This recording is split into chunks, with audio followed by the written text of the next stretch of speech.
Oyetomi Street is the only surviving street you can find up. And it's been threatened. It's threatened.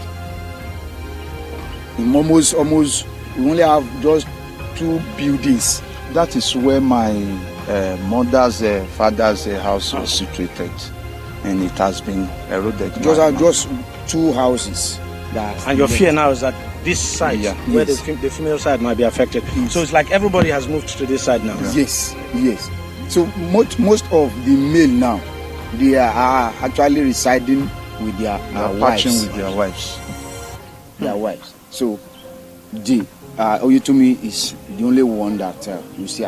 Then from the downside where you have the and this broad street is no longer existing. It's gone completely. Where you can have the broad street, the beauty of the broad street now, it's around the Block Palace. That's where you can have the beauty of the broad street. Okay. How it looks like. Tí ẹ bá wo ọ̀hún yẹn, church wa gangan the main church táwọn baba ńlá wa kọ́ ó ti wo àtúnkọ́ mi ó tún wo. The church is where all the inhabitants of this land we gather to worship God, because that was the revelation our forefathers received.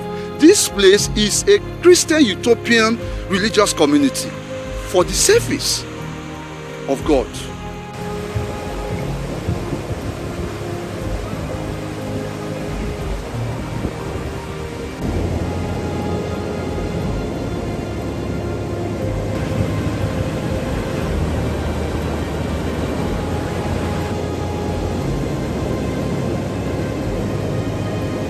It has actually changed the landscape totally. Let me put it that way. Why do I say so? It's because when you look at the land mass, as at when our founding fathers came here, 1947, it is about 20 or 10, 15 kilometers to the shore. So people had to trek. I think Dr. Noge wrote a book about Ayeto community. That the only challenge is that the fishermen, because Ayeto is known for fishing, the only challenges that they are having, it is the accessibility to the shore. Too. That is as at that time, and it's been a long time. So it has actually changed the landscape, and we are worried about it. This is the community technical college. Here we are. Now you can see now these are debris has been ravaged by the sea surge. Now that place, that is the bakery that we are using before. This last month, the sea surge has ravaged this place and we've relocated to another place.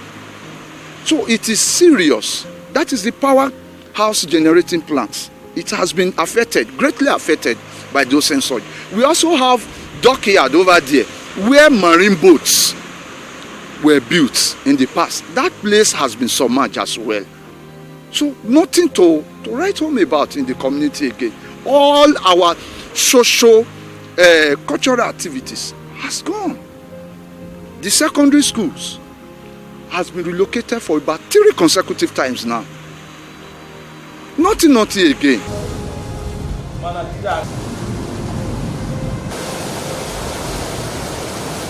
If urgent intervention is not coming any moment from now, the community will no longer in existence, because 2/3 of the community has gone already. My fears is that if something reasonable, prompt action is not taken on the part of government to salvage this land, perhaps we might. We don't pray for such anyway.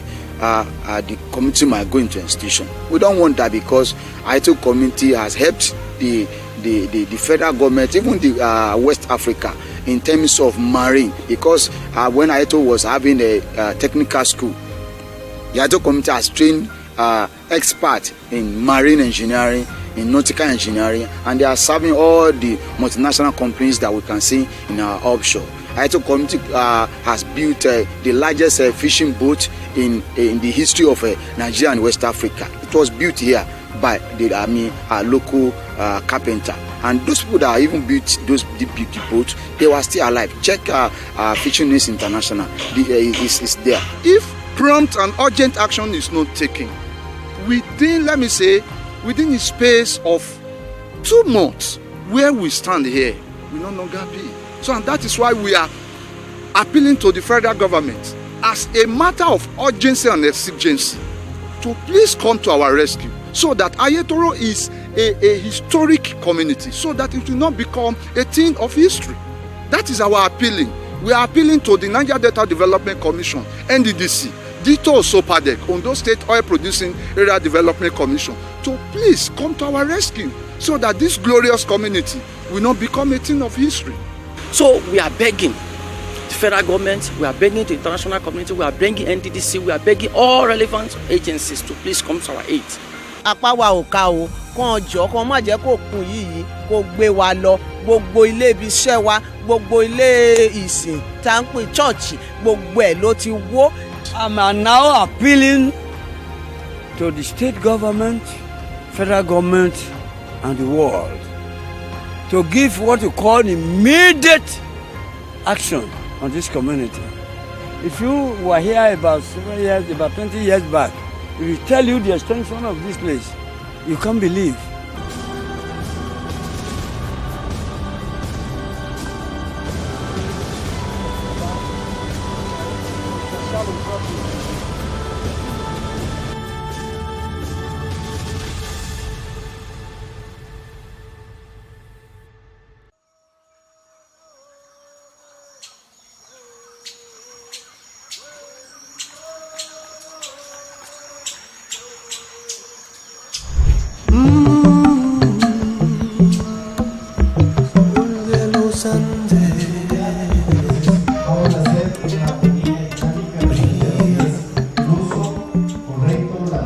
Aquellas personas que llegan en primer lugar a una escena donde se cometió un delito o un crimen contra la vida silvestre. Es importante que este primer respondiente sepa qué hacer el momento que llega a este escenario. La cadena de custodia es un procedimiento integral.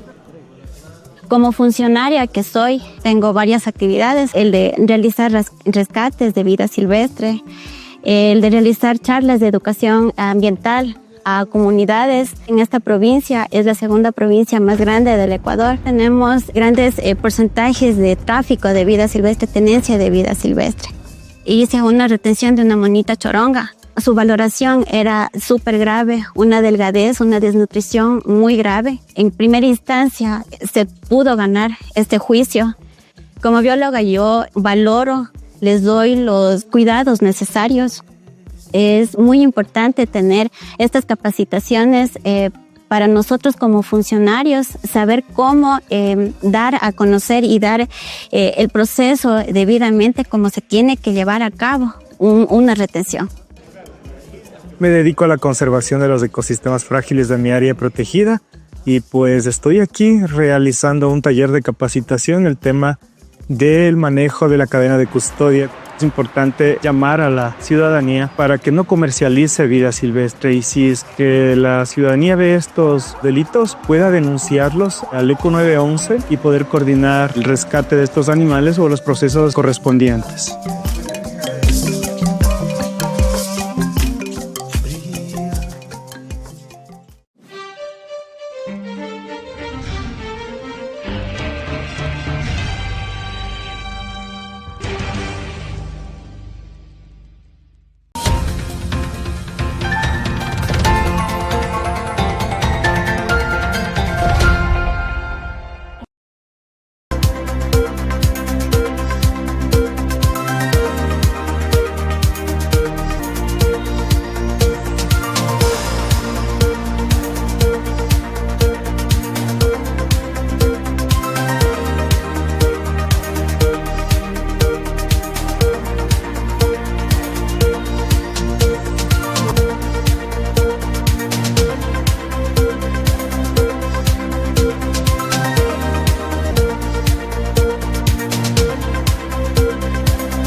Hello and welcome back to the newsroom. These are the headlines we are tracking at the moment.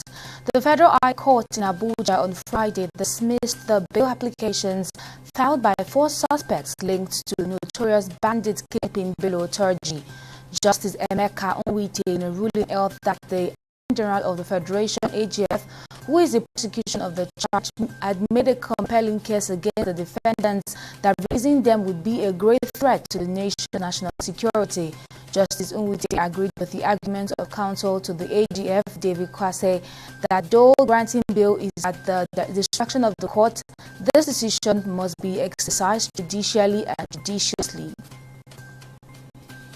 Now, President Bola Tinubu has assured that he will implement recommendations of the upcoming National Youth Conference that will enhance national development. A senior special advisor on citizenship and leadership, Prinsola Abiola, has said. Abiola, during a televised interview on Friday, said President Tinubu convoked the conference to give the youth opportunity to contribute to governance and the nation. The National Agency for Food and Drug Administration and Control has uncovered a fraudulent syndicate that has been scamming foreign companies using fake NAFTA documents. The agency's Director General, Mojisola Adeyeye, disclosed this at a press conference held on Friday. The prime suspect, Ikoro Ifendo, a clothing trader from Abia State, was arrested on February 7, 2025 for impersonating NAFDAC officials to defraud foreign companies. And the Lagos State government allocated 101.6 billion naira for housing and community amenities in the 2025 budget, reflecting an 81.69% increase compared to the 55.92 billion naira allocation in 2024. This represents 3% of the state's total 3.366 trillion naira budget for 2025. This information was obtained from the Lagos Economic Development Update 2025 report recently released by the Economic Intelligence Department of the Lagos State Ministry of Economic Planning and Budgets. On business, the House of Representatives has passed the Nigeria Insurance Industry Reform Act 2024, establishing a comprehensive legal and regulatory framework for the insurance business and protect the interests of policyholders in Nigeria. This new legislation recognizes 2 classes of insurance in the country, life and non-life insurance, and increases the minimum capital requirement across various insurance categories. The resolution of the House followed the consideration and the Senate bill presented during Wednesday's plenary by House Leader Julius Inobere. And on the global scene, Russian President Vladimir Putin said on Thursday that Russia supported a U.S. proposal for a ceasefire in Ukraine, but that fighting could not be paused until a number of crucial conditions were worked out clarified. Putin's conditional support for the U.S. ceasefire proposal aimed to foster dialogue with Washington, but insisted on addressing the conflict's root causes, potentially delaying Trump's desired timeline. And finally, on sports, Nigeria's teenage sensation Peluola Akimbamiro has described her debut as the recently concluded 2025 African Junior Fencing Championships as a valuable learning experience, which will propel her at the World Junior Fencing Championship in China by April. The US-based 13-year-old fencer participated in the continental tournament to gain experience and prepare for the 2025 World Junior Fencing Championship in China from April 7 to 15, as well as the Senior African Championship in June. Those are the major stories from our newsroom at this moment. We'll keep you updated at the top of the hour.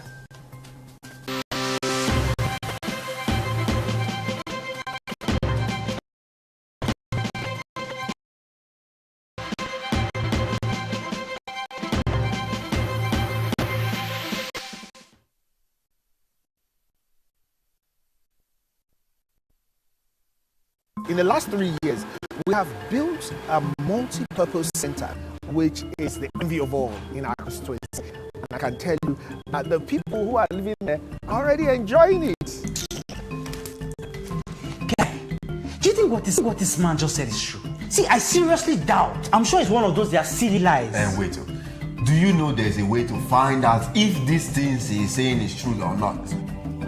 This is the Construct app. It gives people like us a sure way to track implementation of constituency projects. It gives valid and verified information on location of projects, amounts allocated, amount funded, the level of job done, and even the profiles of concerned legislators. You and I can post directly on this app. Are you serious? This is the Go-To app. If you want to know how our Commonwealth is being expanded by the government. Wow.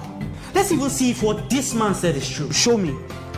The Construct app is developed by Other Paper Nigeria with support from USAID and is available on both Google Play Store and Apple Store. And it's true. Of course, I told you.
Many thanks for joining us on the program. I'm Okbayemi Owosheni. We begin with business news.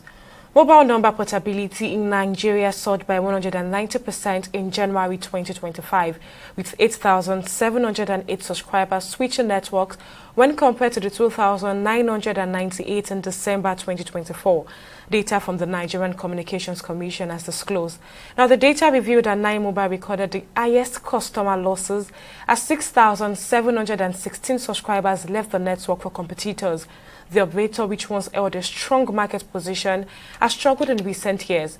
Its subscriber base has remained at 3.2 million for 3 consecutive months, a significant drop from the 23.4 million it had in 2015, where it held a 15.7% market share.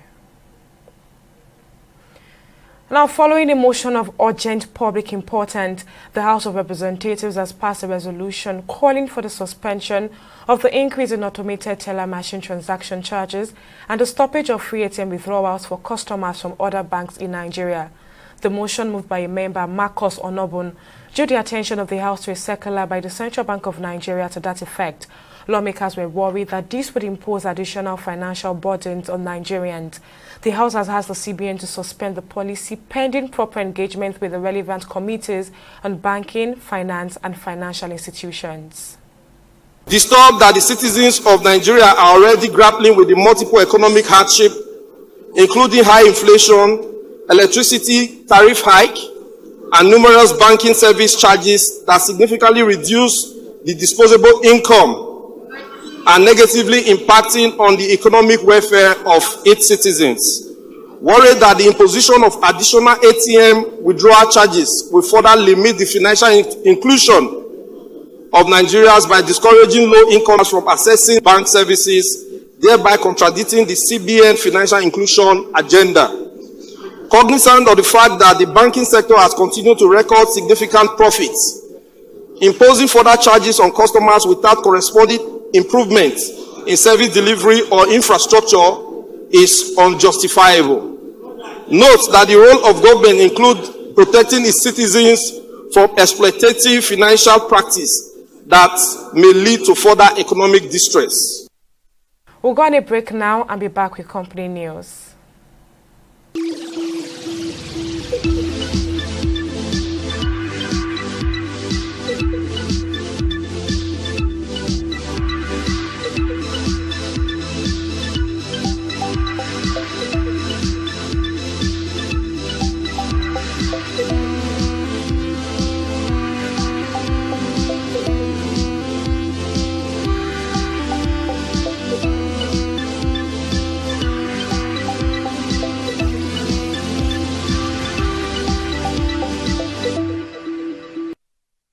Welcome back.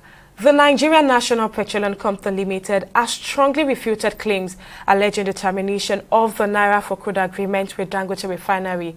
NNPCL emphasized that it has consistently supplied the refinery with a total of 84 million barrels of crude oil since the refinery began its operations in 2023.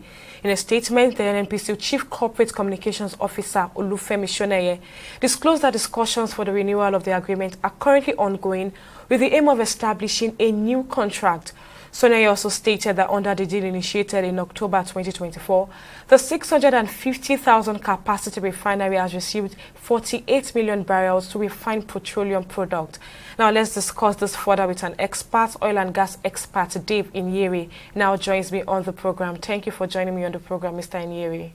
Now, the Naira for crude agreement means that Dangote Refinery pays for crude oil in Naira and not dollars. Now, I would like to know why this is significant and what could have motivated both parties to go with Naira instead of the traditional US dollars, which is usually used for all oil deals in Nigeria.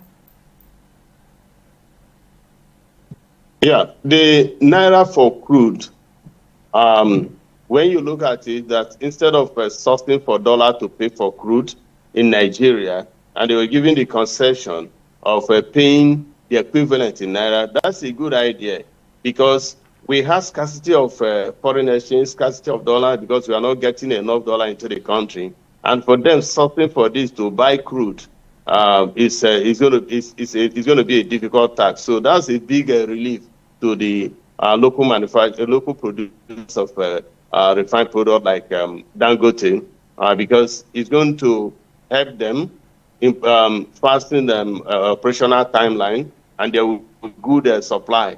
There will be good supply instead of waiting to bring in the crude from abroad and sourcing for the for the dollar to buy the crude, and there could be delay too in delivering the crude to them in Nigeria. But here it is in Nigeria. You pay dollar, you get it with ease, and that will equally pass down the gain to the consumers, to people like us who are consumers, because the price is going to reduce instead of all those delays, all the costs, all the associated costs of logistics of bringing it abroad. That will actually reduce the costs. Right now, most big contracts usually last for many years, but this one lasts for just 6 months. What would you say are the advantages or challenges of having such a short agreement, especially for something as important as an oil supply for a refinery? Yes, I've not confirmed the duration of the agreement, whether it's for 6 months. We just learned that they cut off the contract. I don't know why they have to give 6 months contracts. Maybe NNPC just wanted to do a trial and see how NNPC, whatever limited, wanted to do a trial to see how it will work out. I think they maybe just a trial, but we are just starting to reap the dividend now when Dangote dropped the price of refined products. It's supposed to last for long if to enable us enjoy the dividend that we can derive from having this oil in our own country. For me, I don't know. I'm skeptical. I don't know why NNPC and the subsidiary decided to cut it off after 6 months. They would have allowed it to last for so long, and let's see the effect on the economy and the effect on the demand for dollar and every other thing that would have been affected. Okay, the NNPC has actually come out to refute claims that the contract has been cancelled. According to the spokesperson, that's Femi Shoneye, that the contract is being renewed at the moment. But then there seem to be so many controversies as regards signing the contract or it being called off. So I would like to know, if this contract or the agreement does not continue, how exactly do you think it will affect Nigeria's economy and its ability to manage oil revenues or even keep the refinery running smoothly? Yeah, it's my desire, and I pray that they don't cancel it, that they have to renew it, because it has a good effect it will have a good lasting effect on the economy.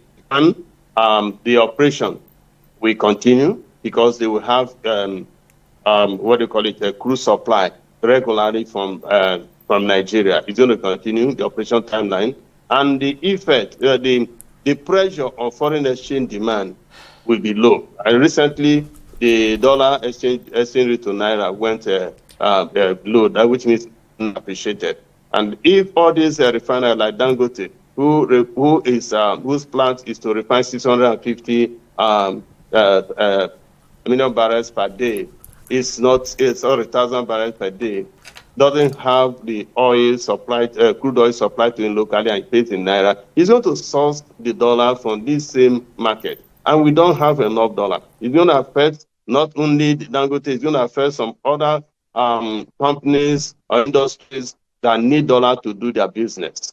And it's going to affect the pump price of PMS, because right now pump price has reduced. Naturally, when price of crude goes up, the price of PMS or refined product goes up. But when it comes down like it is now, that instead of $85 barrel, they are selling at $75 per barrel, we are beginning to reap the benefit of having the crude oil in Nigeria, because the market is now competitive. If you go to NNPC, the NNPC is still selling 949 naira per liter, while MRI is selling at 860 naira per liter, and NYO selling at 865 naira per liter. I guess these two companies are getting their supply from Dangote refinery.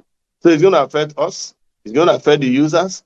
Everything boiled down to the user, the ultimate consumer, which is ordinary Nigerians. We all use PMS every day, and we use diesel, and we use kerosene and others. We use all these products every day. It's going to affect everybody and affect the economy. It's affecting the producers too.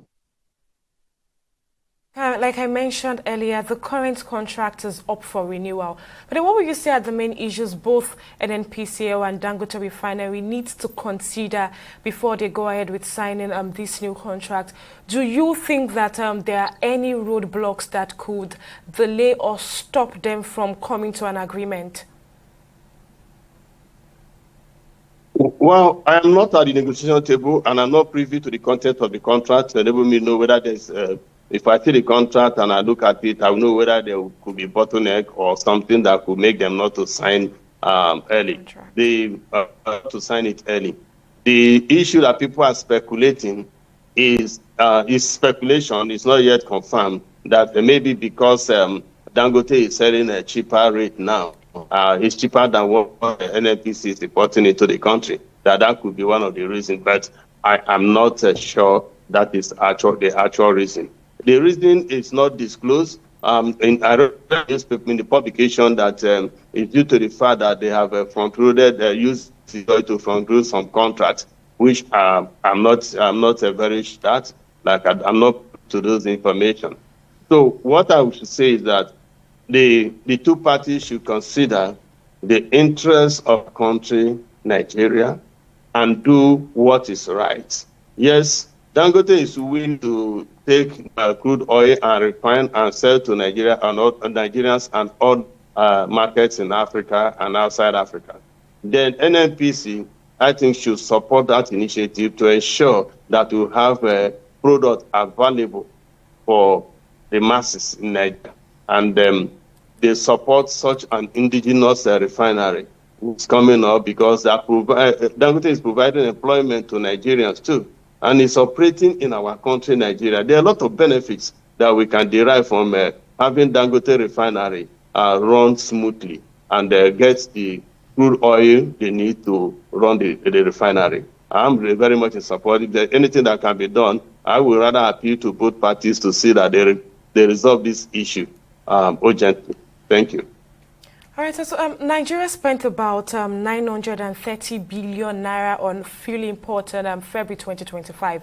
At the moment, Dangote Refinery can process 650,000 barrels of crude oil every day. Now, I would like to know how this affects the amount of fuel Nigeria has to import. Do you think Dangote Refinery is helping Nigeria to rely less on other countries for its fuel? Oh, yes. I feel Dangote Refinery is helping Nigeria. It's helping. Like I said earlier, when you are bringing refined product from other countries, there are associated costs. There are costs, logistics costs. You need to send this cargo from other countries to Nigeria. You pay additional costs. But if we are getting the refined product from Dangote Refinery, we are not, all those associated logistics costs will be wiped away. I guess that is why we are seeing the price that Dangote is selling less than what NNPC is importing. I will support that Dangote keep on producing and servicing the local markets rather than bringing these fuel from the other countries. And we have had, I haven't tested it. I haven't seen the petrol tested in the lab to see the quality. I've heard from people that the quality of petrol they bring from abroad is less than that of Dangote, which I cannot confirm because I have not seen the test report from the lab. So we have a lot of things to benefit and a lot of gain for having a Dangote refinery. I will continue to support that effort and other refineries that are coming up. All right, so according to this agreement, NNPCL is supposed to provide the crude oil for Dangote Refinery. Now, but with global oil prices constantly changing and sometimes an unpredictable oil production in Nigeria, how exactly do you think NNPCL can guarantee a reliable supply of oil to meet the refinery's daily needs? Well, the NNPC declared what do you call it, state of emergency in the oil upstream oil sector. I think last year or thereabout. And with that, there is a recent increase in production per day. If NNPC should put their house in order with all the agencies, they will guarantee the production that they will give Dangote a maximum of 650,000 barrels per day. Right now, we are they are producing over 1.5 million barrels per day. And with all the commitments made to foreign partners or foreign buyers, but they should first of all look at it that we need to help the Nigerian economy. We need to help Nigerians. We cannot continue to sell outside while the local people are suffering. We don't have the products available in our country. We need it. Well, looking at it, God bless Nigeria with a crude oil like other countries. And other countries that have crude oil, they are indigent. Their citizens are not suffering. They are not suffering like we suffer here when we bring from abroad. So it's better we have our own refinery who can refine and provide that to them. NNPC have the capacity to provide the crude required by Dangote refinery to fund well. Let's look at it. Other local refineries are coming up too. The BOA and all those other refineries are coming up. And when all of them come up, there will be increased demand locally for crude.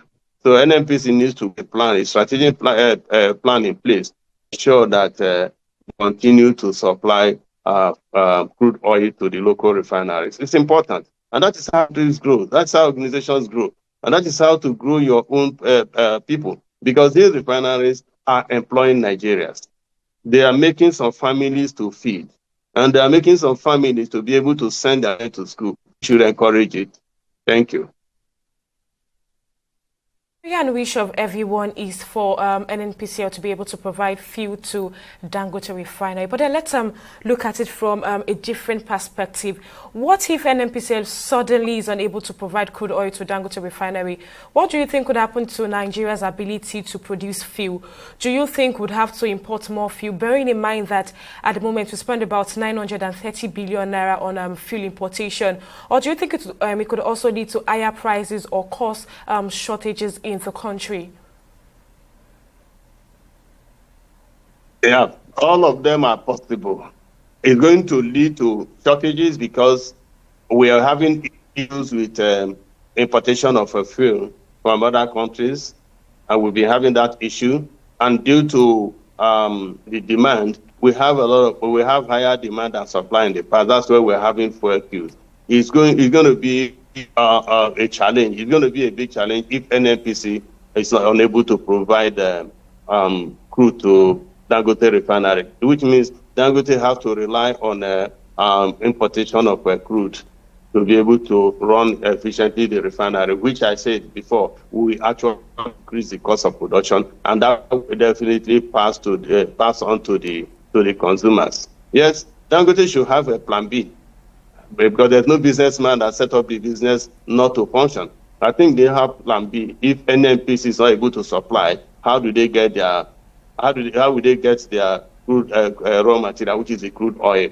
Remember, before they started this dollar for naira, Dangote started operation, and it was bringing crude from other countries. I think that would be the plan B. Like we said, if he deploy that plan B, the thing is going to pass over to the masses, to the ultimate users, because the price will definitely go up more than what it is now when you add all the associated costs apart from the price of purchase of the crude. All right, so I'm sure one of the goals of this contract is to basically make life easier for Nigerians. And do you think that we would see more decrease in the price of petrol in the coming days or in the coming month, that if this agreement goes through, seeing that NNPCL and Dangote at the moment has reduced the price of PMS, do you think we'll see more reduction in the coming days and months? Yeah, the reduction is based on the cost of production. Yeah, if we look at the cost of production now, the contribution of the cost of diesel has decreased. It's a decrease to about 600 and something, because if we have a barrel of oil, crude oil, when you refine it, you get 170 liters of all the products. And when you apply the $65 that's selling crude oil per barrel now to that, that's going to give you about maybe about $0.44 per liter of PMS. You multiply that by the current exchange rates, and that's going to give you about 660 or 670 naira per liter. the contribution from the cost of crude. So the reduction is not actually based on the supply from NNPC. It's based on the cost of production. Every businessman is in business to make profit, to make returns. So it's not going to reduce the price because there's a reduce it below what is spending to produce a liter. Definitely, with the agreement in place, it will reduce the price from what we are getting from importing the PMS into the country. It will definitely affect it, but not that it will continue to reduce if the price, the cost of production continue to decrease. That is when it will continue to reduce. All right, now, Mr. Inyere, you would agree with me that Nigeria's government plays a big role in the oil industry. Now, what do you think the government can do to make sure that agreements like this one between the NNPCL and Dangote Refinery aren't disrupted, and that both parties, that NNPCL and Dangote Refinery in this case, can continue to operate smoothly and they are not impacted negatively by this agreement? Yes, Nigeria government to step in to ensure that the issue is resolved on time. Let them look at what the production level is. What are the issues that cause this problem? What are the things that is causing this problem of cutting off the contract, not renewing the contract on time? They should step in to ensure that there's a mitigation plan for all those issues, all those concerns, and come up with a blueprint. Let them come up with a real process on how this thing can be done. And I expect the government to step in, the Minister of Petroleum, I think that's the President, or the Junior Minister, they should step in and work with the NPC and Dangote to ensure that there is an amicable settlement of this impasse, so that there will be enough crude supply to Dangote Refinery. But I don't know whether they have used the crude again to guarantee some loan. If they have used part of the crude and that one, they need to meet that obligation first before coming home. But we need to, I will plead with the government to step in to ensure that this contract is renewed, and even if there's opportunity, extend it more than 6 months, doing 6 months renewal. We're not talking about price, we're talking about supply. Because I believe that Dangote pays the current price whenever they supply him, or if he's paying the current price that other people from other countries, other companies are paying, then what's the problem?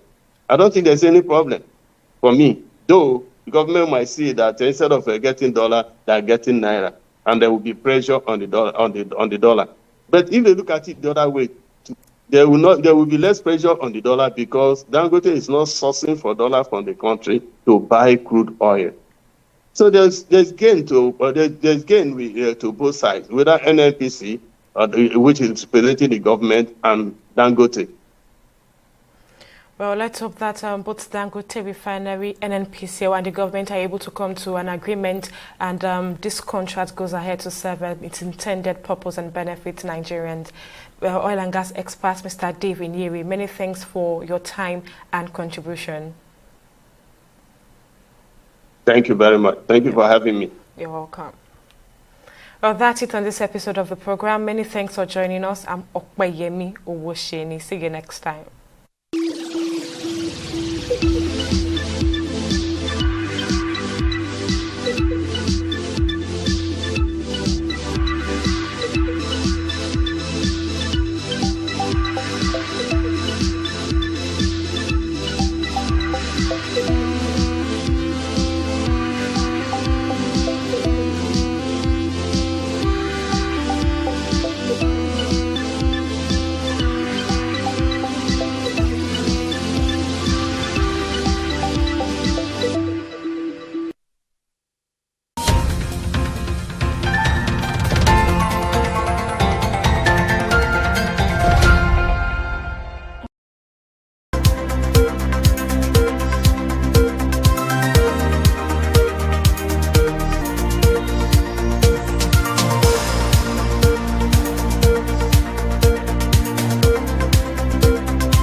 inspecting his ruined ginger farm.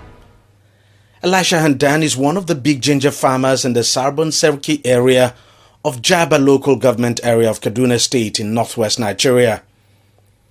Virtually all the ginger in his 4-hectare land here have been hit by a strange disease which is causing the leaves of the ginger plant to turn brown, dry up and then die. I planted ginger here this year, early April. The ginger was doing well, germinated well, doing well.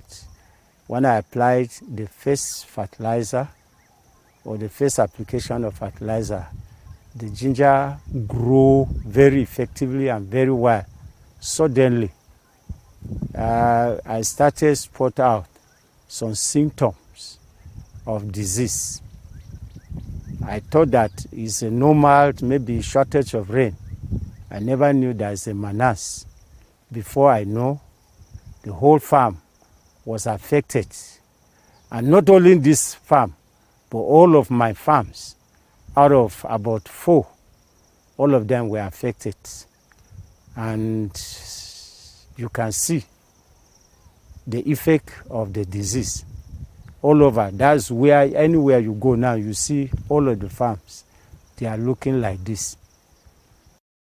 It's the same story for Joseph Jatu, another ginger farmer in Jama'a local government area of the state.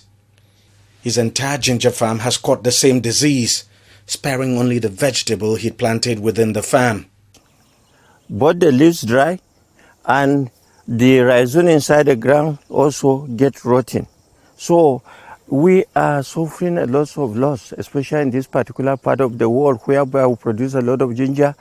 That is the mainstay of our economy, is now nowhere to be found. That the sustainable aspect of it is ruined by this infection. You can see we have abandoned this farm. We are not within it anymore. You can see the grass because we are discouraged. Nigeria ranks among the largest producers of ginger in the world, and southern Kaduna accounts for the bulk of Nigeria's fresh ginger production. Almost every farmer in the region of the country grows ginger on a commercial scale. The current ginger disease will therefore seriously impact the local economy of the area, as this year's harvest is already affected. We are pleading for an intervention. If there is any preventing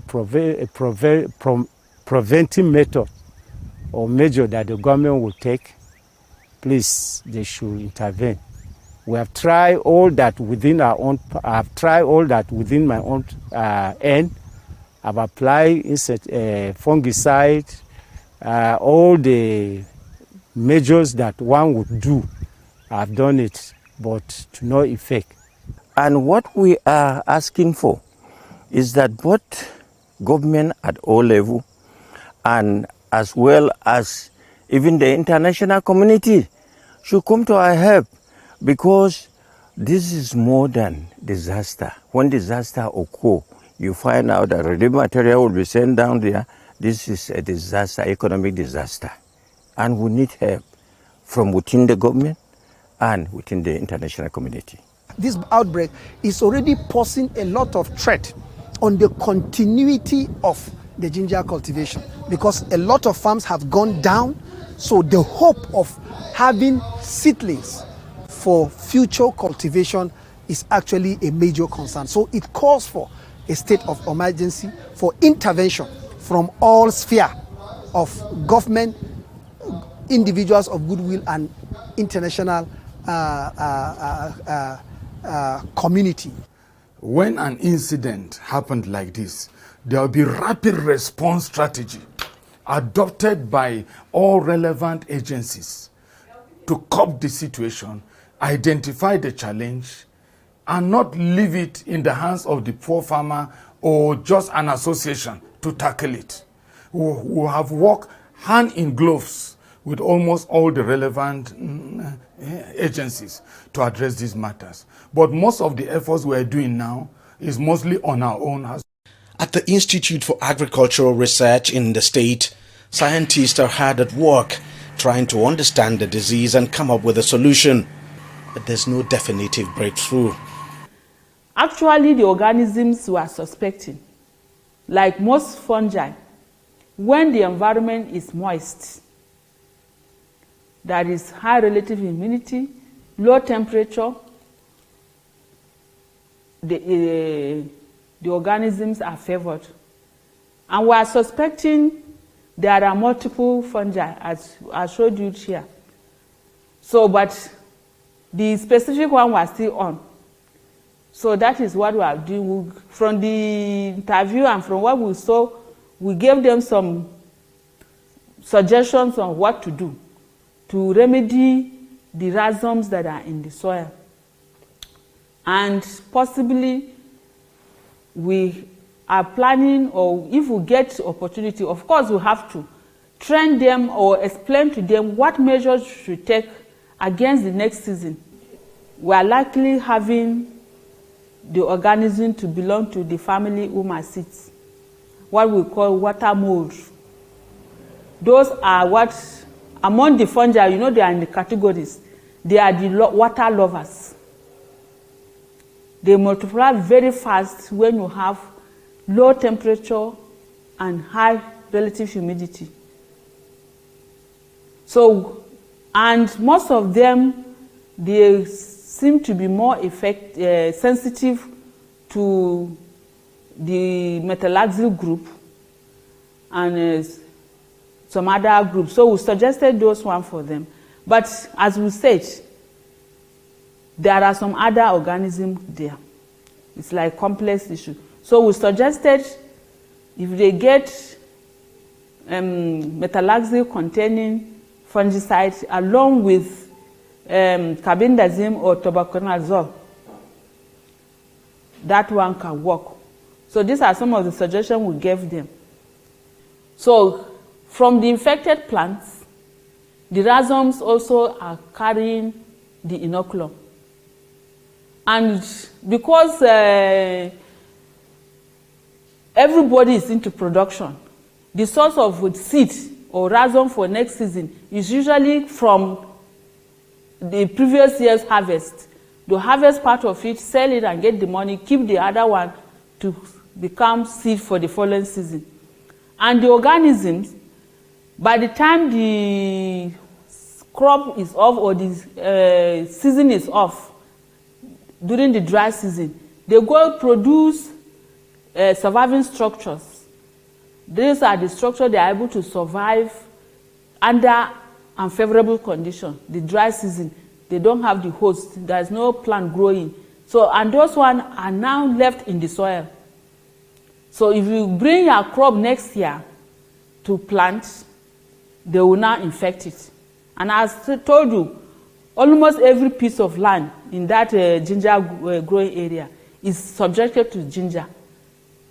Even if it's not 100% ginger, that is, they will plant ginger, and as the season goes on, they will go and intercept few stands of maize or a few stands of other crop. But the main crop has been ginger, and year in, year out. So both the soils and the rhizome are already a source of inoculum. So that is most likely what had happened. And so that's why we said we have to tackle it both ways, just both in the soil, both in the seed. And of course, the simpler one for us is the seed. You can manage by handling the seed, because it will be difficult for you either to drench 10 hectares with fungicides. It will be so costly. So it's easier to address or treat the rhizome before you go to the field with it. So that is what, and then as I said, the pathogen is, one of them is an Humaceae, which is polycyclic. That is what we are saying polycyclic is during the season, apart from the inoculum that started infection at the beginning of the season, as the leaves are growing, the organism is producing more and more and more and more of the inoculum, which we call secondary inoculum. And those ones are spread to other healthy plants around by air rain splash, when it rains, blows it up and down. And so you see that the disease multiplies very rapidly during the rainy season. Even if the initial inoculum was small, but because it's a polycyclic disease, it multiplies very fast. Before you reach half the season, a lot of fields have been infected. Of course, a lot of damage has been done. We visited some of the fields and we discovered that the leaves and the rhizomes, the ginger underground, was so devastated that the damage was so severe. And our target, of course, is to preserve the little harvest, whatever is still remaining, against next season. But like I said, in the interim, we made suggestions to farmers where the incidence was not very severe, and the farmers applied our management measures that we gave them, and they reported, some of them reported to us that they were getting good result from the management of the disease on their crop. Now, our target now is to protect the harvest against next season.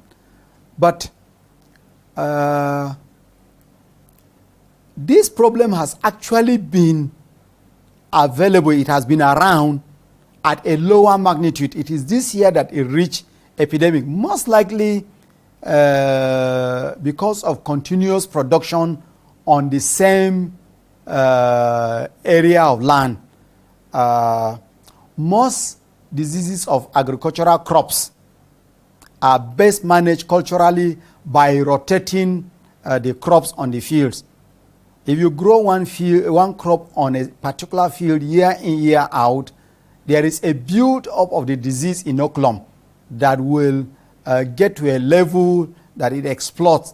In other words, it causes a severe damage on the crop. So the Kaduna State government is making arrangement to sensitize or train the farmers on how to manage their fields. So one of the major ways is to practice crop rotation. And when the fields are waterlogged, when there is poor drainage, it enhances the activities of this disease-causing organism, and therefore the incidence gets so high, and there will be a high level of damage.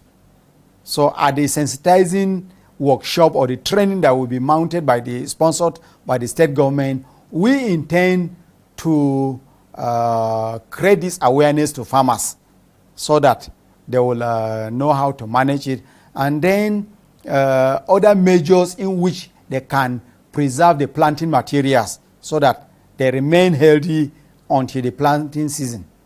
If you go to your farm and you discover that all your ginger is healthy, the leaves, nothing is happening to them, will you suspect that something is wrong with it? As they wait for a definitive pronouncement from the Institute for Agricultural Research, the farmers are now getting some helpful information on the likely cause of the disease. Our date research confirms that these bacterial wells, they are bacteriums. They are pathogenic bacteriums that actually attack the ginger. It's not something you can see with your eyes. If you don't know the signs, you won't know when to take action. And that's why some of you, when you saw it, some of you call ants, soldier ants and things like that. And you did not take action on time. And when they started giving you interventions, some of you came to us and started complaining. One of the big corporate farmers in the area has been holding special sessions like this one to further train and enlighten the farmers of best farming practices to prevent the disease. What we are trying to achieve is how to sensitize other farmers from the large scale to the large scale farmers, to medium and small scale farmers, on how to manage the situation on ground in order to have a possible way to salvage the remnant of what is left in their farms in order to preserve seed against next farming season. Well, I have never heard of government intervention yet. I never heard it. So we at our own level, we are working with farmers. So this is our own level, this is our own efforts of trying to intervene, bringing farmers together, sensitizing them on some of the mistakes, of course, that they had made before, and some of the practices that have been practicing before that led to this outbreak. Ignorantly, they don't know honestly. So because when we interview, when we're discussing with them, some of them never knew at all whether it is a disease or anything. They were just imagining what has come about this. But when we now put them together in this training, we sat them down and we told them, this is how it has all started, that we have come to this point. So now that we have, come together, bring farmers together, and we have discussed with them, I want to believe that federal government is hearing. And so at our own level, yes, we have made our impact, but we believe that when federal government hears of this and hears the level of intervention at which at least Rima Guarantee Network is doing, they can now come in as a father. And so we want to believe that their intervention will save this situation because they have the muscles to do it.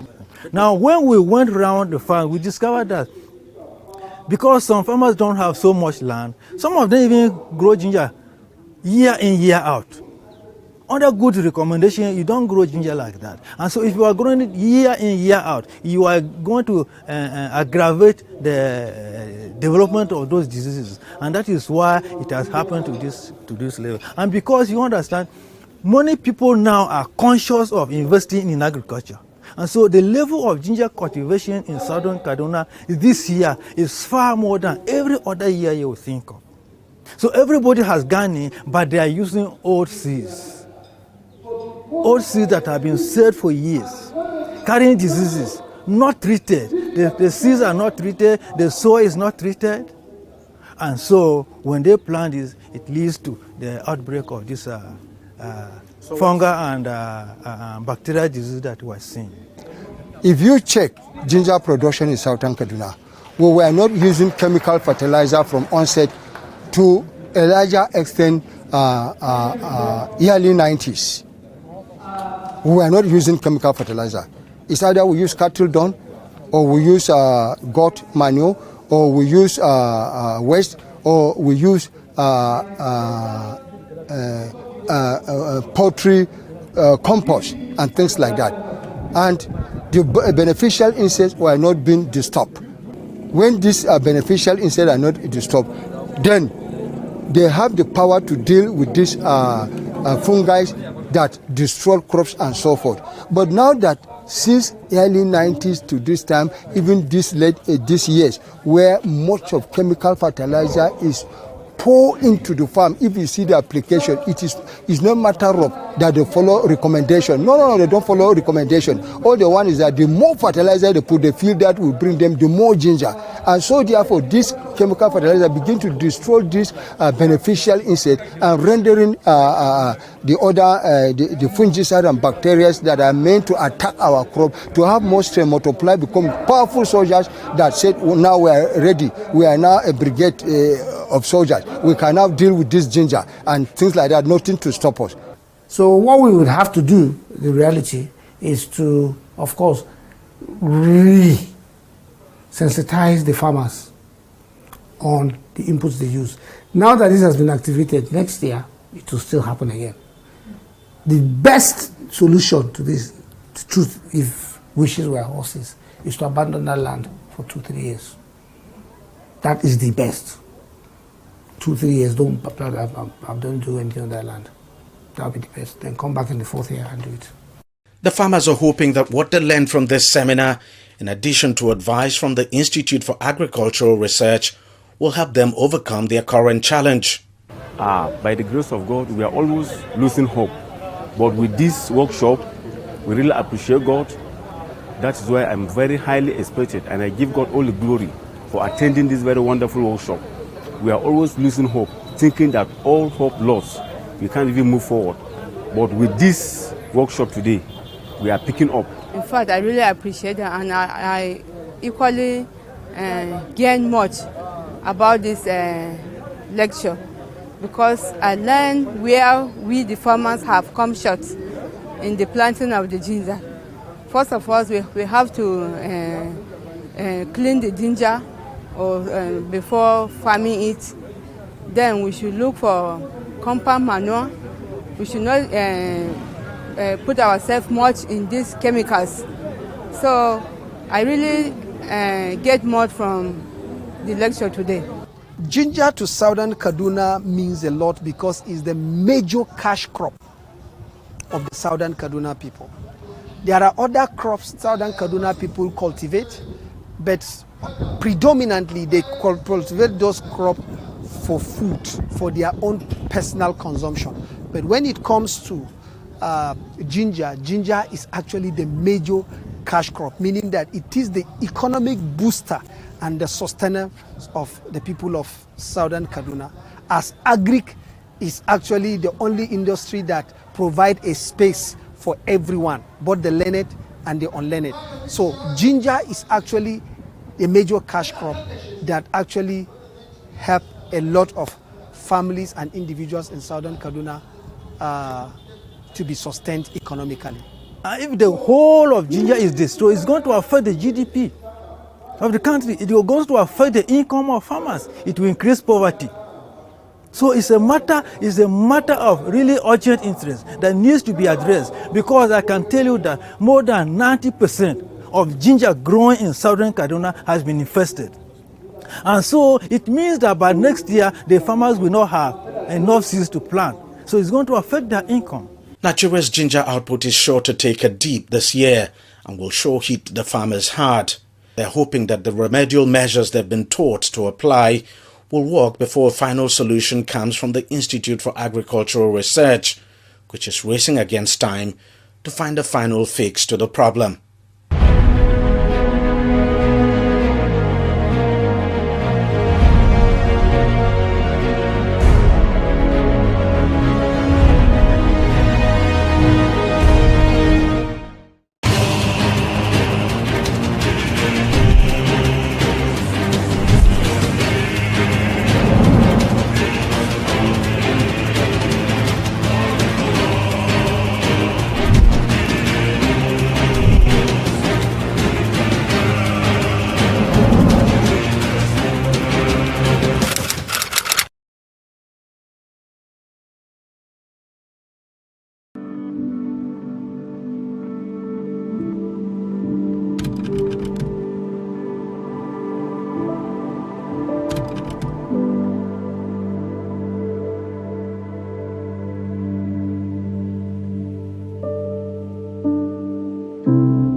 Many thanks for joining us again on the newsroom. I am Victoria Akonde, and these are the headlines we're tracking at the moment. The Rivers State House of Assembly has adjourned its sittings indefinitely. The decision to adjourn legislative duties indefinitely was reached during plenary presided over by the Speaker, Martin Amewule, in Port Harcourt on Friday. The development comes hours after the state governor, Siminalayi Fubara, wrote the Speaker informing him of his intention to visit the House to present the 2025 appropriation bill for consideration and approval. And the leader of the indigenous people of Biafra, IPOB, Nnamdi Kanu, will appear before a new judge on March 21, 2025. According to newsmen, Kanu will appear before Justice James Omotosho of the Federal High Court in Abuja. While speaking with journalists, Kanu's lead counsel, Alo Ejimakor, said the legal team is primed and ready, but they have not been served with the charges it would face before Justice Omotosho. And moving to security matters, troops of Operation Delta Safe, in a sustained fight against activities of crude oil thieves in the Niger Delta, have destroyed 56 illegal refining sites in 1 week. The Director, Defense Media Operations, Major General Marcos Kange, made this disclosure on Friday in Abuja in the weekly report of the ongoing military operations across the area. Kange said the troops also recovered 675,266 liters of stolen crude oil and then 312,593 liters of illegally refined AGO within 1 week. And the governor of the Central Bank of Nigeria, Olayemi Cardoso, and Nigeria's National Security Advisor, Nuhu Ribadu, have warned Nigerians against the abuse of the naira and its commoditization. The Apex Bank boss and Ribadu made this known at the bank security workshop held in Abuja, where security and law enforcement agencies gathered to address the issue. In his remarks, Cardoso disclosed that recent mystery shopping exercises conducted in major commercial hubs including Abuja, Asaba, Benin, Ilorin, amongst others, uncovered disturbing instances of naira commoditization and abuse. And on business, the Nigerian government will co-invest with the private sector to deploy 7,000 telecommunications towers beginning next year in a major push to deepen network coverage and improve digital connectivity. The Minister of Communications, Innovation and Digital Economy, Bosun Tijani, made this disclosure in Lagos during a stakeholders engagement session organized by the Universal Service Provision Fund. On the global scene, the G7 nations on Friday warned Russia to follow Ukraine in agreeing a ceasefire or face further sanctions. In a final draft statement, the G7 nations comprising Britain, Canada, Germany, France, Japan and the United States emphasized the need for robust security arrangements to ensure a ceasefire between Ukraine and Russia. Finally, on sports, Liverpool's Alexander-Arnold will miss the League Cup final against Newcastle with an ankle injury that leaves the defender facing an extended spell on the sidelines. Alexander-Arnold was injured in the second half of Liverpool's Champions League last 16 penalty shootout defeat against Paris Saint-Germain at Anfield on Tuesday. Those are the major stories from our newsroom at this moment. We'll keep you updated at 6 p.m.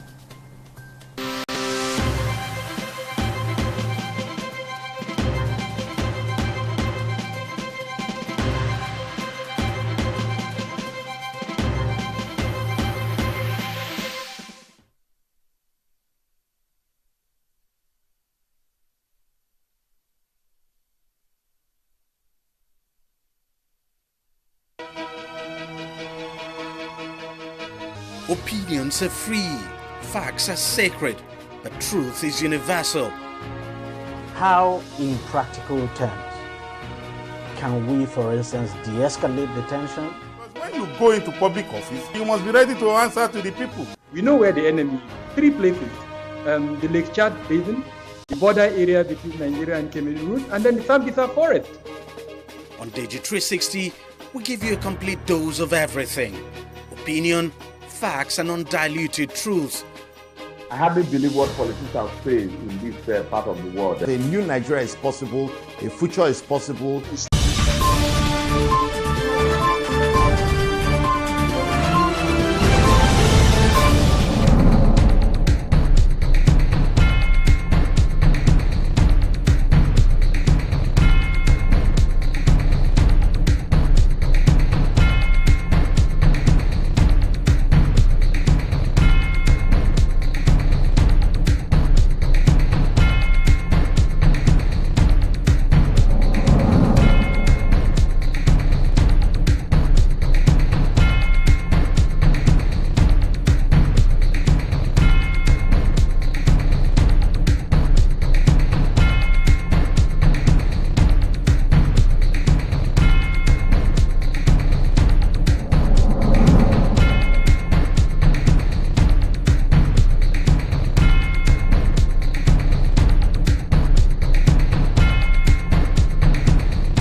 Hello and welcome to another electrifying episode. TV360 is back with more exciting content than ever before, and I am your host Queen, bringing you the latest in the world of entertainment, movies, fashion, culture, food, whatever you can think of entertainment, I got you covered. So before we go into what we have today, let's take the latest news in the world of entertainment. First on the list, we have Davido. Davido has announced his new single that's going to be dropping before his upcoming album, and this is the 5th album.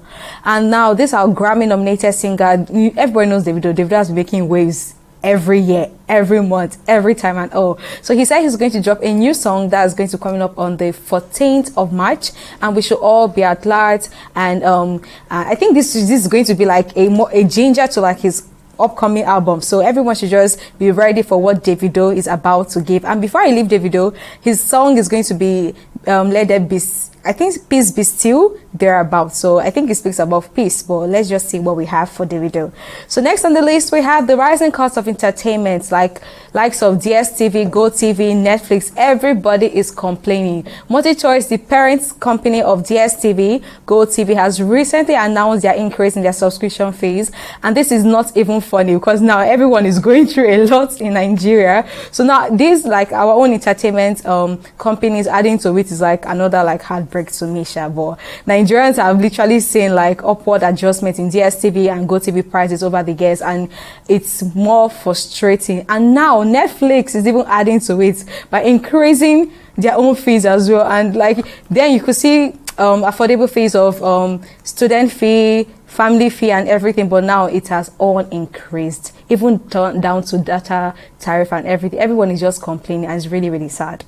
So last on the list for today, we have a new movie coming to the cinema on the 7th of March. This is The Cartel. This is going to be about range, drug trafficking and everything. I think I like the fact that Nigerians are actually going to like this action kind of movies and all like that. You know, then we normally just see action movies with American people and people outside Nigeria and all, but like now Nigerians are actually going into it, and we are all excited to see what's coming up in cinema. So guys, that's it for entertainment news, and today we'll be diving into the world of filmmaking. So let's sit back and relax and explore the magic together on the screen. We'll be right back.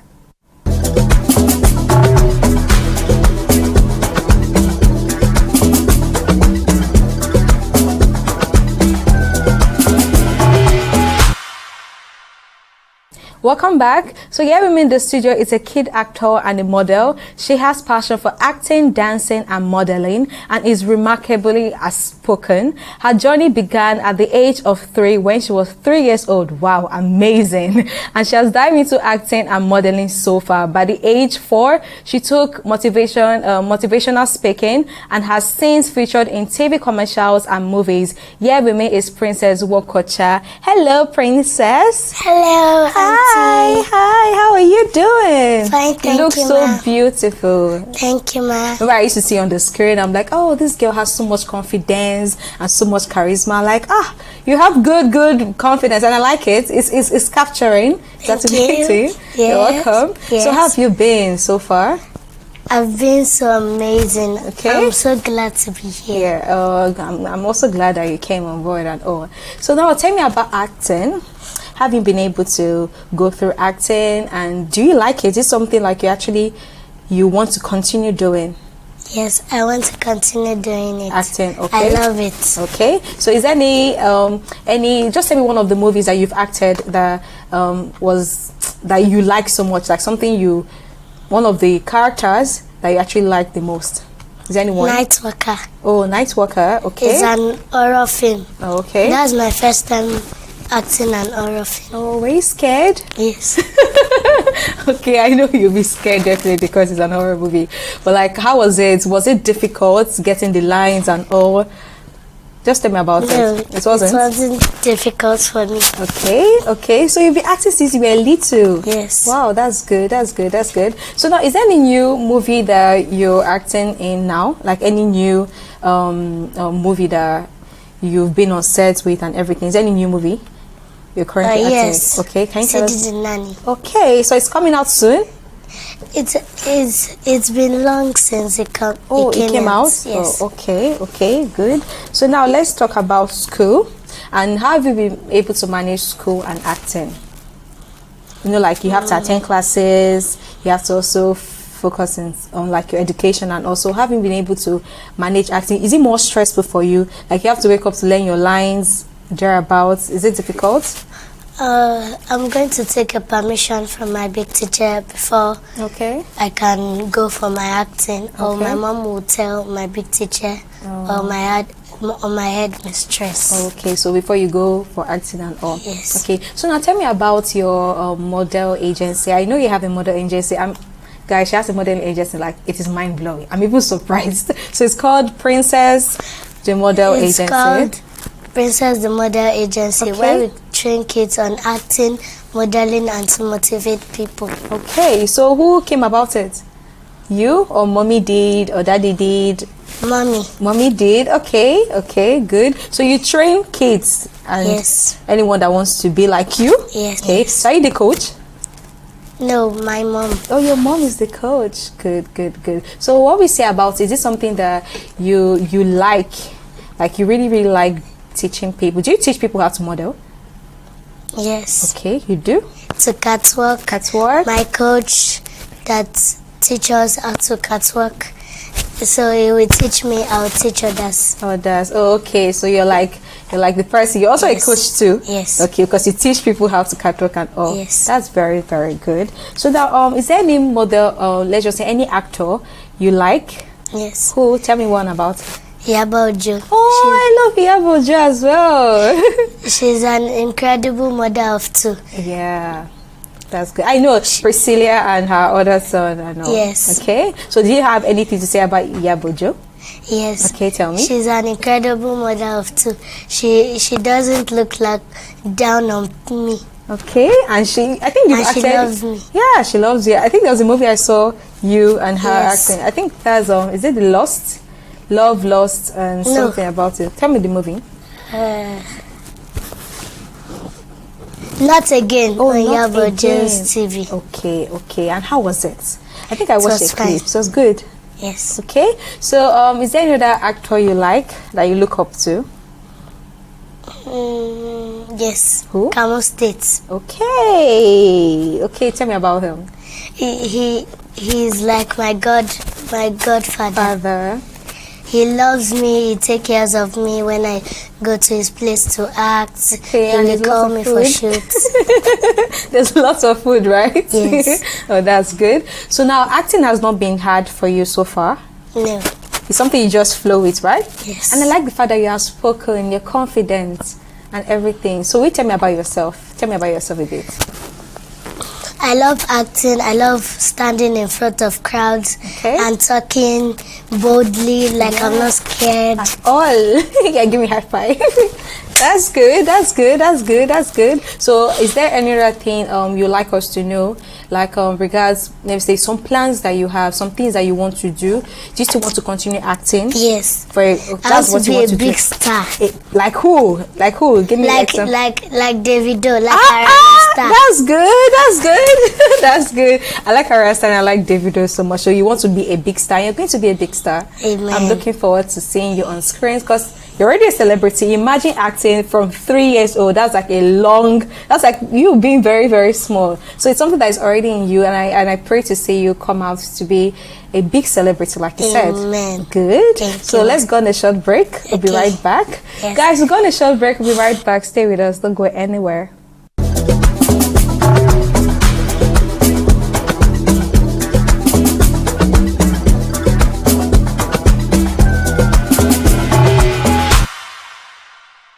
Sweet mommy, thank you for the biscuits and the juice. I love you, mommy. God will punish you. God punish you. Olórí ibú tó fi spirit wọn ràn gan. Gala dudu, ó ti ya wèrè. Ó ti make up mind then. Pátápátá.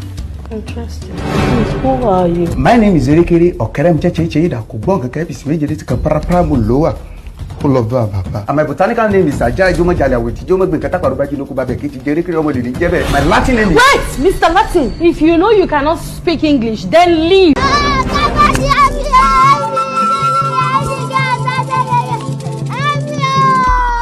Shoma, I will show you pepper in this village. Me, I will show you pepper in this village. Ejike, what have I done to you to deserve all this? You are not serious. That's not what I've done for you, Ejike. Is this what you want to use to beg me? Is this what you want to use to beg me? Shoma, I'm going out now. Pack your load away from my house before I come back. I'm no more interested. Nonsense. By the count of 3, leave my leg. Don't let me do what's in my mind for you.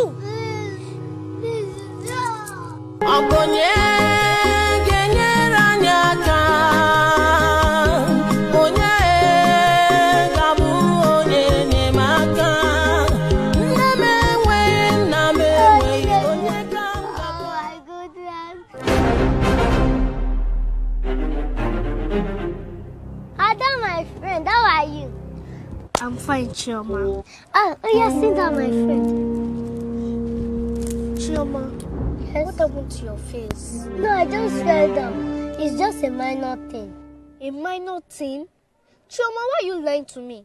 Are you not supposed to have left this place? When are you going to your mother's place? I'm not going anywhere. Why? Because Ejike apologized. So I've agreed to reconcile with him. Ejike apologized? Why will you accept his apology? He has beaten you up to the extent that you lost a baby. And the people are talking. I can't even walk on the street without people pointing and saying, oh, she's a girl with a broken marriage. Even my family members are talking. Because everybody is talking. So that's enough reason to stay in an abusive marriage. Because people are talking. You will never understand. There is nobody that will understand. Nobody in the same mind will understand this. Maybe when you are married. Welcome back, guys. So that was Princess. That is still Princess with me in the studio. So now, Princess, let's talk about it. That's an Igbo movie. So tell me about it and how was your experience? It talks about an abusive marriage. Okay. And I'm playing the lead role. Okay. So is there any other thing you like to share about the particular movie? What did it teach you? It teach me that I shouldn't be lazy, or I shouldn't be let me say, I shouldn't abuse anyone. Okay, that's good. So tell me about yourself. I want to know more about you. So tell me about yourself. My name is Princess Okocha. I'm 8 years old. I'm an actress, a model, and a child motivational speaker. Okay, good. So when did you start? I started at the age of 3. Okay. Is there another thing? I started motivational speaking at the age of 4. Okay, okay. So is there any challenge you faced so far? Yes. Tell me about it. Learning and understanding my script. Okay. Director can call me anytime and I need to deliver my lines. Okay. It's so confusing and difficult, right? Yes. Okay. But you've been able to nail it. You've been able to do so well in it. Yes. Okay. So let's just say you do so well. You overcome your challenge and you do so well in it. Yes. Okay. That's good. So is there any movie you like in particular you've acted? Yes. Which one is that? Sidi the Nanny. Okay. Tell me about it. I'm the madam's daughter. Okay. So I need to control our workers. Oh, you were the one in charge of the workers. Yes. So what did you do? Tell me about it. So what did you do? My mom is chef. Okay. My nanny. She I do not like her. Okay, in the movie. Yes. Okay. So what else? She used to smell. So she smells. But the one I like most is my gate man. Okay. He respects me. I give him food. I give him biscuits. Okay. At the end, he now said, Him is not 4 years old again. He's 40 years old. Because of him, he's hungry. That's why he's telling me he's 4 years old. Okay, so you will give him food. Okay, yes. so he's your favorite character. Yes. Okay, is there another one you want to tell me about? The horror film. Okay. I was very scared because they used like Paco to hit my head. Oh, okay. You fell. So you did you faint in the movie? Yes. Oh, sorry about that. Okay. So is there any other one you'd like to share again? There are many, but I can't remember. All of them. Okay, that's very good. So you said you would like to be very, very big, like Davido and Aresta. You like Aresta so much. So tell me about your musical, any music actor or music artist rather that you like. I love Aresta. Okay. I love Davido. Okay. Ashake. You know everybody. Okay. Who else? I love Olamide. Okay. I love Wizkid. Oh, Wizkid. Good, good. Is there any song that you know of anybody that you like? Singles like I'm what? unavailable. Hey, so you know the dance step now. So should we do it? I'm unavailable. They know they see me. That's good. So now I know that you're a full fan of Davido. Is there any other song of Aresta you like? Commerce. Okay, I know of commerce. So okay, let's just do a little game about you. Okay. So now tell me your favorite sport. Pool. You like to swim? Yes. Oh, tell. When did you learn swimming? In a pool. Okay. My manager, my grandpa, he knows how to swim. So he taught you how to swim. Okay. So swimming is your favorite sport. Is there any other sport you like to do? Yes. Tell me. Jumping or running or doing exercise. Okay. So tell me about your favorite food. Spag and egg. Okay, is there another food that you like? Yes, noodles and egg. Okay, another one without egg? Bread and tea. Okay, another one? Cocoa Pops and milk. Oh, I love Cocoa Pops too. So now, is there any place you want to go to, any country you like to travel to? Yes. Tell me. London. Okay, and where? America. Okay, is there anyone you want to see there? Yes. Who? Davido. Okay, you can see Davido anywhere. Don't worry, Davido will come to Nigeria and you see him. Okay. Okay. So is there any what's it called?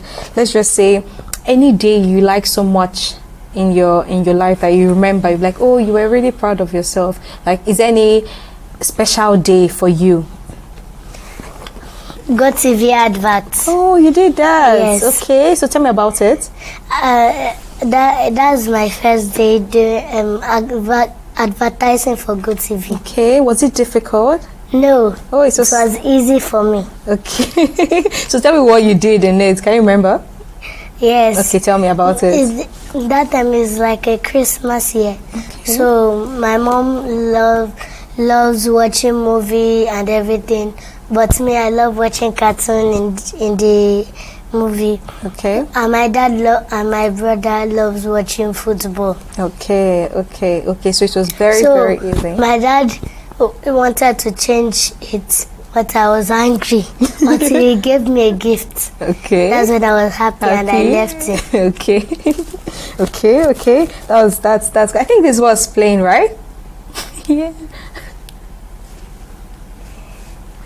Okay, so is there any other advertisements you've done? Yes. Okay, tell me. Money Fresh. Okay, Money Fresh. Yes, that's good. So tell me about it. Me, my brother, and my auntie. Oh, everyone. My auntie was very tired, so we wrote a letter to her that she should go and rest. Let us wash the plates and do everything for her. Okay, so you did all of that? Yes. Okay, that's good. So if is there any celebrity couple you like? Yes. Who? Kamo State and Auntie Esther. Okay, why do you like them? They are so nice to me. They take care of me. Okay, good. So when you go to act on sets, how is the experience? Is this very stressful? Do you sleep sometimes, or you forget your scripts? No. Yeah? You're always active. Yes. Until I'm done. Okay. When I'm done, when I'm sleeping, nobody can disturb me. Again. Yes. So is there any time you've acted like till late in the Yes. night? Or were you worried? No. Okay. So I was active. Your eyes. So tell me about this Not Again movie. There was a day I was going to school. Okay. So my mother left me in school late. So my teacher, maybe it's Yaba another person. Okay. So my mother now came back from the market. She wanted to come and pick me. So she saw my teacher and me outside the gate. Okay. Waiting for her. Okay, no problem. So is there anything you'd like to share? There are more, but I can't remember them. About it. Okay, so your modeling agency accepts kids. Yes. Okay, and you train them on how to become a star like you. Yes. Okay, good. Do you also teach people how to dance? That's my manager. Oh, your manager does that. Yes. Okay. So any other thing you'd like to share? Yes. Okay, tell me. Like in the training, my mommy's people that will come, the dancers, his name is Six Tiger. Okay. He's a man. He knows how to dance. Okay. So he's the one that teaches how to dance and any step at all. So you know how to dance? Yes. Oh, okay. Dora would have asked you, would have played one song for you, so you'd have given us some steps, but it's okay. Let's not stress you today. So I think that's all we have for today. Yes. Thank you so much for coming. So thank you, ma. You're welcome. So they should look out for you and your agency and any other thing. Is there any other thing you want to achieve? Please and please look out for me. Don't give up on yourself. One day you'll surely get there. Okay. You're welcome. Thank you so much for coming, Princess. Follow me on my IG page. Thank what? you. Nkwacha Princess on Instagram. Okay. Facebook Princess Nkwacha. Okay. On TikTok Nkwacha Princess. Okay, so we'll follow you and we'll see you shine and become great like Davido, more than Davido and Arasta, like you said. Thank you so much for coming. Thank you, Auntie. Yeah. So guys, that's all we can take on today's episode. But before we go, I'll leave you with one of her video or her one of her advert or whatever for you to actually see what her work has been so far. Thank you so much and bye for now. Bye. Bye. Wetin dey give you joy this holiday? Better jollof for fire.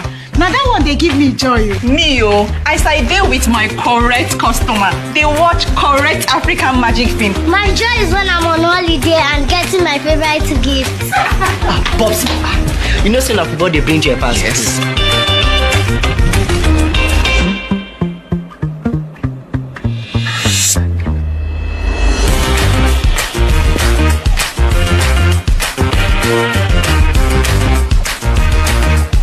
Our joy, not my joy.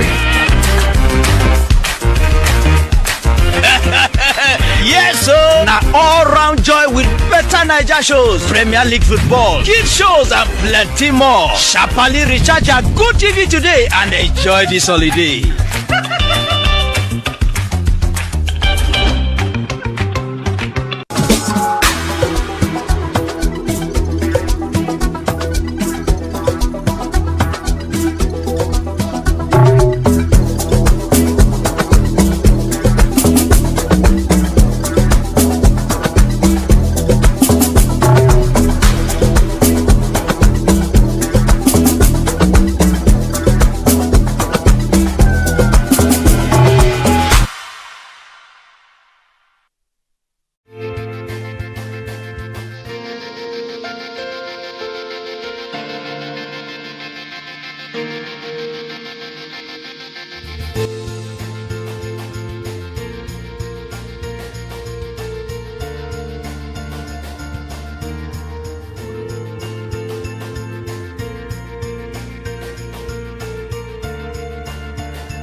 Ayetoro community is a theocratic communist setting funded by a group of believers known as the Apostles in 1947. Ayetoro community in its heydays has the largest per capita income in the whole of West Africa.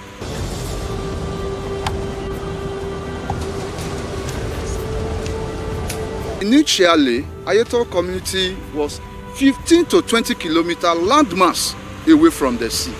But as it stands now, more than 10 kilometers of the total landmass has gone into the sea. And this frequent surge is attributed to emission from multinational oil companies off the coasts of our land, not minding the environmental challenges and disasters. This is a community established in one of the Nigeria base.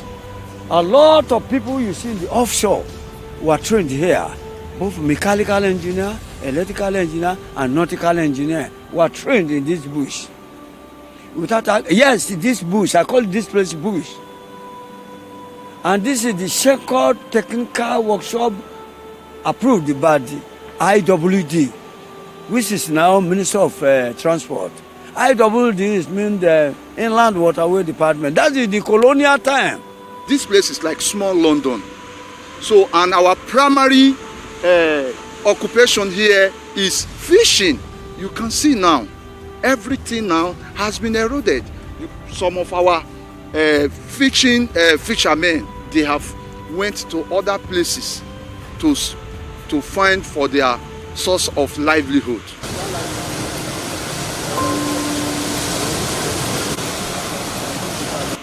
It's just a sudden that we have been experiencing corruption coming every day by day. And since that time, we have been making effort to the federal government because we are law-abiding citizens. We believe that we cannot engage ourselves in a radical ways because we believe that by protesting, writing letters, federal government can come to our aid. By the videos, a lot of things we have been doing since we have expressing the Sea Church.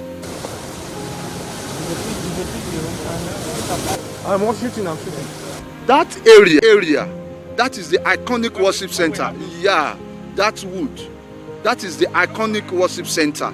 Over there, we have the community service center here, over there. Then at the same time, the major streets where other minor streets were linked to has been permanently submerged by the ocean surge.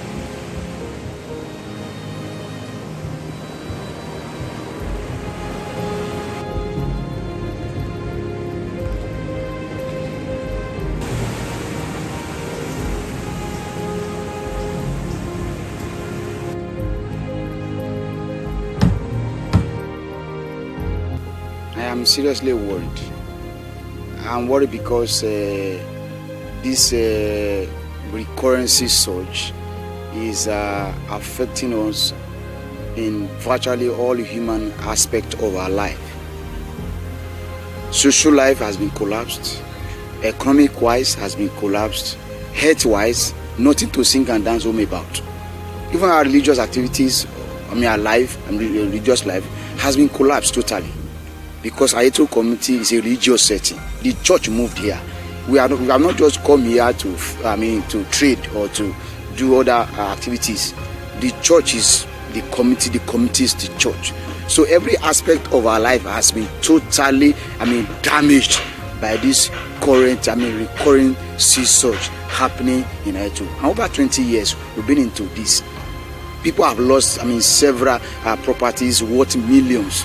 Buildings has collapsed. Over 500 to 600 to 700 buildings have been washed away. Our industrial power has been collapsed. Ayetoro community is known to be a self-developed community on its own without any intervention of the federal government or the state government over the years. Yet we kept on going. If by now the ocean surge as a result of the oil exploration that is going on in our offshore is destroying our land, up till now we cannot see the hand of the government coming to help and to rescue us. It is so sad, and that's why I'm worried. Tí ẹ bá wo gbogbo ibi ilé ló kún bẹ̀, gbogbo ilé yẹn ni òkun ti parẹ́ pátápátá. Bó dẹ̀ ṣe ń wó ilé yẹn ló ń wó gbogbo àwọn ohun àlùmọ́nì wa àwọn ohun tí a ní ilé ohun ẹrù wa ìmí gan tó bá ń wo báyìí tí a bá tètè dìsámúra àti gbà lọ́wọ́ ẹ̀ ó gbé gbogbo ẹ̀ lọ nìyẹn. Fund the trip of those guys.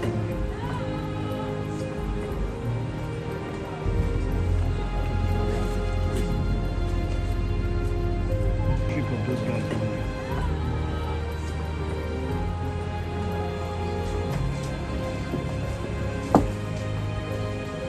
This thing is excruciating, it is extreme. In fact, every blessed day, people used to die because of the thinking that the community that was founded at their present has been eroded. So it is extreme, it is serious, it is harrowing. My father's house happened to be the extreme house before the Atlantic Ocean. We lost it 2017. 2007, that was when we lost it. It's highly devastating. Even the one that belonged to my grandmother, we lost it. That was along primary school road. We lost it too. So I've been affected. I'm highly devastated. Now I'm a tenant in my hometown. Imagine how is it? Highly devastating. We need support of the entire world to save this community. Ayeto community is a community that must not go into extinction. It's a very serious situation.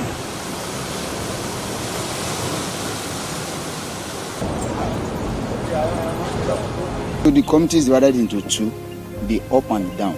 So the up is reserved for the male. Why do you do that? Because they want them to access the sea quickly because of the occupation they engage in. Then the downside is reserved for the female, so that they can dry their fishes, because the Atlantic breeze is, it's coming from the up, so that the smoke will not disturb the community from up. That was why they situated the downside for the women, so that their kitchen can be the downside. So you have Bale, Abejoye, Korodun, Aneroye, Adedoyin, Alegiosun, Bishop, Arojolu. Then so after Arojolu you have the information house, or the glass house as we used to call it. So where's the glass house now? It's gone already. It's some months already. That is where all the information regarding the Ayeto community, people come in just like you came now. All the information about your trip, what you are going to do, when you are going to, you go back, so it will be documented before you go into the community. That was how it was done then. Then the city hall or civil center, there too, all of them have gone. After the city hall, you have Ojomo Street is gone too. So behind Ojomo, you have the church building. The church street and the church building is gone already. Anyway. And that church is very important. Very important. Community. That is where they situated that night of January 12, 1947. They situated when they came in. Now we have Akinjoye, we have Ajayi. Then in Ajayi Street, you have the first Ogeloyinbo Palace built with wood. So that one is gone too. We have the Olowojai. Then after Olowojai, you have the shoe making industry. There used to be a shoemaking industry. One of the industry, a small scale industry. Then behind the shoemaking industry, you have the clothing making industry too. So that one too is gone. So we have after Olowojai, behind it is the shoemaking and the clothing making. We have Olowo Topa Oyinbo. We have Omogbenwa. Then after Omogbenwa, we have the carpentry workshop. So the carpentry workshop too is currently threatened. Half of it is gone into into the sea. And then you have Tobase. Then you have, after the Tobase street there, you have a mini supermarket. There's a mini supermarket there. So after the mini supermarket is where you have Oyetomi Street. So from the upside, where's the mini supermarket? This is just behind the what's called. But it's still there. We can still find it there. So after the what's called the mini supermarket, you have Oyetomi Street. So from the male side now, from the male side, those the main streets, Oyetomi Street is the only surviving street you can find up. And it's been threatened. It's threatened. In almost we only have just 2 buildings. That is where my mother's father's house was situated. and it has been eroded. Just 2 houses. And your fear now is that this side, where the female side might be affected. So it's like everybody has moved to this side now. Yes. So most of the male now, they are actually residing with their wives. With their wives. Their wives. So the Oyetomi is the only one that you see. Then from the downside where you have the and this broad streets is no longer existing. It's gone completely. Where you can have the broad street, the beauty of the broad street now, it's around the Block Palace. That's where you can have the beauty of the broad street. Okay. How it looks like. tí ẹ bá wo ọ̀hún yẹn chọ́ọ̀chì wa gangan the main church táwọn baba ńlá wa kọ́ ó ti wo àtúnkọ́ mi ó tún wo. The church is where all the inhabitants of this land we gather to worship God, because that was the revelation our forefathers received. This place is a Christian utopian religious community for the service of God.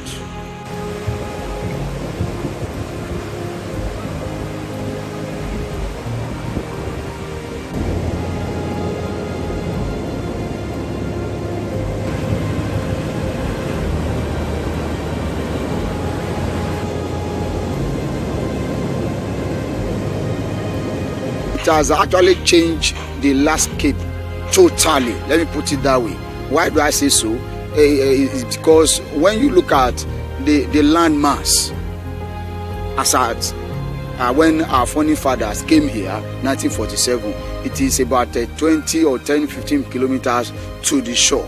So people had to trek. I think Dr. Noge wrote a book about Ayeto community. That the only challenge is that the fishermen, because Ayeto is known for fishing, the only challenges that they are having, it is the accessibility to the shore.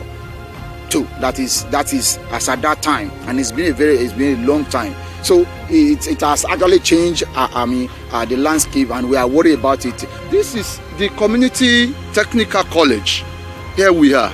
Now you can see now these are debris, has been ravaged by the sea surge. Now that place, that is the bakery that we are using before. This last month, the sea surge has ravaged this place and we've relocated to another place. So it is serious. That is the powerhouse generating plant. It has been affected, greatly affected by those sea surge. We also have dockyard over there where marine boats were built in the past. That place has been submerged as well. So nothing to write home about in the community again.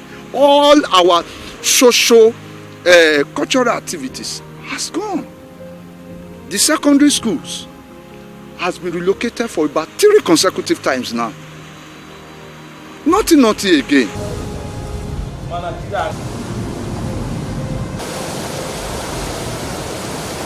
If urgent intervention is not coming any moment from now, the community will no longer in existence, because 2/3 of the community has gone already. My fears is that if something reasonable, prompt action is not taken on the part of government to salvage this land, perhaps we might. We don't pray for such anyway.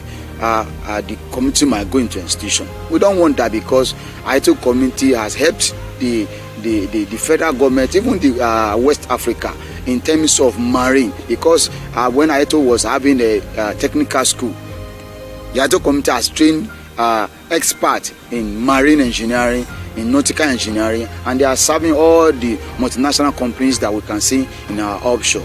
Ayeto community has built the largest fishing boat in the history of Nigeria and West Africa. It was built here by the local carpenter, and those people that even built those beauty boats, they were still alive. Check Fishing News International, is there. If prompt and urgent action is not taken within, let me say, within the space of 2 months, where we stand here will no longer be.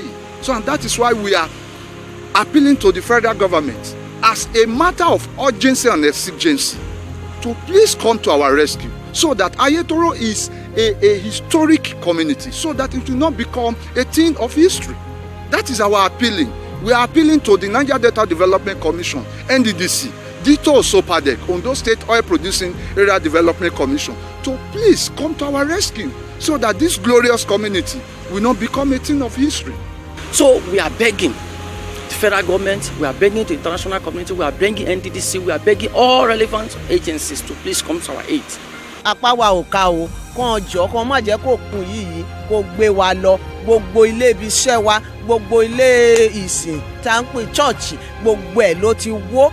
I'm now appealing to the state government, federal government, and the world to give what you call immediate action on this community.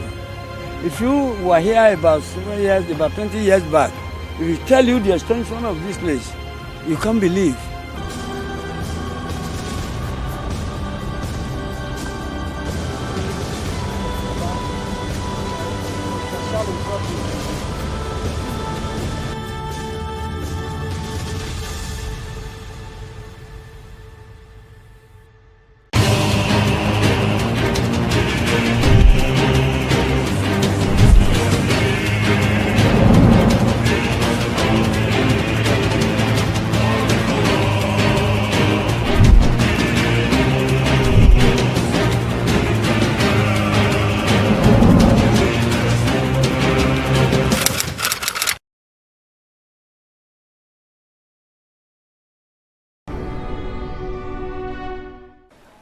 Abdullahi Dalhatu began grape farming at Dufa Dufa village in Kudang local government area of Nigeria's northwest Kaduna state in 2003.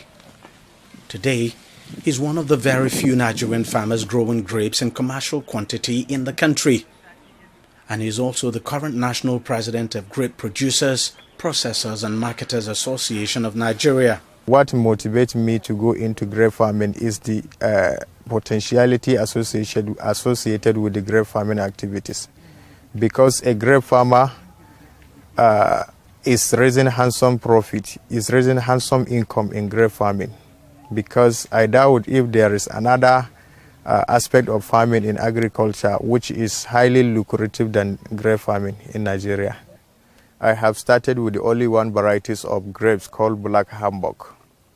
So on that time, it's only one varieties I am cultivating here, but now I am growing 7 different varieties of grapes. I have started with only 15 stand of grapes, but now I have more than 1,650 stand of grapes in this farm. Comprise the different varieties as I have said. Actually, I have started it from the small scale, but now it was a large scale. Grape farming is rare in Nigeria. In fact, many had always thought it's almost near impossible to grow grapes in the country, since the overwhelming bulk of grapes consumed in Nigeria come from abroad. When I saw the clip showing this project as a result of the visit of the chairman of the local government, I should be impressed, but I was also surprised and wonder whether this is also true. And that is why after the whole thing has gone viral, a lot of people within the country and outside the country have called me to ask me whether this is actually true, because they believe this is a treasure.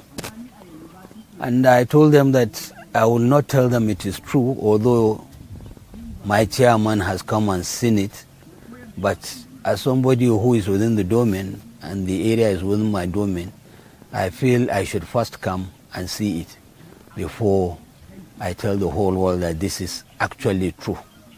It's not magic, it's not any photo magic, it is a reality. From what I've seen, I'm extremely happy, and I must do whatever is humanly possible to encourage the gentlemen and other people that have started this project through any means possible, intervention, government contact, any other thing that will bring more publicity to this project.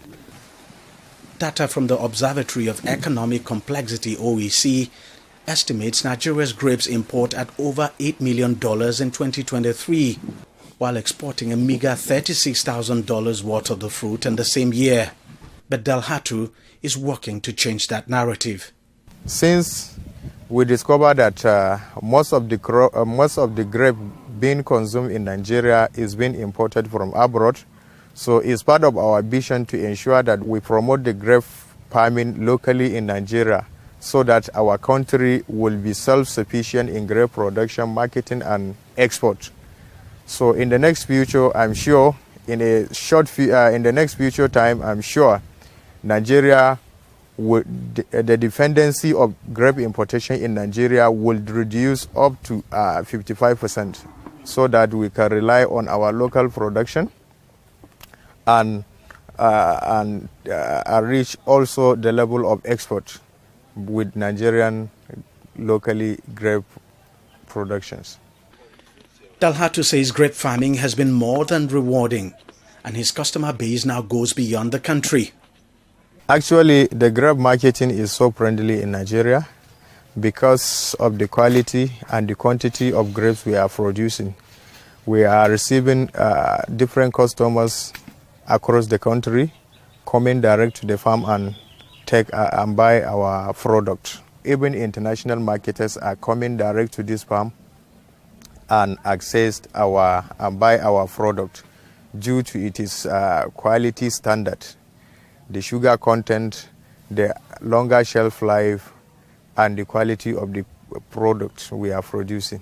We have the benefit of climate to get 2 good harvests per year, contrary to what is happening in the other countries. Based on the favorable climate we are blessed with, so we used to have a bumper harvest of 2 times in a year. For now, Dalhatu grows only table grapes, which are widely consumed in Nigeria, but he says he's making plans to start growing wine grapes as well. Grapes is a type of plant that has so many varieties. So Nigerian, we are only, as I told you, that we are only have the capacity to produce 7 different varieties of grapes. So we need more exotic and improved varieties. And most of that varieties are high-yielding varieties that will enable Nigeria to produce multiple numbers of tons in a harvest. So we need hybrid varieties of grape seedlings. So far, Dalhatu has trained over 50 persons in grape farming here at his farm. Almost all his trainees have gone on to start their own grape farm. But he says grape farming comes with some familiar challenges.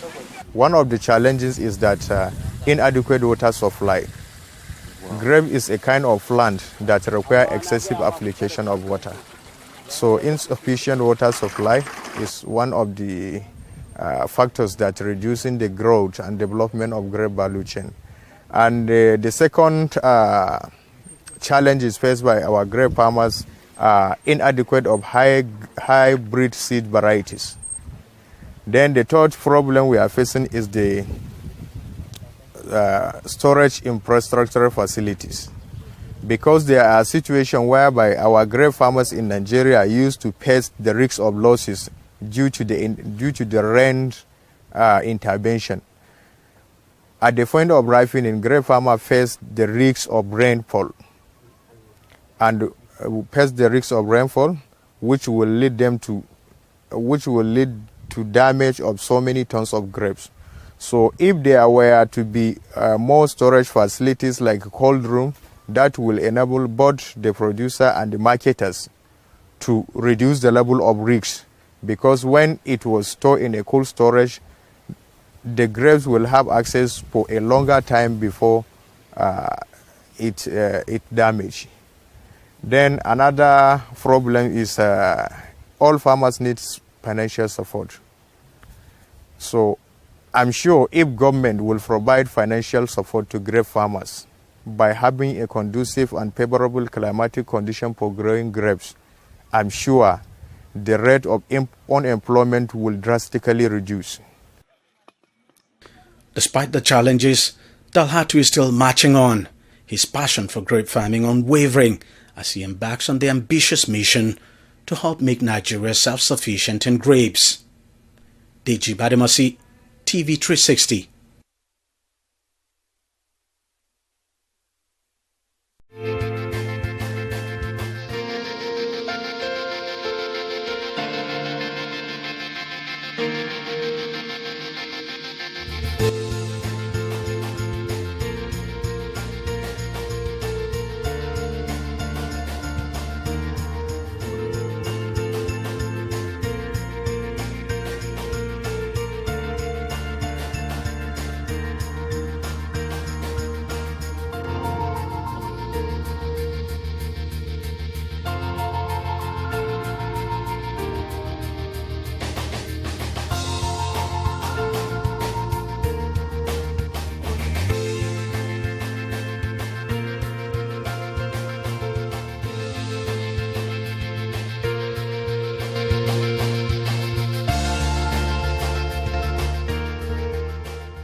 It's a pleasure to have you join us on the program. I'm Simisola Adigun. Over the past decade, Africa has witnessed a sharp rise in protests fueled by economic hardships, political grievances, and social injustices. These protests have no doubt played a vital role in shaping the political landscape across the continent, highlighting both the urgent demand for change and the complex dynamics that contribute to the unrest. From 2014 to 2024, 118 protests have been recorded, with the highest number occurring in 2019 and the lowest in 2017. At the top of the list, political protests dominated with 54 events, followed by economic protests at 36 and social demonstrations at 28. Now, these protests have resulted in 254,502 casualties, with social protests accounting for the highest toll at 167,885. Political protests resulted in 83,832 casualties, while economic protests contributed 2,785. Casualties peaked in 2014 and 2024, each recording over 80,000 deaths, including high-intensity protests during this period. Now, let's bring this closer to home. West Africa has been a hotbed of political protests, often directed against entrenched regimes. Notable examples include the Burkina Faso uprising in 2014, triggered by President Blaise Compaoré's attempt to extend his rule, and Nigeria's NSAS protests in 2020, which focused on police brutality, highlighting human rights concerns. Now, these figures are captured in the Africa Protest Report put together by TRAS Intelligence and Security Solutions Limited, which analyzes protests across Africa from 2014 to 2024. This report, titled Protests in Africa, a Decade of Dissent, Economic Impact and Legal Developments, explores the causes and impacts of these protests, examining how they have shaped governance, human rights and economic stability. Now, the report is an extensive one, and Temitope Olodo, the Chief Executive Officer, TRAS Intelligence and Security Solutions, joins us on the program to shed more light on the report. Ms. Olodo is also a preventive terrorism consultant. Thank you for your time, Ms. Olodo. Now, the Africa Protest Report put together by your organization, TRAS Intelligence and Security Solutions Limited, is quite a detailed one. No doubt, the protests listed in the report from 2014 to 2024 differ in terms of intensity and outcomes. Now, what is the context of this data and why in the last decade?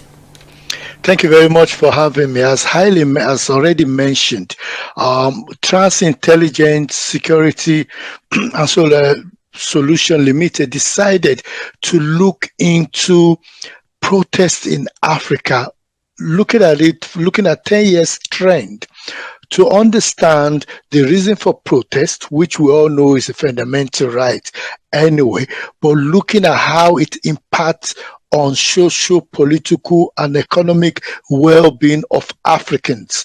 It's funny enough that when we started reviewing protest over a period of 10 years, and your viewers need to realize that not all the protests were actually captured, because people are protesting as we speak. People are protesting. We only looked at the major protests that took place in Africa, and we realized that over a period of 10 years, 200,000 plus people lost their life. That is the population of even some countries in Africa, and not only that, it had major impact on economic, social well-being of people, and actually even some government lost their position. In other words, some protests led to a regime change. And what we decided to do was to look at what is the social, economic, and political impact of protest, to continue to reaffirm people's right to protest, but also to help different stakeholders who could be affected by protest to find a middle ground on how to ensure that protest does not affect the economic well-being and prosperity of Africa. So that is the crush of it. And anybody listening to me right now could go to our website and find out that there are ebooks that people could actually purchase, small businesses, on how to be able to ensure that, when protests are going on, they do not lose their livelihood, or individuals don't lose their livelihood, and businesses can continue to strive even when there is those protests, which are legitimate, but we must ensure that genuine protests do not lead to violent protests or unruliness that could actually have impact on both life and property. Now, talk us through the statistics in the report. You cited political protests dominated with 54 events, followed by economic protests at 36 and social demonstrations at 28. How much impact would you say these demonstrations have had on political and political development in Africa? There's no doubt in my mind, just like you rightly alluded to. We had a protest, the biggest being the political protest that actually led, to more than 80,000 people losing their life. And for many Nigerians that are watching me right now, in the last few days, we've seen the drama of the impact of protest in our political life. The Democracy Day that we, celebrate in Nigeria was as a result of some people going out there, to fight for our rights in terms of the June 12 election that was annoyed by head of state Muhammad Buhari and some individuals, including people like, our present president in Nigeria, people like Barrister Falana, or even being locked up as a result of coming up and calling for protest to ensure that democracy was enshrined, and as a result we're enjoying that democracy. But we also saw last year a change in political protest, with Russian flag being flown, being waved, on the streets of Kano and some other northern states. And we know that that flag was also, used in protest in Niger, in the country just next to us. And, the civilian government was removed. We know that protests also contributed to incidents in Mali. So we know that political protests could have adverse impact. But I think it's important to highlight to our viewers that there are different types of protests. So if you look at the southeast of Nigeria, the protest in that part of the world is nothing to do with coming on the street, but it's actually people showing unhappiness, their dissatisfaction with the government, with government generally, not government of the day, but with government holding Nnamdi Kanu, in in prison.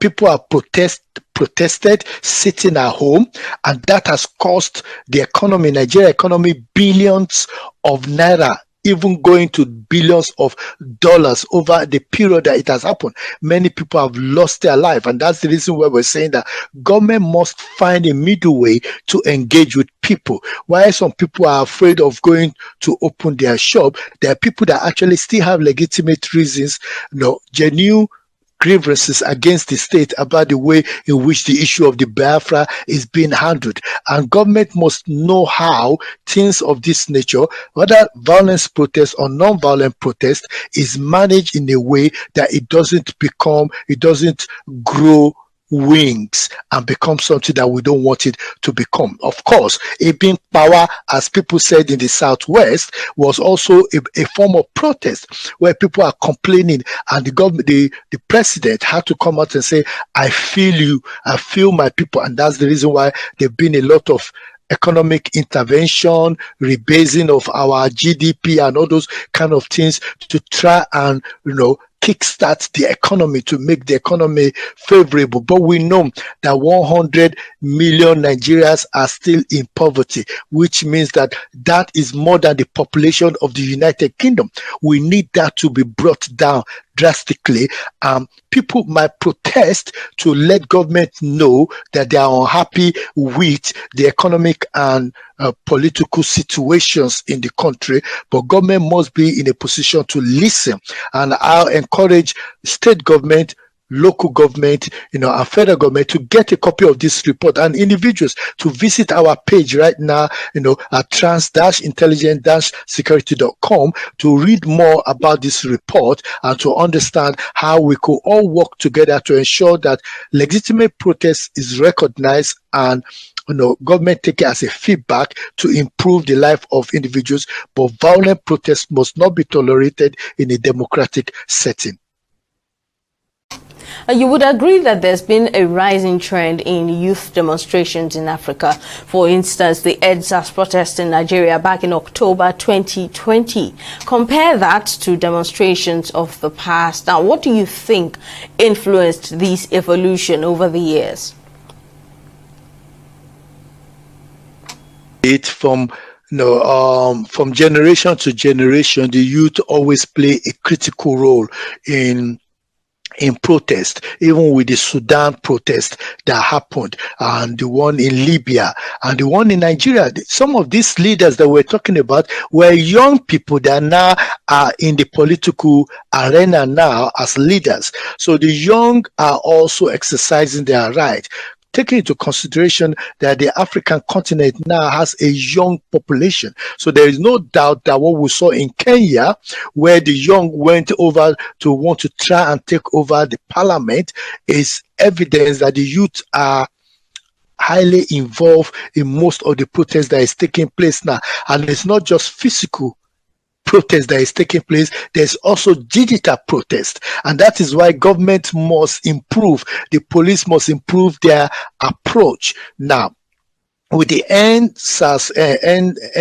protest, we saw that it was the youth that were involved, and government was not proactive enough, which led to the event being hijacked. But government also need to understand there are, as the world becomes a global village, there's going to be external impact, external influence in protest. So we saw a lot of the diaspora getting involved in protest, i.e. Providing the logistic, to help the sustainability of that protest. And we were even witnesses to what is going on in the Southeast, that there's a lot of foreign intervention, a lot of foreign money coming into,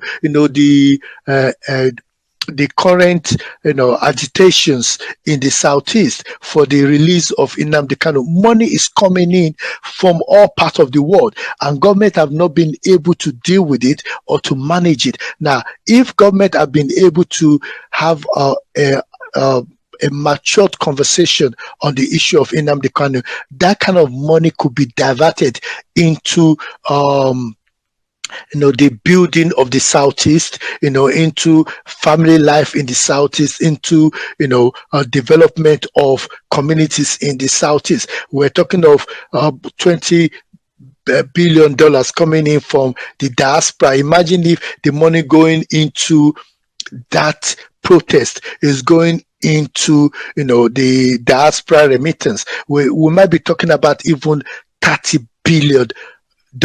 So government need to start engaging the youth, and it's not just about saying we're setting up a conference. It's about proactive engagement. The police should have a youth forum where youth should be able to engage with the Inspector General of Police to say these are our concerns. The ministry, the legislators should have engagement, not just that one day of Children's Day and then saying they vacate their seat. Those are, what you call publicity, cheap publicity. We want proper engagement of youth, bringing youth in to work with them as legislative aides, using them as special advisors so that they could start getting involved in legislative instrument, development of legislative instrument, and so that in the future, what you found out is that some of these youth might become politicians and they understand the working of government.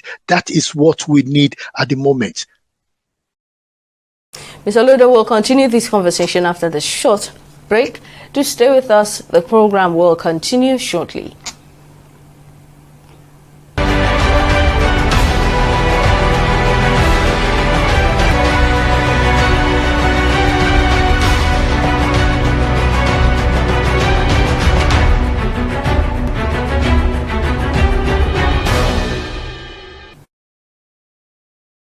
Welcome back. We're still discussing a recent report on protests in Africa released by TRAS Intelligence and Security Solutions. And of course, the Chief Executive Officer of TRAS Intelligence and Security Solutions, Temitope Olodo, is with us in shedding light on that report. And let's discuss the casualties from these protests in the last decade. 254,502 altogether. Social protests are the highest toll at 167,885, followed by political protests, which resulted in 83,832 casualties, and economic protests contributed 2,785. The impression is that political protests would record more casualties, considering that Africa has been a hotbed of political protests. Help us shed more light on that. Now, it's quite interesting because the political protest itself, 83,000 plus people lost their life. And you could see what happened with the protest in the north of Africa, which impacted on Libya, impacted on Tunisia, impacted on Egypt, where a lot of people lost their life. And what we're saying is that government must have mechanisms in place, to take the grievances of people and our citizens and change them around. We need a situation like in the Northeast where people are unhappy with the situations.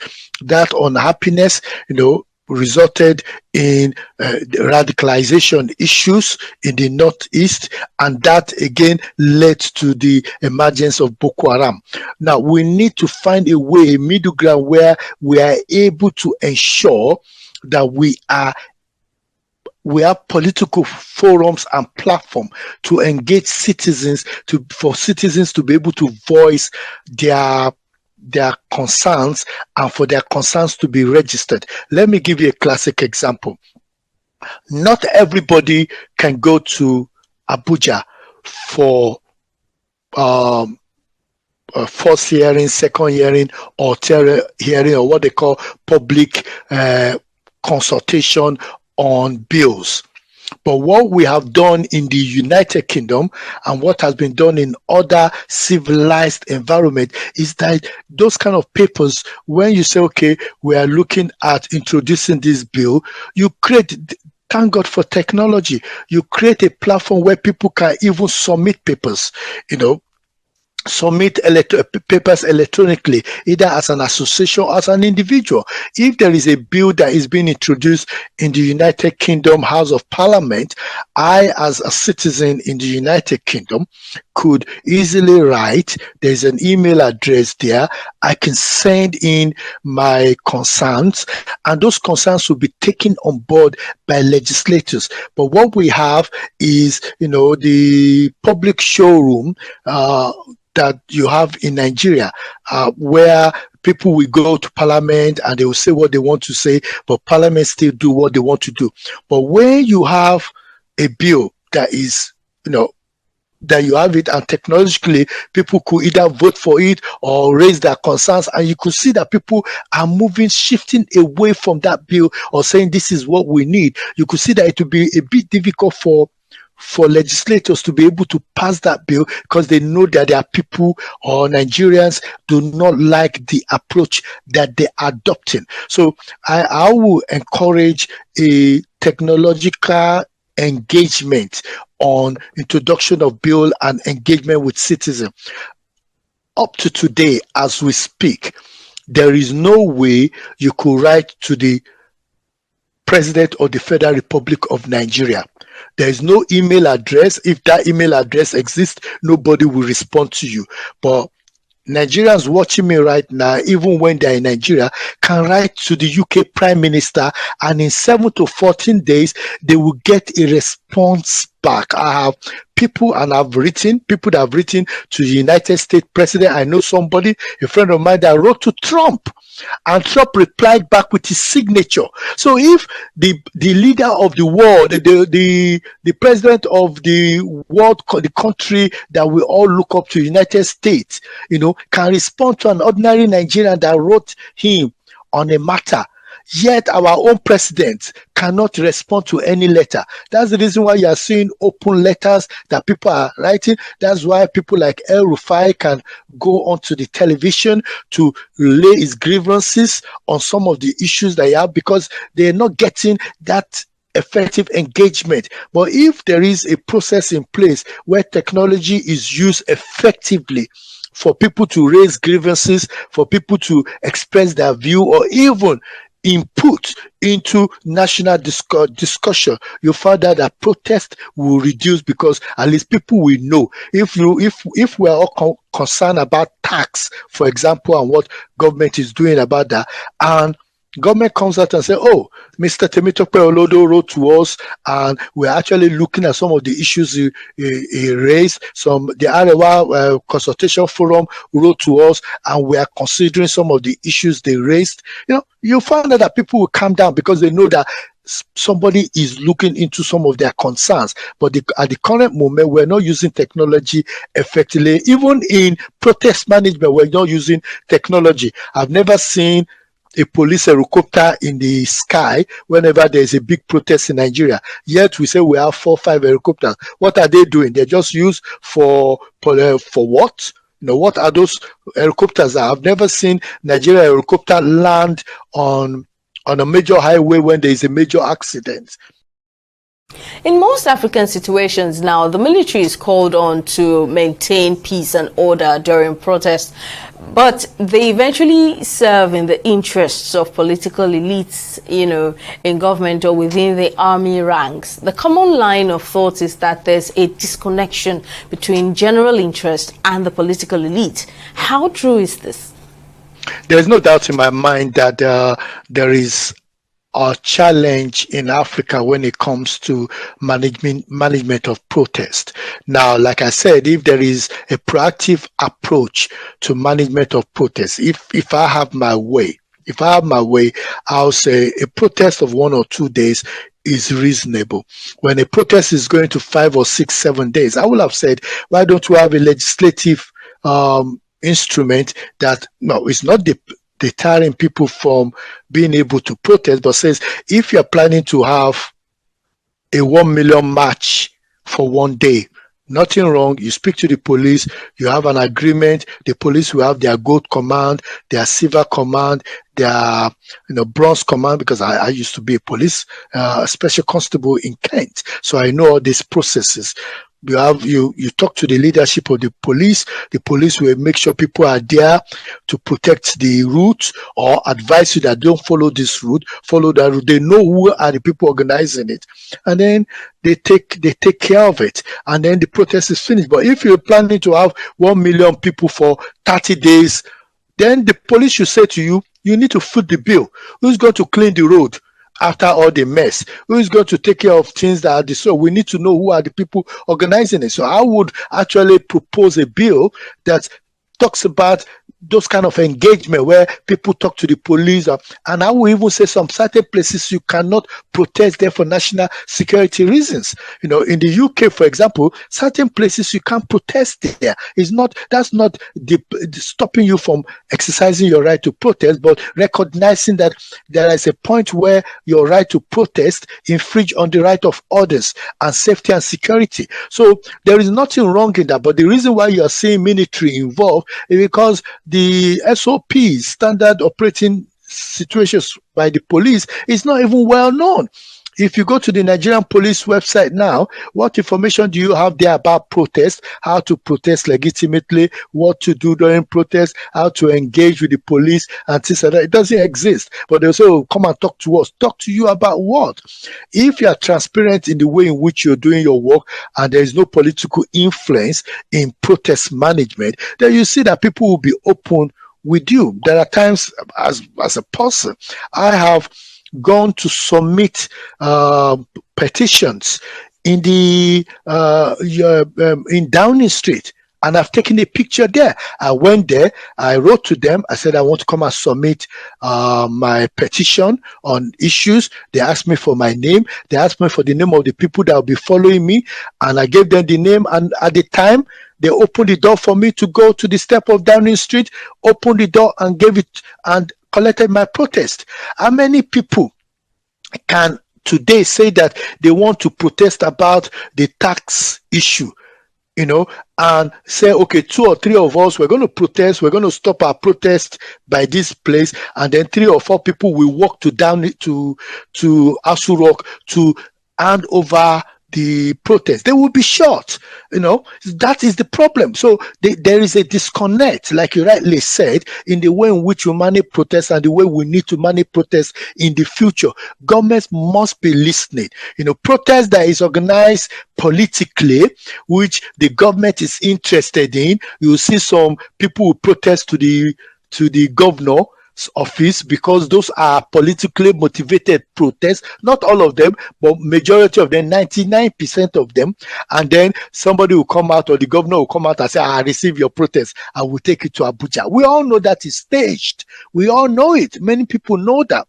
But if it's a protest that is protesting against the governor, they will not even allow you to get to the government house gate. They will have put tear gas and everything. That's what we're saying. That should not be happening. People should be able to protest, because once you become a governor or president, you are the father, mother, brother, sister of everybody. You are the father of the nation or the mother of the nation, and people should be able to talk to you. There is no PDP, APC,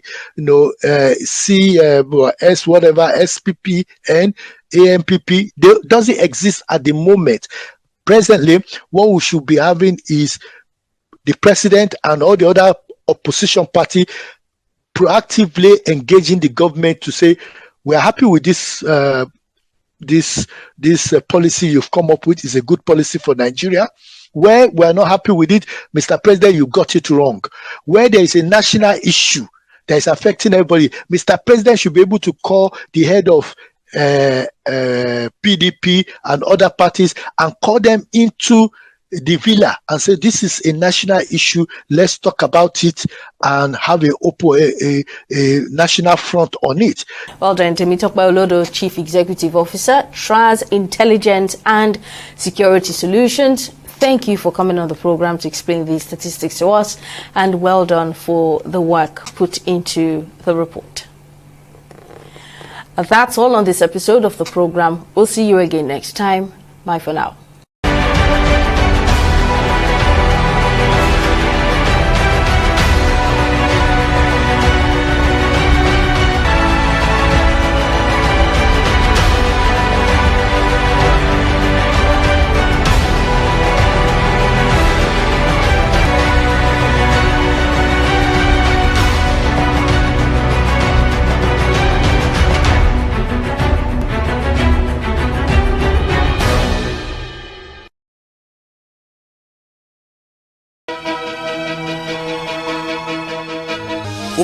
Opinions are free, facts are sacred, but truth is universal.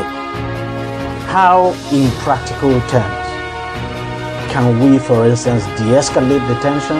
When you go into public office, you must be ready to answer to the people. We know where the enemy is. 3 places.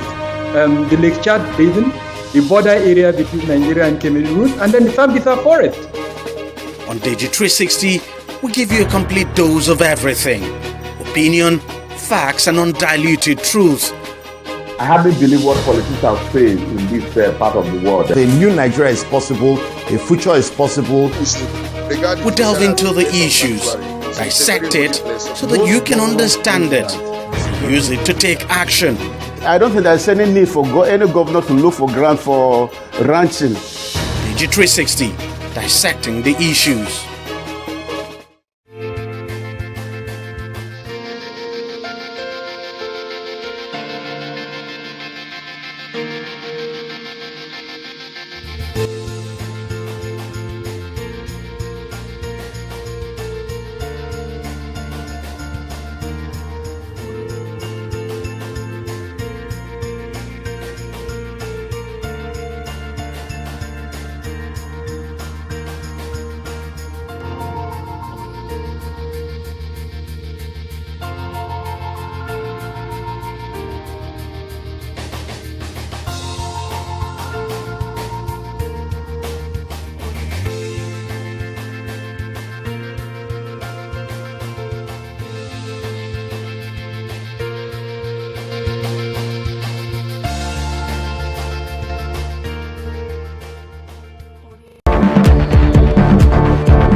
Good day and welcome to your favorite sport program on TV360 Sport.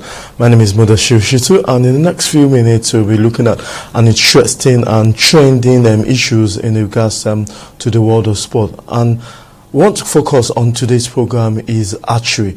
A lot of people will wonder whether this sport really exists in the country. Yes, it does really exist, especially if you are a regular viewer of our programs, 360 Sport. You know that we've brought in prominent persons who has come to talk about archery. And today we are looking at a member of the national team, Nigerian team archery, talking about one of them who has done so well for himself. Of recently, he got a medal in an archery competition in America, where he's based.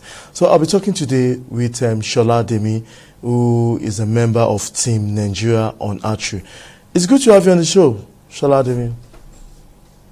Hi, good afternoon. It's always good to be here. Yes, it's been so much we need to talk about today, but we're trying as much as possible to look at the time frame to say this. But first and foremost, let's go straight to the fact that March 10th, coming March 10th, there will be a Congress, and that's the Nigerian Archery Federation. The embattled president, the man that the World Archery Federation has asked, his last election last year in March was not recognized, and the world body archery has mandated the Nigerian Olympic Committee and also some stakeholders to pass a vote of no confidence, and that circular and that communique we all know is within few hands. And but nevertheless, March 10 is a day of the Congress for the Nigerian Archery Federation. Amongst all these things coming forward, we also know that there's a lot of people saying about the fact that the archery is not really growing in Nigeria under his leadership. But you and some selected people has done so well for yourself. But tell us, as the member of Team Nigeria, and as someone that is an athlete, tell us so much about what you know about some of this crisis. All right, thank you very much. Currently, the NAFED is having its issue, that is National Archery Federation of Nigeria. Some of the challenges we're having, which is the fact that we have someone who has been in office for the last 9 years. And I mean, I can understand that during the time when he started in his first 2 terms, there may have been challenges in terms of athlete participation and all of that, you know. But I also believe that I think he's done his part up until 8 years, and it's important for the next generation of administrators or archers to take up from there. I started archery in 2020 during the COVID lockdown. That was when I started archery, and most of our growth and development has been self-funded, self-propelled. For most highly competitive archers in Nigeria, they can actively say that their growth has been independent of the federation in terms of financial support and training. And if that's what the style has been in the last 8 years, I think it's time to move on to something different. You know, and even if he has taken us to the Olympics for the last 8 years, change is a constant thing in life. I think it's only important, or it's only natural for us to migrate away from the present way things are done. We cannot continue to do things this way and hope for something different. Unfortunately, in the last 1.5 years, we've had issues with the World Archery Federation. We've basically not been in good standing. That's a nice way of saying we've been kicked out of the World Archery Federation, you know, for administrative reasons on the part of NAFED leadership. And if we're having issues like this, if in the last almost 2 years, we've been pushed out of World Archery Federation and it has not been solved, I don't think we should try to use the same tools we've been using in the past. I think it's time to do something different, you know. I think he's done his part, which is good. I think it's time to move on to something better at this point. Yeah. Last year, the World Archery decided in a letter, which some letter was shown to us, is the very fact that the election that brought him in for the 3rd term, so to say, was annoyed, was not recognized, was not given because of irregularities. What information do you have about that?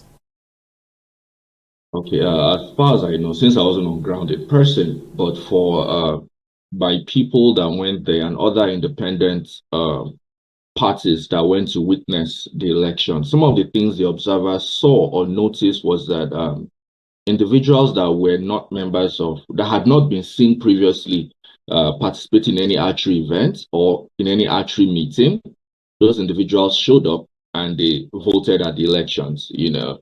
And another disturbing or rather concerning thing was that the elections was earlier stated to hold in Lagos, I think a few days before the Zen archery competition last year.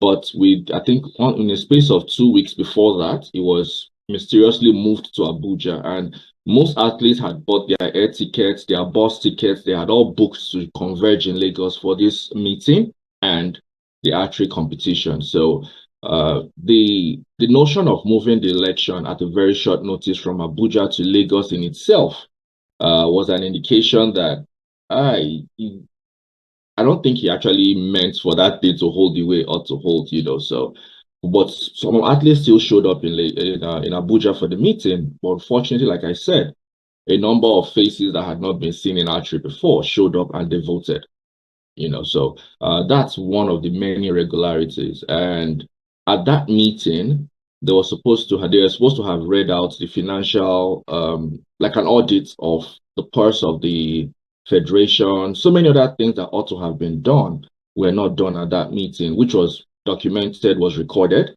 by witnesses that went there, you know. The observers saw all of this, and it was part of the things that were written to World Archery, letting them know that, okay, did an election hold? Yes. However, the circumstances surrounding the elections are questionable in terms of the impromptu movement, people showing up that are not members of the federation, and the fact that there was no audit done on the account of the federation in the last 8 years or 9 years or thereabouts. So these are just some of the irregularities that were observed at the elections, and these were conveyed to World Archery Federation, hence their letter saying that they do feel that there are concerns about the elections, and elections should be revisited. Yeah.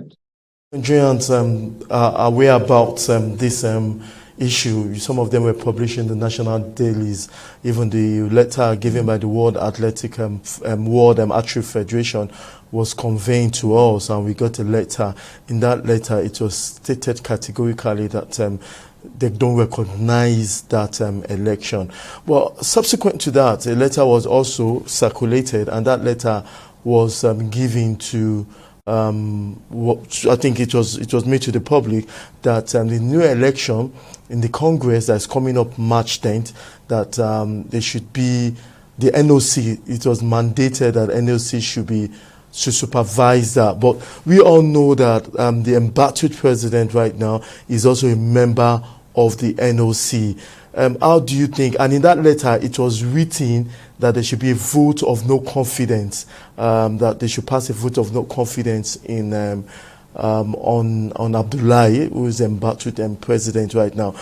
But NOC, Ahmad Abdullahi being a member of NOC, how confident should the public have on that mandate that the World Archery has given to NOC to take to be neutral in the coming Congress? Thank you. I think this is an opportunity for NOC to show that it is capable of being independent, that it is capable of not being influenced by the fact that a member of NOC is also involved in this matter. However, the grand law in law, they'll say that you can't be a judge in your own case. So the fact that he's a member of the NOC and the NOC is involved in this, it raises some form of questions. However, since NOC appears to be like the supervising body for sports, Olympic sports in Nigeria, the burden is on NOC to show that they are capable of being objective. So I would like to give them a benefit of doubt that, okay, let's hope they will do the right thing in this circumstance. So hopefully there will be press people to observe. And just to say that it's important for people to know that it's beyond just the number of votes. There are nuances attached to it. Who are those voting? Are they truly archers? Or are they just people that were brought into the scene just to vote? Those are some of the things that should be considered in the course of monitoring the votes and to ensure that the vote of no confidence is done appropriately. Done so well. Let's take our mind away from the leadership crisis and look at archery, that a lot of young lads, use that word, are member of Team Nigeria Archery. You've won several medals in African tournaments 2 years ago, a year ago, and some in South Africa and also in the northern part of the continent. The resources the resources that made this group to keep flying. Where do you get the resources? Because most times with Nigeria, we always talk about, and to a lot of people, we think Nigeria has given you young men funds to represent, because it takes so much courage to do that with your own funds. Have you been able to succeed? Because you did really succeed. All right. Okay.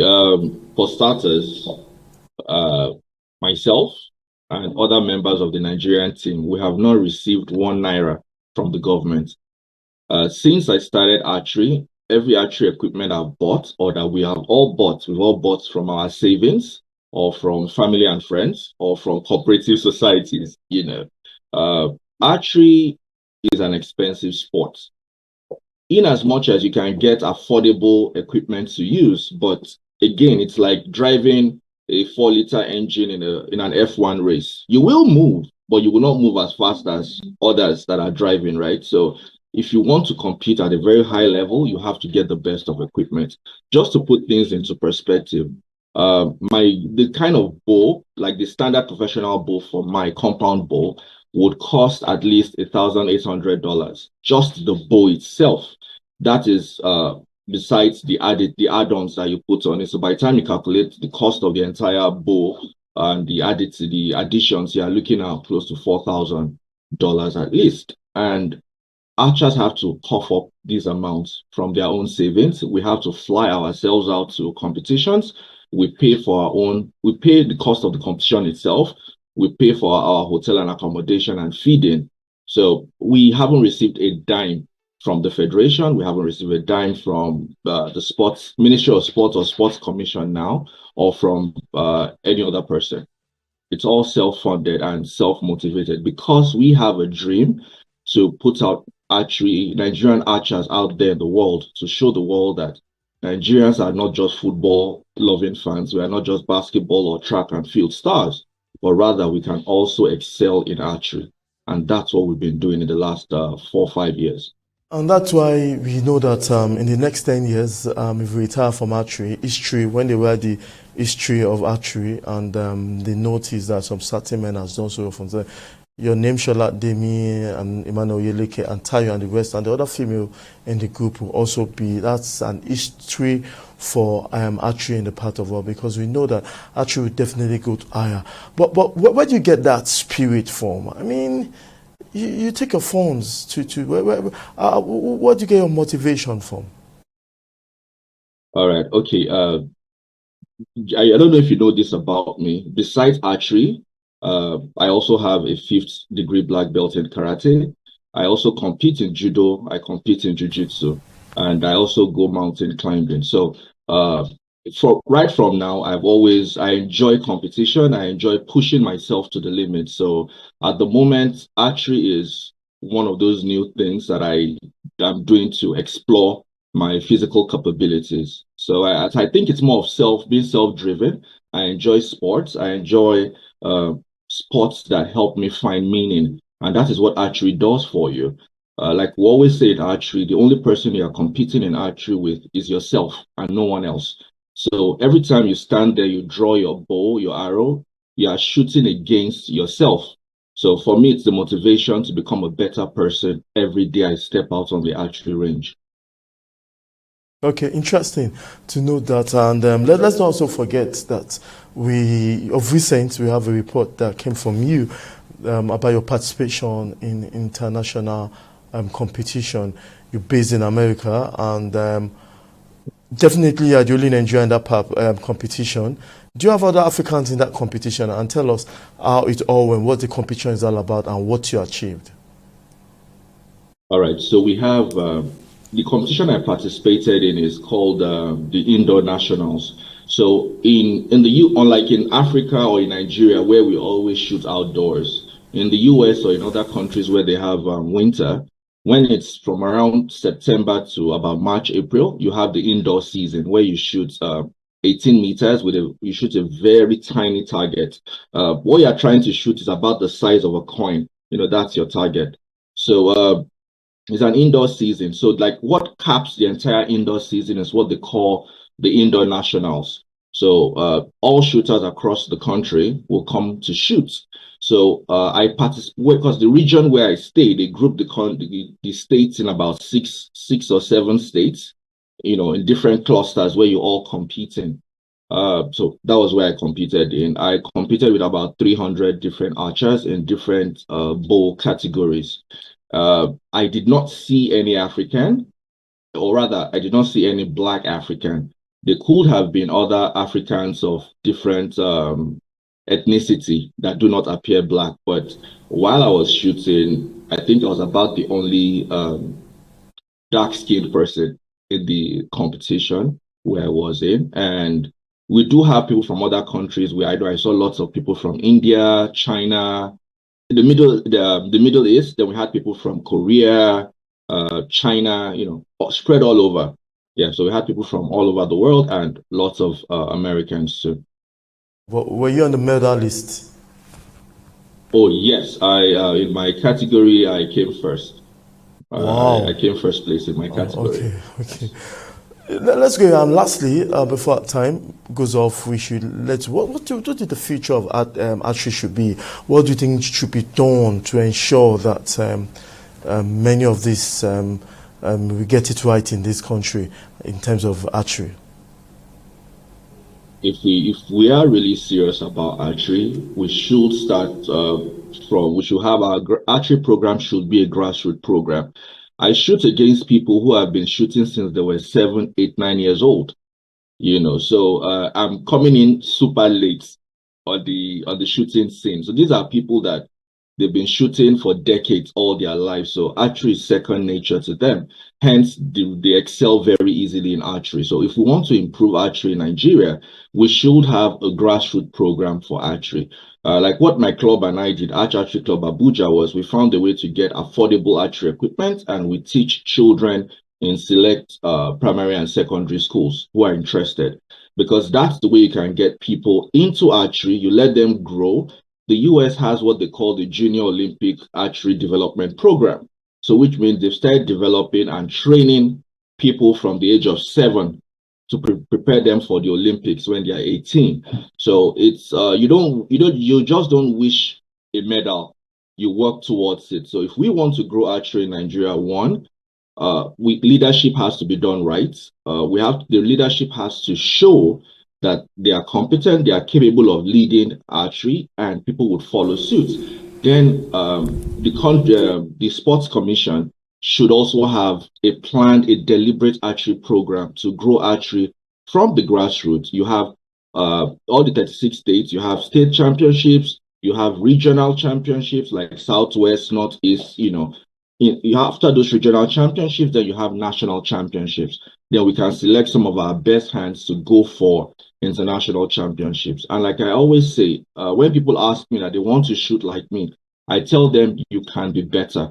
You can shoot better than me. And it is my goal and my hope that I can raise athletes, archers that would excel and do better than I have ever done. Because that is the only way you can mark success. Success is not when others that come after you don't do as much as you've done. If that happens, then you failed. So my goal, for us to develop archery in Nigeria, we should strive towards having archers that can stand neck to neck, shoulder to shoulder with international archers. That is the way, that is the path. And sports development is not cheap. We have to be deliberate. We have to be ready to spend the right amount of money, and you shouldn't go into private pockets. Right amount of money, right resources, and direct it towards an archery program that would help grow and develop and support athletes. Archery is expensive, and it's an individual sport, which means that if you have 10 archers, you are more likely to have at least 10 potential medals, as opposed to other sports, without mentioning names, where you have like 18 athletes and you have only 1 medal, But with 10 archers, there's a potential of 10 medals. So I think it's time for us as sports guys. Let us work smart. Let's see how we can put in money and get the best out of it. And I think archery will do that for Nigeria very easily.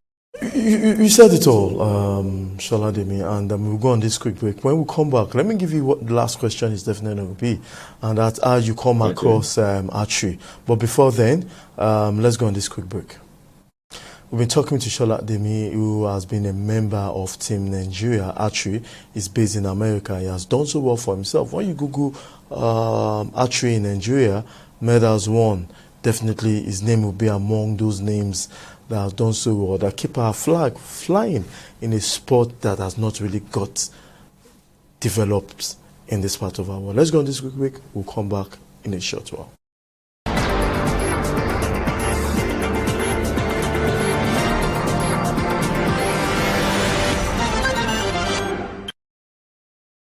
We're back. If you're just joining us, you can join us on all our social media platforms to be part of this incredible analysis on archery. Speaking to me from America is Sholademi, who has done so well for himself in archery. And if you are joining us, this will probably be our last question for the program. You can join us on all our social media platforms to get all what you need to know if you missed the earlier parts of the discussion. Sholademi, like I said, how did you come across archery, the path across? All right, so it was during the COVID-19 lockdown.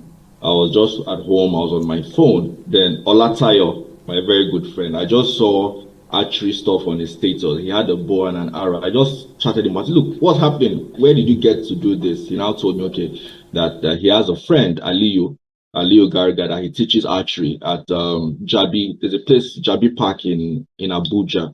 So I said, okay, how do I go about this? And I met him up, I think, a few days later.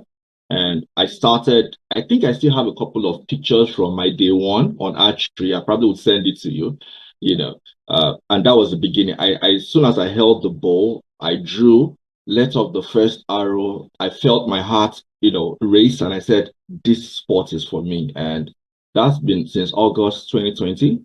And I haven't looked back ever since, I think it's a primal sport. It's a sport that helps you to focus, so I like things like that will help me focus, that will challenge me, so I think archery does it for me. Okay, I promise you there will be definitely a time that we will also telling you about the medals you've won. I'm sure you have your own medal cupboard where you have the medals placed there.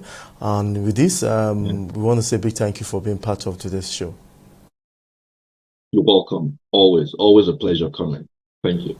Yes, that's Damilala Shola Demi, based in the United States of America. Just won a medal in the indoor championship that just took place some days ago in the United States of America. If you're just joining us, like I said, join us on all our social media platforms to be part of this exciting moment. Don't ever miss any moment with TV360 Sport. I want to also say a big thank you to our viewers who have been keeping in touch with us. We've been seeing some of your likes on our social media platform. We say a big thank you. And this is where I'm going to draw today's curtain. Same time next week, we'll be giving you all what you need to know in the world of sports. Bye for now.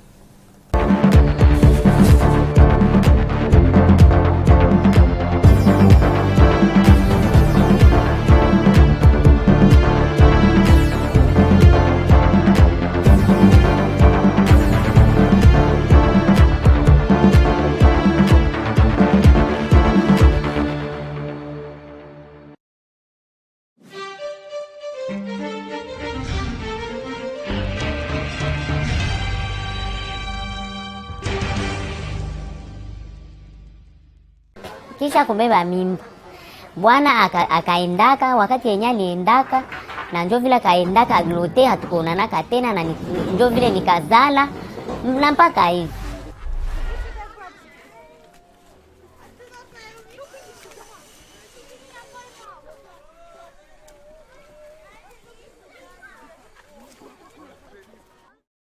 We have had a few cases where the peacekeepers have admitted the paternity, and so the process can start for recognition of the child and to provide the maintenance and support for that child and to the mother.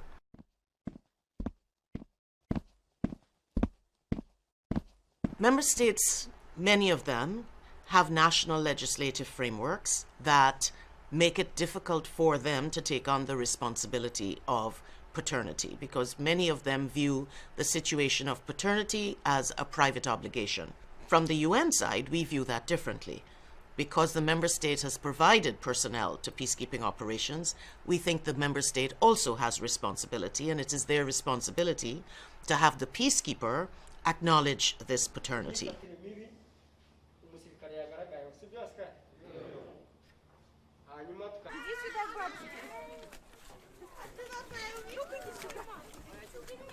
Batoto yenyewe walizaliwaka ku MONUSCO na mama wanakosa kama watachungia watoto wapi, banateseka.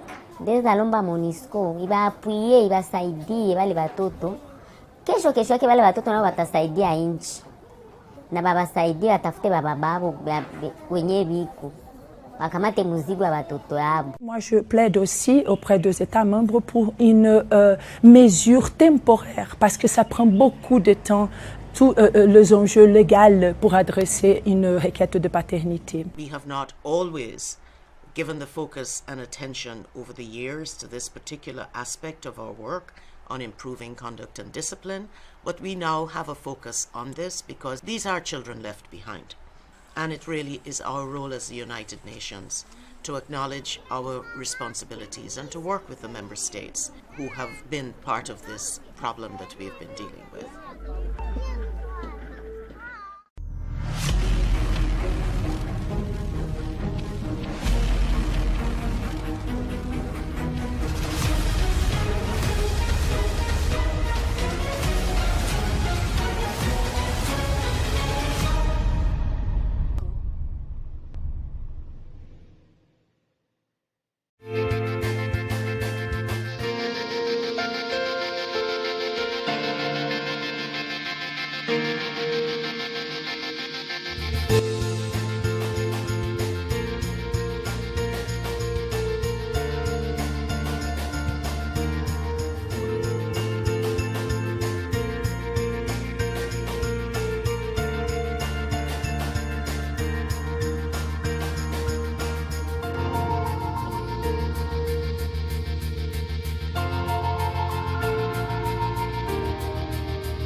Hello and welcome.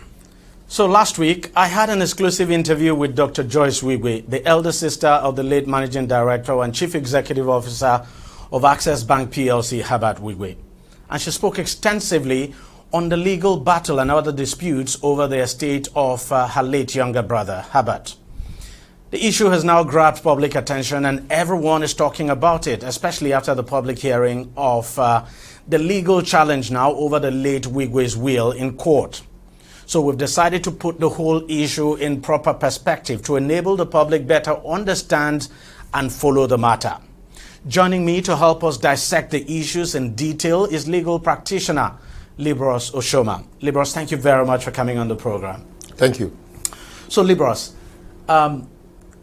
this whole issue about the estate of the late Herbert Wigwe actually began when the father of the late Wigwe now, and of course, I think one of the uncles filed I've forgotten the name of that uncle now, filed a case. They actually filed a caveat. And of course, Dr. Joyce Wigwe, that's the elder sister that I interviewed last week, spoke about that case, that they filed a caveat in court challenging the legitimacy now of the will brought by the other side, led by Aiboje Imokwede and Paul Usoro. And eventually, something happened in court. They also asked for a preliminary injunction. So they made some preliminary requests. So help us understand that request they made and what actually played out. First and foremost, I listened to her 1 hour interview, and I have never really sat down to listen to a 1 hour interview online, but I took my time to listen because I've heard so much about the matter from, and I shared it also on my social media pages. And, what the issue of the will, because they are disputing the fact that their investigation revealed that the 3-page document that was presented here in Nigeria is actually an 18-page document in America, and that that will ordinary was limited by jurisdiction, that it was only supposed to cover the property in America and not anything near Nigeria. And that will was dated 2013? Yes, 2013. And the question also, some questions arose as to whether the late son's name was not mentioned, and if he knew he was going to die with his son, and all of those plenty legal issues, which the court eventually decided anyway. But one thing that I understand most times, most rich men do in Nigeria to avoid inheritance tax in America. So when they buy assets, big assets in America like that, they ensure that there's a will tied to that asset. So by so doing, so that in the event of your demise, all your assets all over the world, because in America, if you are an American citizen and you have assets in Nigeria and you have assets in America, for the purpose of taxes, even those assets in Nigeria will be taxed. So what they do, they just create a will and limit the assets in America to that will, so that you don't begin to tax all the assets that they own all over the world. That I know of. And then, but for this matter, permit me quickly, what the Wigwe's actually, the preliminary objection that was filed by them is for an order for the appointment of Tochi Wigwe, Uche Wigwe, Shanghai Wigwe. I think that's Shingle is the father. Okay, that's the father of Herbert now. That's the father of Herbert, and 2 professionals, which is Zendra Trust Company, Isle of Man, a subsidiary of Zendra Corporate Solution UK Limited, international professionals, and PricewaterhouseCoopers, local professionals, as interim administrator of Herbert Estate, pending the resolution of the substantive suit. And then also, they also requested an order placing Herbert's minor children, that's David, Wegu and Hannah, I think those ones are twins, and then Okachi, Great Wigwe, under the joint council guardianship of Tochi Wigwe, Uche Wigwe, Emeka Wigwe, Shanghai, that's the Abbat's father, Wigwe, and the two professionals nominated, with the Abbat's father overseeing their welfare.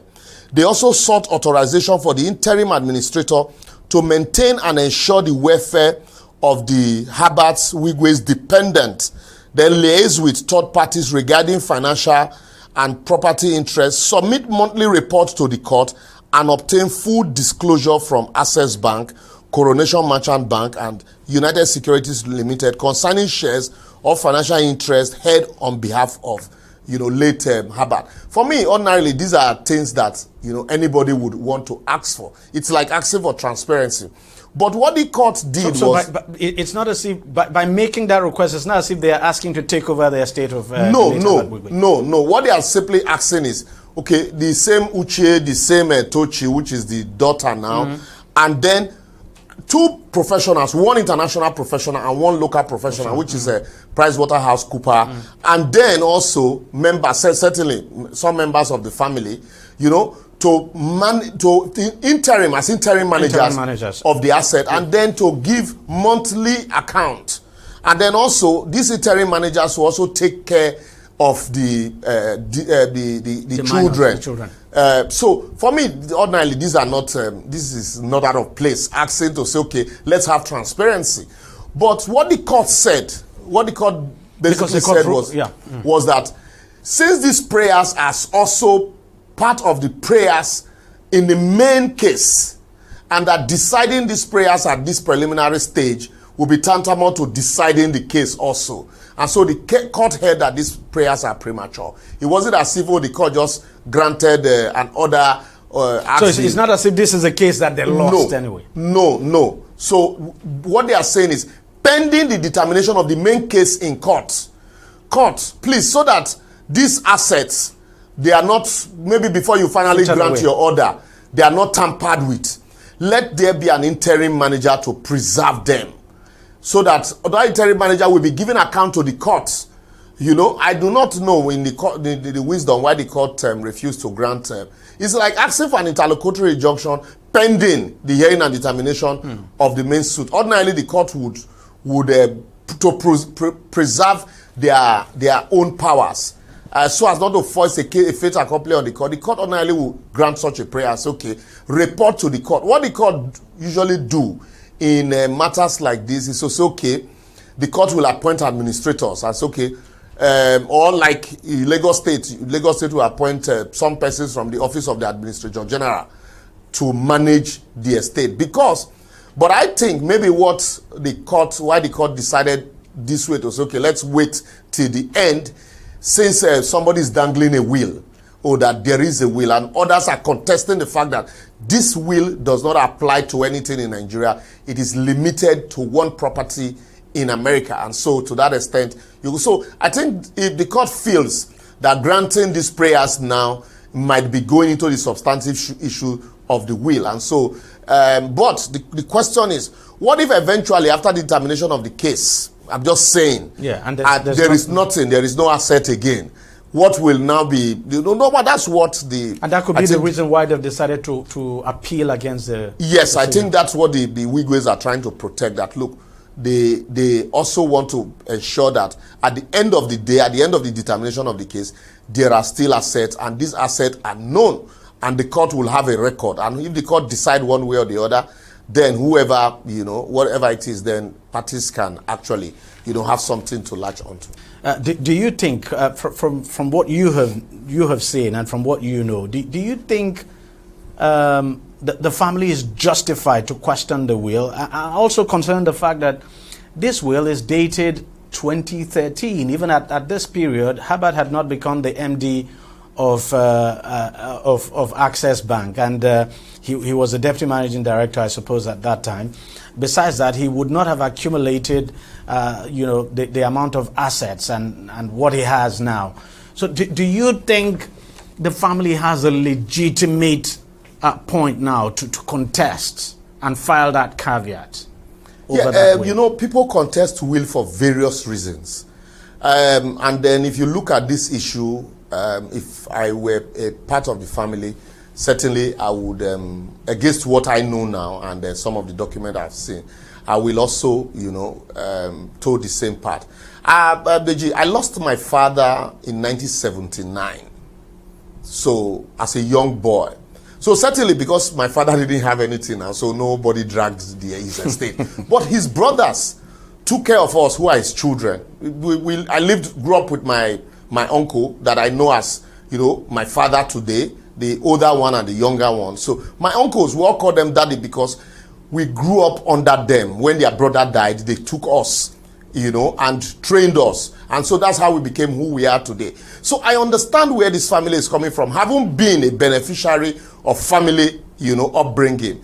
So when somebody dies, I also listened to the woman. She said that when Herbert's older brother died, that Herbert, was the one that took care of the estates, and they put them in a trust and handed over to his wife. So against all of that, certainly when you've lost not just a son, two sons, a son and a grandson, and then the wife, certainly the first thing will not be assets, but mind you, he has children, some 2 years old from what I learned. Yes. Certainly you will want to protect those children, especially if the man left a whole lot. You don't want a situation where the children will be crying tomorrow that their father left so much and they can't find any. Like you see in some tradition, a man dies that the wife is chased out of the house and they just share his estate. So Tochi obviously is not the only child left behind. No. From what I read in the court processes, there are four other children. So who are minors.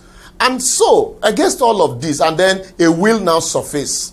And you say, oh, this will from 2015 or 2013, 2015, and then we're in 2025. A will surface from the blues and just 3 documents for a man of that, intelligence. Certainly you will want to take a second look at the will. And so from the lady, the sister's point of view, they said they conducted an investigation and discovered that this will actually emanated from Florida and America, and they went there, they discovered that the 3 pages brought here, it was actually 8 pages. So that will raise a red flag. 18 pages.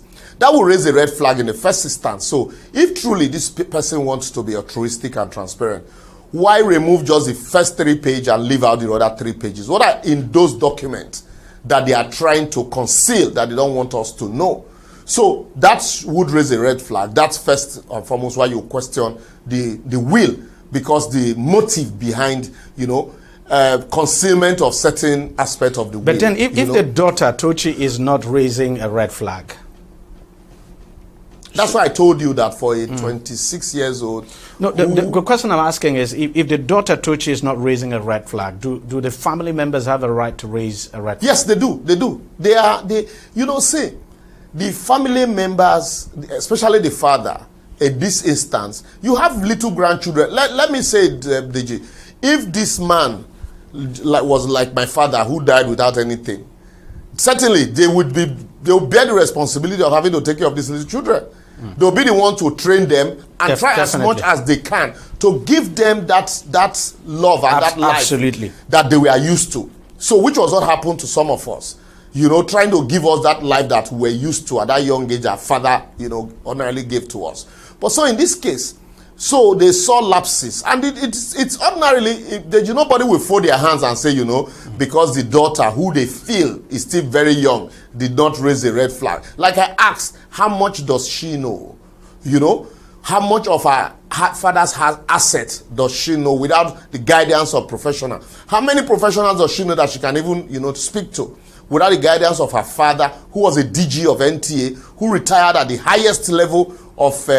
That's her grandfather. Yes, the grandfather, who retired at the highest level of his professional career. And she has relatives who are highly educated. Exactly. Have a relative, have an auntie who is a PhD, who has a PhD, who's also a lawyer. Certainly, those families will not fold their hands. It's not about the property now, first and foremost. It's about, protecting their name and protecting theirs. So that's what I basically see here. And I think also the other party, the way they're going about it, it's beginning to raise suspicion that there is something to hide. If there is nothing to hide, what do you do? If I were in that position, what I do? Call the father, oh daddy, this is it, this is it, this is it. How do we go about it? Okay, you want us to appoint other administrators is there anything wrong if the other party even involves the relatives? I mean, the brother and sisters of. That's why you say when you say no. Of the late Habat. Okay, let's assume. The reason I asked this question is because you heard the sisters say that the other party would come and meet with their father behind closed doors and then tell him not to disclose anything. Look, Deji, let's assume that even Habat was even not in the good books or not in good terms with his siblings. But the fact that they have lost somebody, you just call everybody together and say, okay, this is it. How do we proceed from here? I have. So that there's no suspicion at all. I have uncles. I have, in-laws. Okay, I remember when my father-in-law died. An elderly man, the daughter still had to call everybody to say, okay, how do we proceed from here? So in the same vein, when something like that happened, you sit down with a larger family. You are in Africa. You say, okay, well, I know there is a will somewhere, but let's look at it if truly, he meant this will to be subsisting till this. We're talking about 2013, 2015, till this date, because he didn't expect that all of this was going to happen, and just happened. I know the bond that you share, even if there was no bond, but I want to respect the bond and the friendship that I enjoy with this person. So you put all your cards on the table and say, okay. But what I see here is like there's a lot of boardroom politics playing out here, and so they are also dragging family name into boardroom politics, and really, Deji, you don't begin to ask yourself, so what's really the essence of wealth? If I wish some persons could, one day, maybe God will just, okay, go back, sort out this little mess and then come again. All of this will be spared, all of this. And then some persons, really, if some persons were to be alive today to see, what the wealth that they left behind and how people, are going about it, I believe they will ask themselves, what was really the need for all of those struggles? So I do not think that what the family is asking for is out of place. I think that the other party should, Agboje Mokwede, who has been a close friend of Ig, and you can only... you said? Yeah, who has been a close friend of Habat. Habat, sorry. You can only immortalize your friend by carrying the family along in whatever you're doing with... Uniting them. With his estate. Because someday, you're also going to leave. What would you want to be remembered for? With all you have done, would you want to be remembered as somebody who was dragging, assets with your late friends, and eventually, disintegrate and destroy the bond and friendship? If the matter drags on to Supreme Court and the Supreme Court rules otherwise tomorrow, what, legacy are you leaving behind? So some of these things, you also have your assets, you have your own. For all intent and purpose, Agimokwe is also not a poor man. It's a rich man. So I can understand, boardroom, control and the rest. But yet, he would be, taller, far, far taller by coming out to call the parents and the siblings and say, you know what, this is what it is. Forget whatever anybody is saying. Let us go as you. Since it's your child anyway, it's my friend, was my friend, but it's your son. How do you want it to go? You want to appoint an international administrator? Okay, yes, I don't trust these ones, I trust these ones. Let us put heads together, appoint third parties, let them be rendering accounts to us, once every month. There's no need for all of this court until we're able to ascertain, assets everywhere. And once that is done, all of these stories would be put behind, and the parties. It appears simple things are just not simple, and common sense sometimes is not so common. Because I really appreciate what you have just said, and you would think that's the normal thing to do. That's just the way to go. But we tend to make simple things look very, very complex, which is unnecessary. You now have the people having to mourn their son, and then also the fact that they are mourning their son and their son, their grandson, their daughter-in-law is not bad enough. They are also having to question the integrity of the friendship that you people shared. Which is bad. It's a double jeopardy, really. A double jeopardy. Libra Soshoma, thank you very much for coming on the program, and thanks for sharing your insights on this very important issue. Thanks a lot. Thanks a lot. All right, we'll take a short break and we'll be right back. Stay with us. Don't go away. Opinions are free. Facts are sacred. But truth is universal. How, in practical terms, can we, for instance, de-escalate the tension? When you go into public office, you must be ready to answer to the people. We know where the enemy is. 3 places. The Lake Chad Basin, the border area between Nigeria and Cameroon, and then the Sambisa Forest. On TV360, we give you a complete dose of everything. Opinion, facts, and undiluted truth. I hardly believe what politicians have said in this part of the world. A new Nigeria is possible, a future is possible. We delve into the issues, dissect it so that you can understand it, and use it to take action. I don't think there's any need for any governor to look for grant for ranching. TV360, dissecting the issues. Welcome back. Now, the 19 northern states and the Federal Capital Territory chapter of the Christian Association of Nigeria, CAN, is facing a leadership crisis as 2 factions have emerged. While one faction is led by Reverend Joseph Hayab, another faction is led by Reverend Yakubu Pam. Now, recently, both factions addressed separate press conferences in Kaduna where each side claims to be the authentic leadership of the association. The Secretary General of the faction led by Reverend Pam insists that they are the legitimate leadership of the Northern CAN and that Pam remains the chairman, insisting that their tenure has not expired as speculated and that they remain in possession of the association's documents, structures, and assets. However, the other faction led by Reverend Hayab maintains that it is the newly elected leadership of the Northern CAN. According to them, the tenure of Reverend Yakubu Pam and his officials expired 2 years ago. Now, Reverend Hayab explains that Reverend Pam was re-elected in 2019 for an office that has a 3-year tenure. In the midst of the leadership struggles, schools in some northern states have been shut down until after the Ramadan period. Authorities in Kano, Bauchi, Katsina, and Kebbi states announced the closure of primary and secondary schools for the 5 weeks of Ramadan, affecting all students regardless of their religious identity, including Christians. It's the first time schools will be shut down in this manner in the country, and Christian leaders are not taking it lying low at all. Even the Northern CAN has weighed in on the issue, condemning the action and demanding that they are rescinded. Let's try to unpack all of this now. I'm being joined on the program from Abuja by Reverend Joseph Hayab, who is the chairman of one of the factions of the Christian Association of Nigeria, comprising the 19 northern states and the Federal Capital Territory.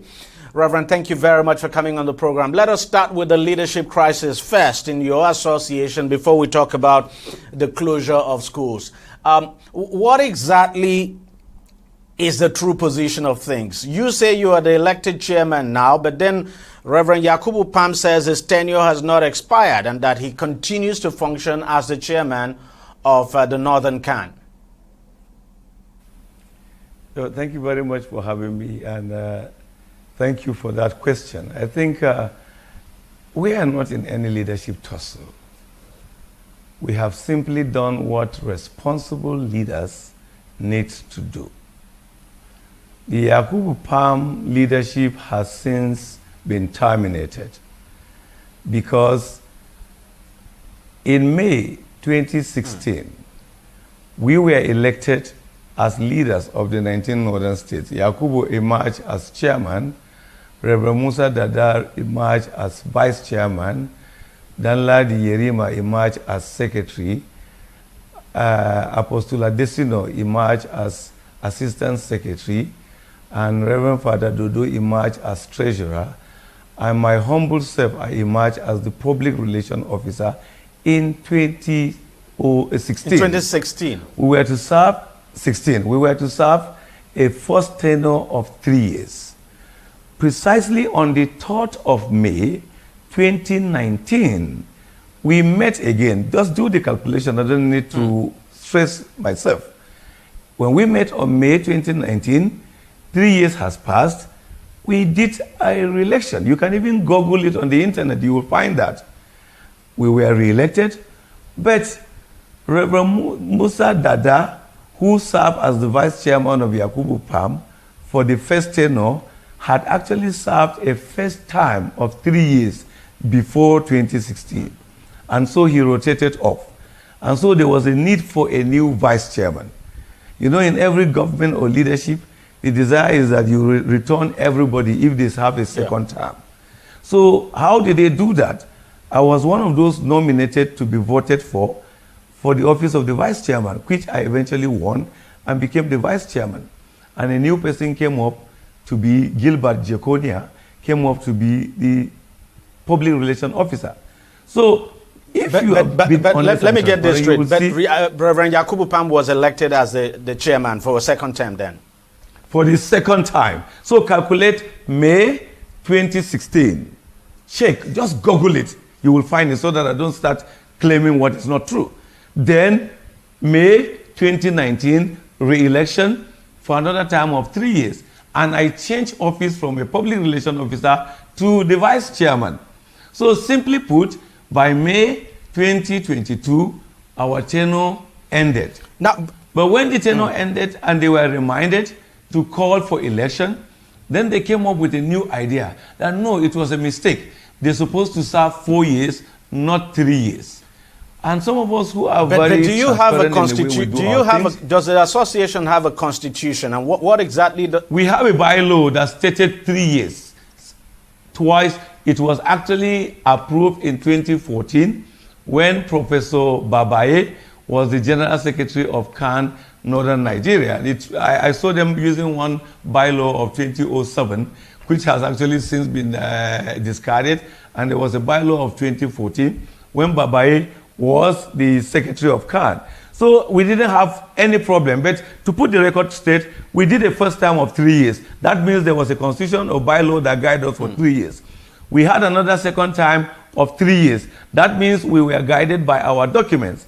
But to just on the road change the rules and say no, it's 4 years. Okay, how will you tell Baba that served for the first 3 years or the second 3 years and you booted him out that you have 4 years where he only served 3 years? You can see that you were not fair to him, which shows that you either not telling the truth or you are not fair to the man. So when the other second 3 years ended, you are now saying that no, you're supposed to serve 4 years. Okay, let's make it 4 years and give you a gift of 1 year. That means you're supposed to have left in 2023. So you have added now 1 year, 9 months, and 3 weeks. But if you want to go by the official documents that we have, and as leaders of the church, who's supposed to be honest, who's supposed to set example, who's supposed to show people what to do, we're supposed to leave in 2022.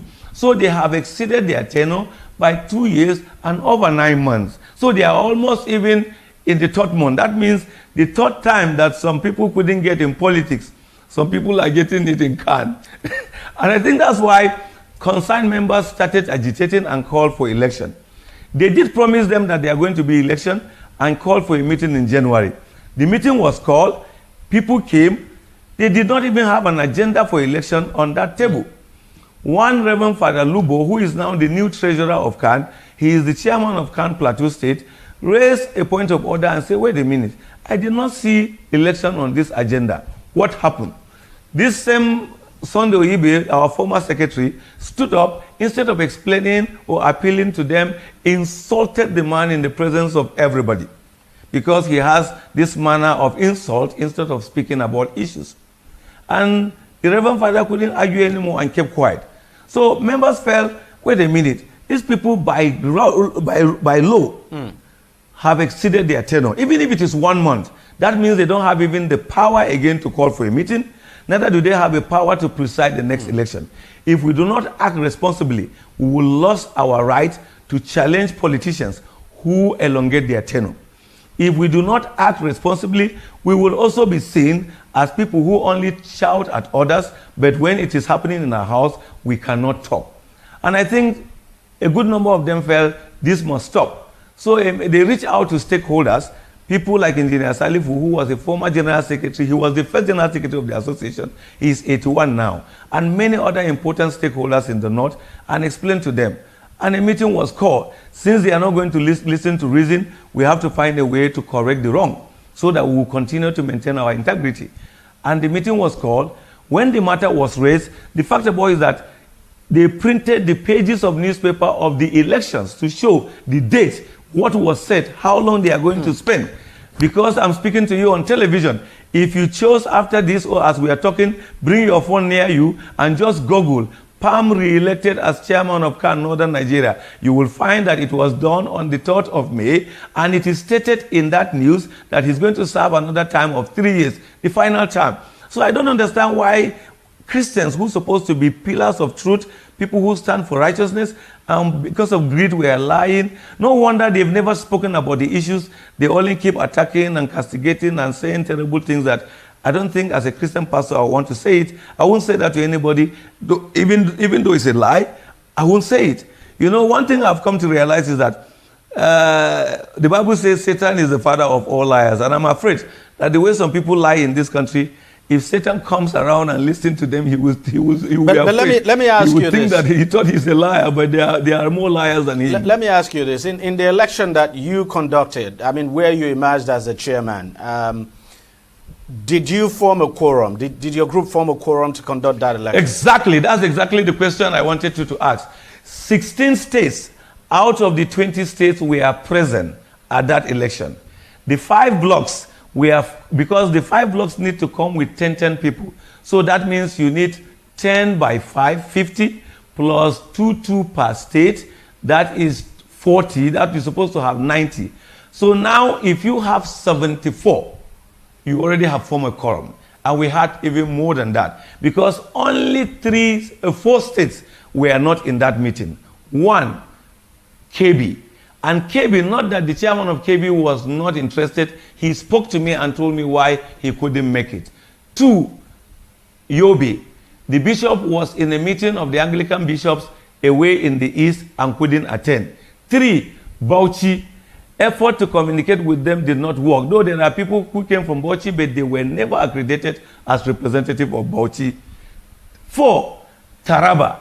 Taraba was not represented because the leader, the acting president of CAN in Taraba, was holding his church convention within that period. So Plateau was there? 16. Plateau was there. The chairman of Plateau CAN is even the new because treasurer. I know Reverend Yakubu Pam is from Plateau. I can tell you, I will even want you to have a time to talk with the chairman. He was the one who reminded them to do election and they insulted him. So he's a reverend priest, a reverend gentleman, and I can't even understand what these things are going on. When the matter was brought forth, after this deliberation, the chairman of CAN Kaduna State, who understood that these people have violated the rules, stood up and moved a motion. Okay, it was the Plateau chairman that was to move the motion, but they agreed that the chairman of CAN Kaduna State should move, and he moved the motion. And it was seconded by the chairman of CAN, Bishop Adewale, Adewale, if I get the name right, of Kwara State. And the House unanimously agreed, and election was conducted.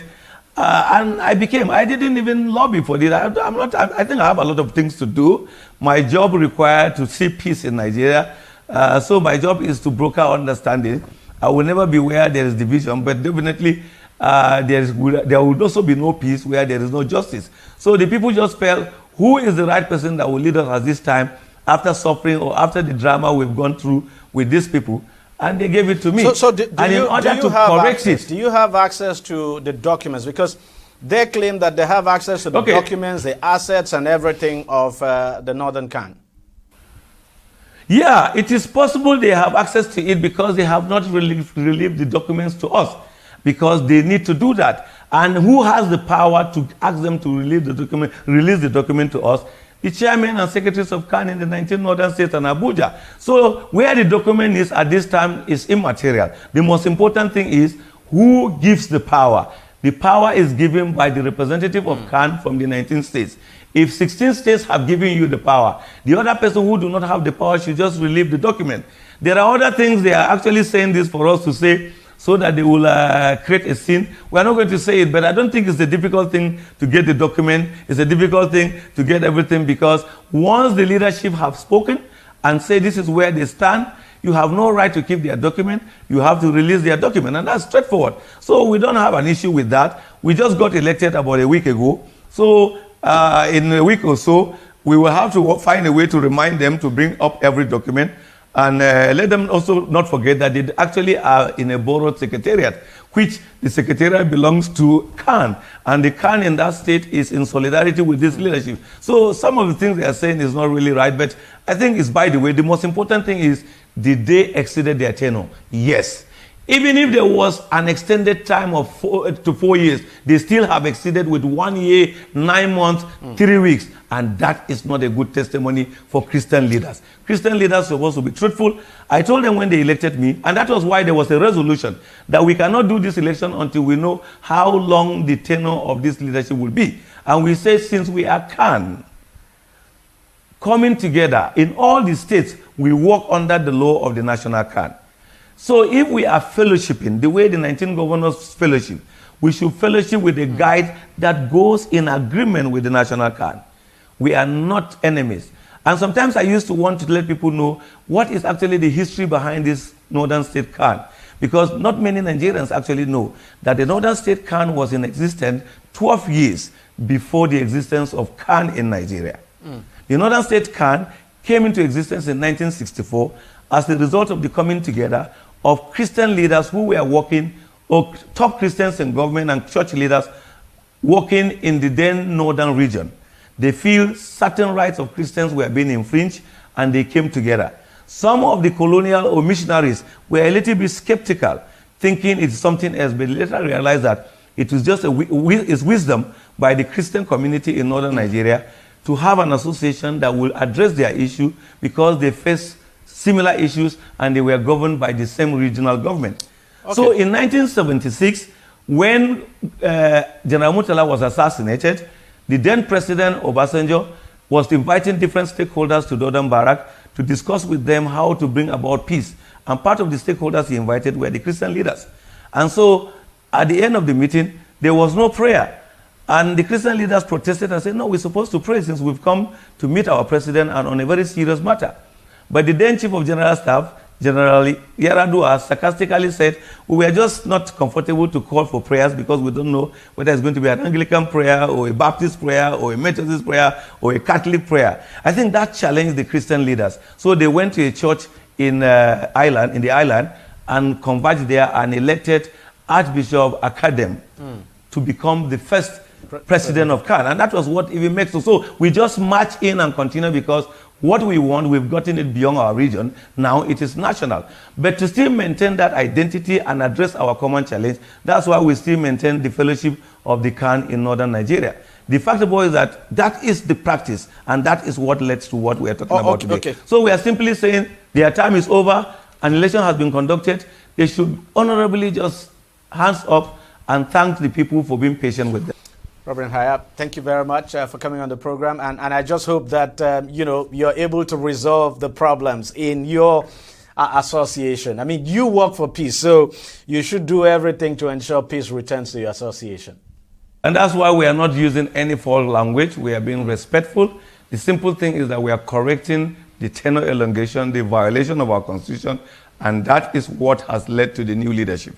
And I pray that our colleagues will toy the part of honor and know that enough of this game. All right, we'll take a short break and we'll be right back. Stay with us. Don't go away. Opinions are free. Facts are sacred. But truth is universal. How, in practical terms, can we, for instance, de-escalate the tension? When you go into public office, you must be ready to answer to the people. We know where the enemy is. 3 places. The Lake Chad Basin, the border area between Nigeria and Cameroon, and then the Sambisa Forest. On TV360, we give you a complete dose of everything. Opinion, facts, and undiluted truth. I hardly believe what politicians have said in this part of the world. A new Nigeria is possible, a future is possible. We delve into the issues, dissect it, so that you can understand it. use it to take action. I don't think there's any need for any governor to look for grant for ranching. TV360, dissecting the issues. Welcome back. Well, let's continue the conversation now on the leadership crisis rocking the Northern Can. I'm now being joined on the program by Reverend Yakubu Pam, who joins us from Jos, the Plateau State capital. And by the way, Reverend Yakubu Pam leads the other group of the Northern Can. Reverend, thank you very much for coming on the program. Help us to understand exactly what is going on here, because earlier we spoke to Reverend John Hayab, and from the picture he painted, you should no longer be the chairperson of Northern Can. Okay, thank you, my dear brother, and thank you, viewers. Let me first and foremost state I would like to clear the air, the lies that has been spreading. The number one lie is that I was elected for 3 years tenure of 2 terms, which should be 6 years. Yeah. There is no Northern Can constitution or bylaw anywhere in Nigeria that says we have 3 years tenure. So there's no limit to, there's no tenure limit at all. No. You can be chairman for as long as possible. No, there's tenure. I'm just saying not 3 years. It's 4 years, and I'm going to cut it. That's why I hold it here. Is our bylaw, which is the bylaw of 2007. If you can have your camera to see it, it's 2007. Yeah. That's Can bylaw 2007. By then, I was not the chairman of Can, Northern Can. It was late Archbishop Jato of blessed memory of the Catholic Church then, who piloted us as chairman for 40 years. I took over from him. And the constitution that led me into office is Article 14, which I will read thou said. It says election of officers into office, elections of officers of the association. The chairman and officers of the association shall be elected at the Northern Executive Committee, which is NEC, meeting of the association, for an initial term of 4 years, and shall be eligible for re-election for a further term of 4 years, and shall therefore be disqualified from contesting the same position. An officer who may be removed from office for gross misconduct by a vote of not less than 2/3 majority of members of the Northern Executive Committee and eligible to vote.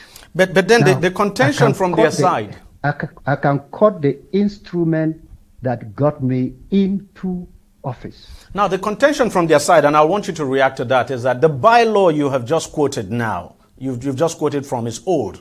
That there's another bylaw superseding the 2007 bylaw, and that's the bylaw of 2014 that also led to your election in 2016.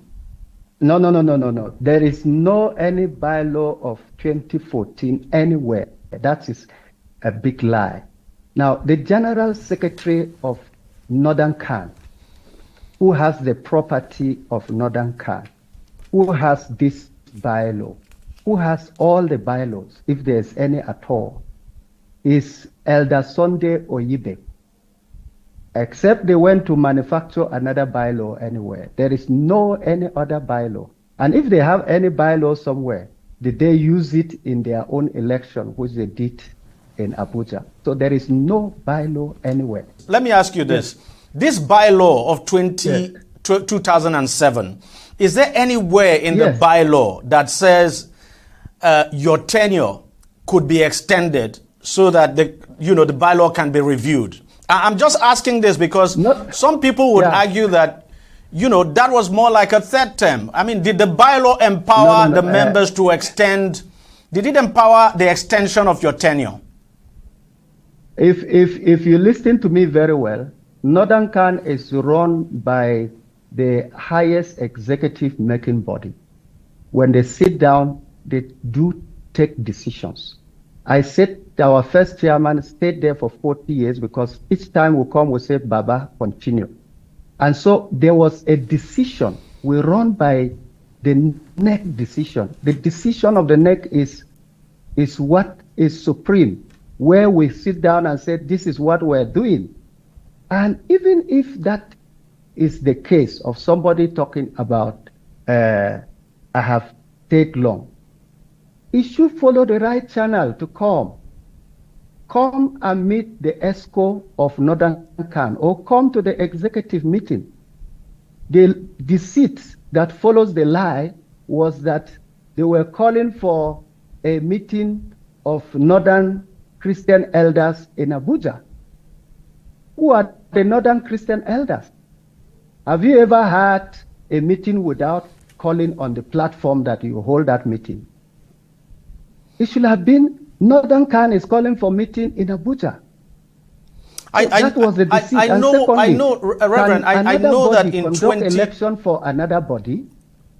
Can another body conduct election for another body? Reverend, if you can hear me, let me ask you this. Do you think you are still the legitimate chairman of Northern Can since your tenure expired last year? I am, because I held meeting with all my people in January. I held meeting with my people in January. I can post the pictures to you. And the SGF was our guest. He visited us in Kaduna. And the chairmen were all there.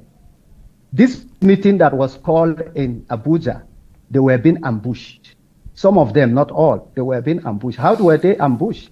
Most of them were being booked to travel to Israel that night. And they knew that they were going to travel to Israel. They fixed the meeting that night. If it was a natural thing that they want to do, or a meeting that is being called genuinely, it would have not been that to fix it at the eve of traveling to Israel, when the chairman has been, the chairman of the, most of the chairman of the states of Northern Can has been fixed to travel. So they were ambushed. But then the contention from the other side is that, look, 16 out of the 19 northern chapters were represented at this meeting where this election took place. 16 out of 19. And that's a huge number. That is a very big, that's a big lie. That's a big lie. Now let me let you know. That's why I said they fix it at the eve of people going to Israel. And we know the game. We know the power game they played. All the chairmen who were there were busy communicating with us. How do we know that something was going on? We released a press statement that night. How do we know? Because most of them were not in agreement. They invited the governor of Benue to be there. But when the governor of Benue went there, he was told that, look, the whole thing here is not being truth. One, if there's going to be election, they have never done Northern Can election in Abuja. They do it in their headquarters in Kaduna. How do you conduct a Northern Can election in Abuja? For what reason? Do we not have a headquarters? And number two, who was the person who sent invitation IV for that meeting? One to Mr. Dole, Simon Dole, that sent is he an ESCO of Northern Can? No. We don't know him. Let me ask you this, Reverend. I know that sometime in 2020, the former president, Muhammadu Buhari, appointed you the CEO of the Christian Pilgrims Commission. So are you saying that you held the position of the CEO of the Christian Pilgrims Commission and at the same time functioned as the chairman of Northern Can? Yes, because the House gave me the vote and said, look, you have been leading us with integrity. And of course, you could hear, none of them will prove me with any issue of so that was not, it was not too much work for you. Platform for politics or anything. No, I was in the midst of that, but yet see how we get out of it. There was any scandal, no scandal at all, and that's why in our last meeting in January, the House were appreciating me for holding the platform with integrity. I have never mixed it with politics or do this or do that. No. So they held me with high esteem. Now the question now goes to why now? Why did they want to take the platform now? Some people want to be rich for 2027 elections. Some people want to take the platform to bargain for 2027. Why will they? Why do you think they will do that? Did you use it for 2023 election? You did not. That's what I'm saying. Yes. So why do you think others would want to do the same thing? You are Christian leaders. All of you are Christian leaders anyway. That's why I asked you, who is the sponsor of the 250,000 given to each participant in that meeting? Who? And who paid the hotel bills? Who paid for the food they ate there? Do you have proof of that? So it has started. I have proof. That's what I'm saying. The people who attended said it. They said it. There were those that they refused to give them the money that they're not part of the meeting. They also said it. So what I am trying to say is that it is because politics is coming. Just before I let you go, Reverend, just before I to mix it into politics, which is bad. Okay, one last question for you, Reverend. Don't you think it is inappropriate that you are still in office when your tenure has expired? You are still in office even though you were asked to extend, and that you now want to amend the bylaw of the association, when in the first place your tenure has actually expired, even though you argue that you were asked to extend. Yeah, I am proudly sitting down on the seat because the people gave me the mandate. They begged me to say, please do this for us before you leave. That is why I am proudly sitting there in the office. I didn't bargain for it. I didn't give them money before they said that. So, secondly, the bylaw has already been signed since January. And it's the point I was about making. Why can't you wait between now, April or May? Latest we call for the next quarter meeting and fix the election. Why the hurry that you have to take it by force, by fire in February or in March? Maybe it's because maybe it's because you're still there, over a year after you should have left. No. You will follow the outcome of the meeting and see if the man didn't leave, then that is where you can bring your point. But if we all were in a meeting and the whole SGF visited us in the meeting, that was where we make a statement there that President Tinubu have done well to Christians in the North by inclusivity, and we're happy with him, we rejoice with him, and that it supersedes this issue of Muslim ticket that the noise was all about. We make a very sound statement from there. So what is the hurry? What is it that you cannot wait for 2-3 months or 4 months to wait, that you want to have it by force, by power? You see, my only biggest... Why can't you follow the right procedure? My biggest concern for you, Reverend, is the fact that, going by your own rule book, going by your own constitution, your tenure expired last year, so you should have left. But now you are saying the members asked you to... Excuse me, Reverend. Now you're saying the members asked you to continue. And the question to be asked is, which members? Is it the members of the ESCO, or is it the entire membership of CAN, the various the chairman of the various state chapters, and every member that asked you to continue? Now, yes, let me tell you who asked me to continue.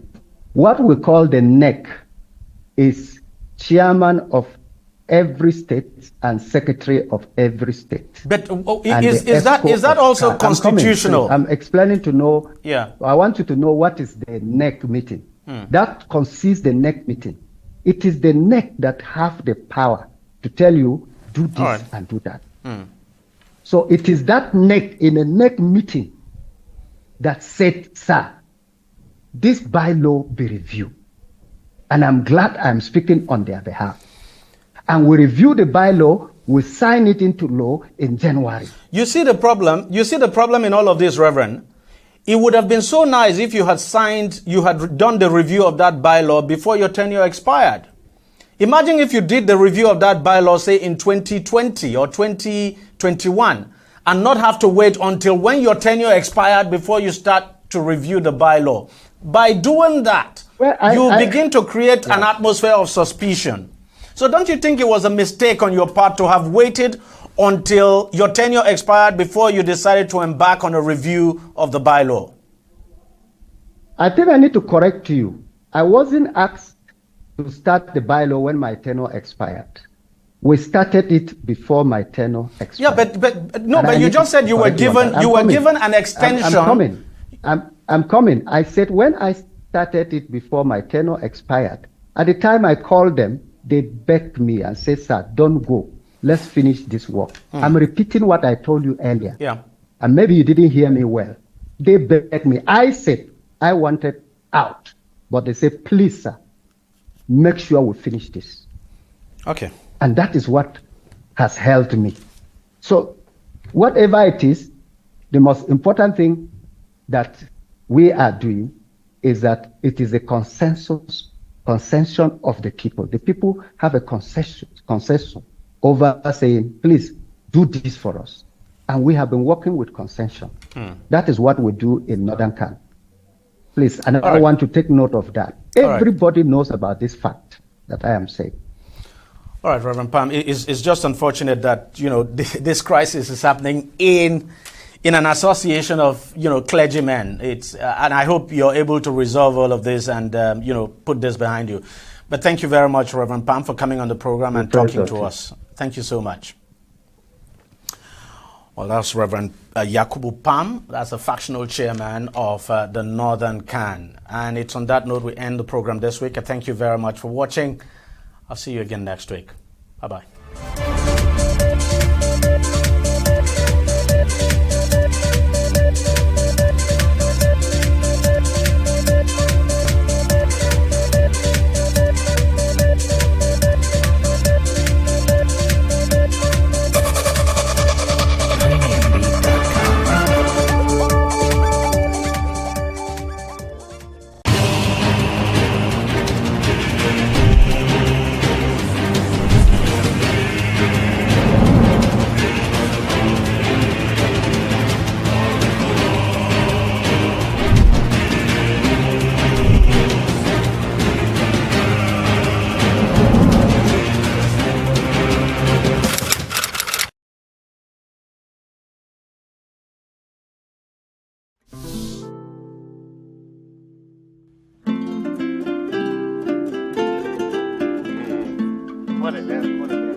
We are improving the access to the clean energy in the rural communities in Timor-Leste.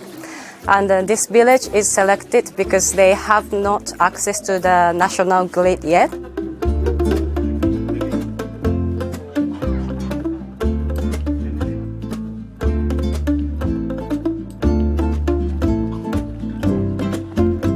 The solar panel has the 4 lights in the household and also the charging port, so they can also charging their phones.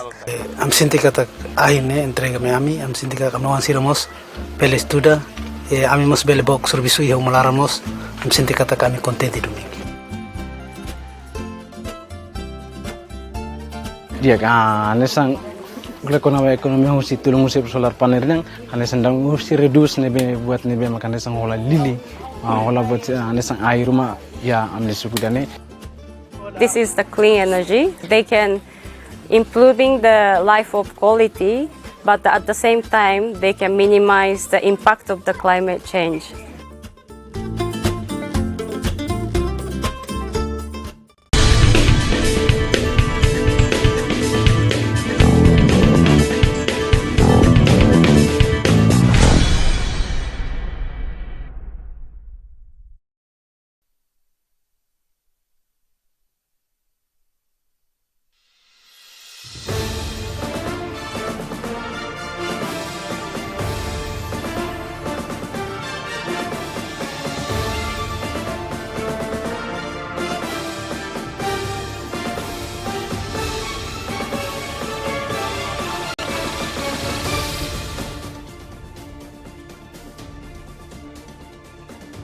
On the news, Rivers Assembly adjourns sitting indefinitely after Fubara rights to represent budget.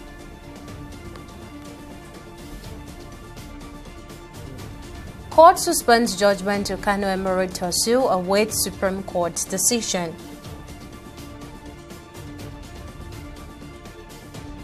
And Akpabio accuses Natasha of fat distortion and misrepresentation.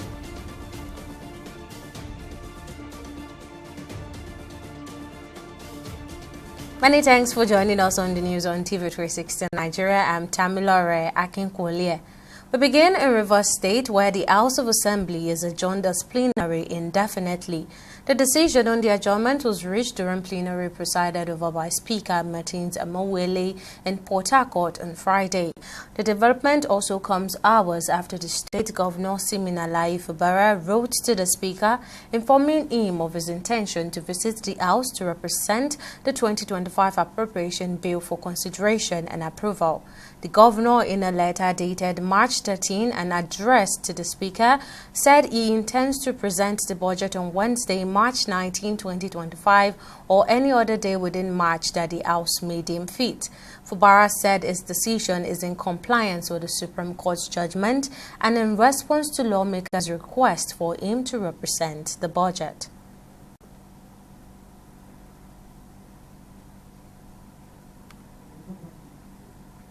And the Kano Court of Appeal in the Court of Appeal in Abuja has restrained the enforcement of its judgment that upheld the Kano State government's repeal of the 2019 Emirates Council law pending the determination of a suit at the Supreme Court.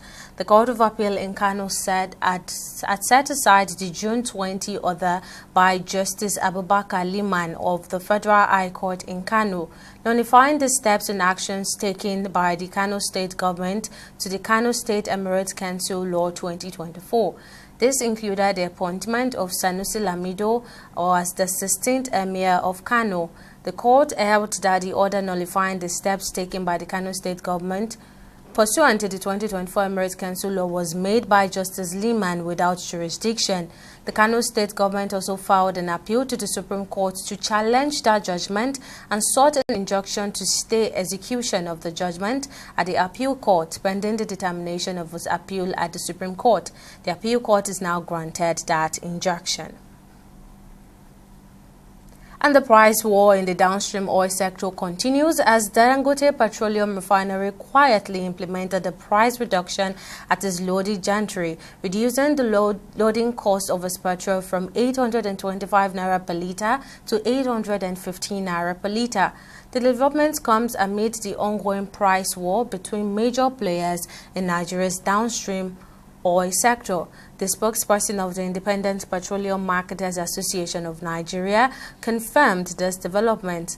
The new pricing structure introduced on Thursday was met with enthusiasm by oil marketers who, as a result, opted to bypass private depot owners and begin sourcing their products directly from the refinery.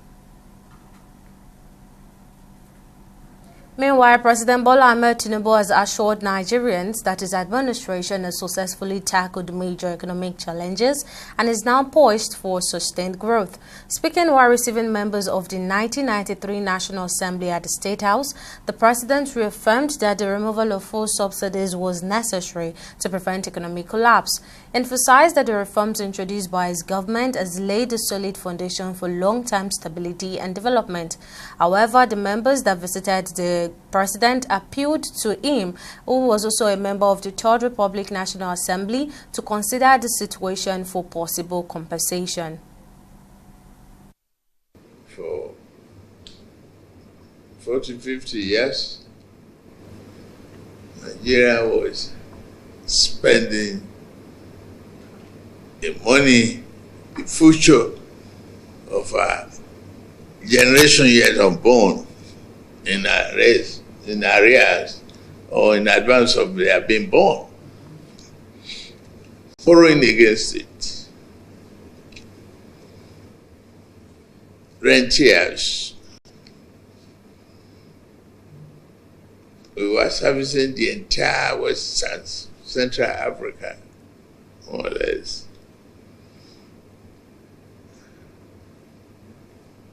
With fuel, and we think we have oil in the ground. Unfortunately,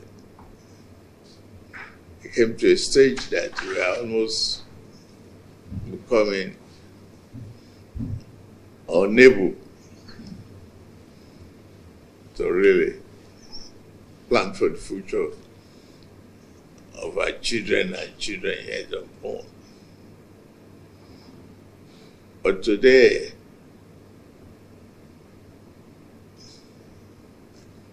we are sitting pretty well on a good foundation being laid. We've reversed the problem. Exchange rate is stabilizing. Usually at this period of Ramadan, food prices are coming down instead of going up extravagantly. I thank all of you for keeping faith. It's not coincidence that you are the person who is president of the Federal Republic of Nigeria today, because your renewed hope agenda itself gives us hope. And it took us 30-something years to get to where we are today, to see the high priest of renewed hope, which you are the ones that. In fact, on the list of this delegation, one of the members of the delegation is His Excellency Senator Ahmed Bola Tinubu, Lagos West.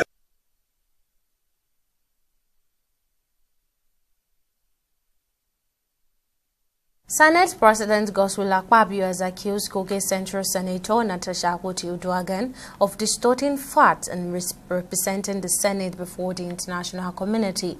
Speaking during Thursday plenary, Akpabio condemned Akpoti-Uduaghan's decision to take a suspension case to the United Nations Inter-Parliamentary Conference in New York, where she alleged victimization, sexual harassment, and abuse of office against him. He criticized her for globalizing the issue and presenting what he described as a misleading narrative aimed at embarrassing the Senate. The Senate President's remark came after he received a vote of confidence from his colleagues, urging senators to remain focused on their legislative duties and avoid distractions that could derail the work of the upper chamber. So please, we still have so confidence in our female folk. In this 10th assembly of the Senate, we have only 4 women, and the 4 of them are all committee chairmen, intentionally, in order to give a voice to women in the parliament. So I think we remain resolute, we are law-abiding, we operate through the rules of the Senate, which is an extension of the powers and privileges given to us by the ground norm, the Constitution of the Federal Republic of Nigeria. We still are open to making sure that we remain in peace, and we left room for her to recognize that what she's doing may even frighten a lot of men in future from even appointing or selecting female deputy governors. You can imagine if somebody like Kamala, the immediate past Vice President of the United States, were to go on CNN to say that Biden, the president, sexually assaulted her by shaking her hand or by holding her hand to show her the office of the president, then automatically it means that nobody will pick another woman as vice president. But I have 4 daughters, so I want to plead with politicians, see, give my 4 children a chance. Do not take the action of one person and punish others. My religion and the Bible had forbidden that the sins of the father will no longer be visited on the children. Let's now go back to a top story on the Rivers Assembly adjournment sitting indefinitely. I am now being joined by political affairs analyst Liberace Oshoma to discuss this further. Thank you so much for your time. Now, what do you make of the action of the Rivers State Assembly to adjourn sitting indefinitely after the governor already wrote to them to represent the budget just as they requested next week?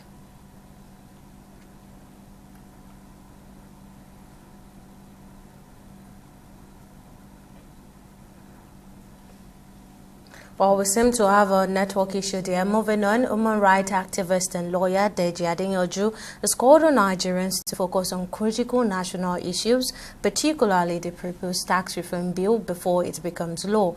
Speaking at a press briefing in Abuja on the state of the economy, Adeyanju criticized politicians for engaging in personal conflict while supporting policies that negatively affect citizens. I described the controversy surrounding Senator Natasha Akpoti-Uduaghan's allegation of sexual harassment against Senate President Godswill Akpabio as a distraction from more pressing policy matters. Adeyanju urged the senator to present credible evidence in court, while also arguing that Akpabio should not have presided over the case during plenary. Our GDP has reduced by half, although they said the GDP is improving. I don't know how a GDP that is about 500 and something billion, gets reduced to about 200 and something. You say it's improving. The inflation figures, the purchasing power is low and low by the day. So you cannot tax people to death, because this will be equivalent to almost taxing people to death. Businesses are folding up. Even international businesses are leaving the country. Taxes are not the way. You understand? In fact, in order to improve the economy, the right thing for the government, I know that they want to fund the expensive lifestyle of politicians. The right thing for the government to do is to give tax breaks, tax cut for business, since businesses are closing up. I don't know why you believe that an economy that is already failing or has failed, you believe that the only way to revive the economy is to increase more taxes. The Nigerian ambassadors for gender tranquility (NAGET) has applauded the Senate for its decision to suspend Senator Natasha Akpoti-Uduaghan for 6 months, describing it as a necessary step to uphold legislative discipline. The group argued that the senator's refusal to adhere to Senate standing rules and our alleged attempt to set a dangerous precedent warranted the suspension. Speaking at a press briefing in Abuja on Friday, NAGET President Elijah Tule commended the Senate for its action, stating that the suspension would allow Akpoti-Uduaghan's time to study and familiarize herself with the Senate Rules Book. The group also praised senators from the People's Democratic Party (PDP) for handling the matter beyond partisan lines and not politicizing the decision. From the Nigerian Senate. 2, that Natasha's suspension is in her best interest, as she will use the 6-month suspension to study and get more acquainted with the Senate Rules Book. This will help her conform to becoming a better legislator and a team player going forward. That Natasha's suspension was strictly predicated on her refusal to obey the rules of the House she swore to uphold. Those who broke the same rules in the past have had to travel the same road down to a suspension term. So she's not the first, or she's not the only one. 4, that Natasha's sexual harassment petition against the Senate President was an afterthought that fell short. It is against Senate Rule 40, (4 close), to sign petitions by self. Unfortunately for Natasha, she broke the Senate standing rule as well by signing her own petition by herself. 5, that we commend senators elected on the platform of the People's Democratic Party (PDP) for their patriotism to Nigeria and to the Senate, by not seeing this matter as an inter-party one, but opting to do the right thing by supporting the corrective measures meted out to Mrs. Akpoti Odoagan. Naget hereby renew our call on Natasha to come clean by publicly withdrawing her spurious allegations against the Senate President of Nigeria, Senator Godswill Akpabio, and to tender an unreserved apology to the Senate and to the Senate President, all in her best interest and those of the constituents she represents. That flying around the world to tell lies against the Senate, the Nigerian Senate, and the Senate President is an annihilation against the Nigerian state. And we want these futile trips to end now, or we'll be forced to call for more months in suspension for Natasha. It's time for a short break, but still to come on news now. Nigeria's trade export hit $50.4 billion as exchange rate depreciation and full subsidy removal boost trade balance. Details of the story would be given to you right after this break.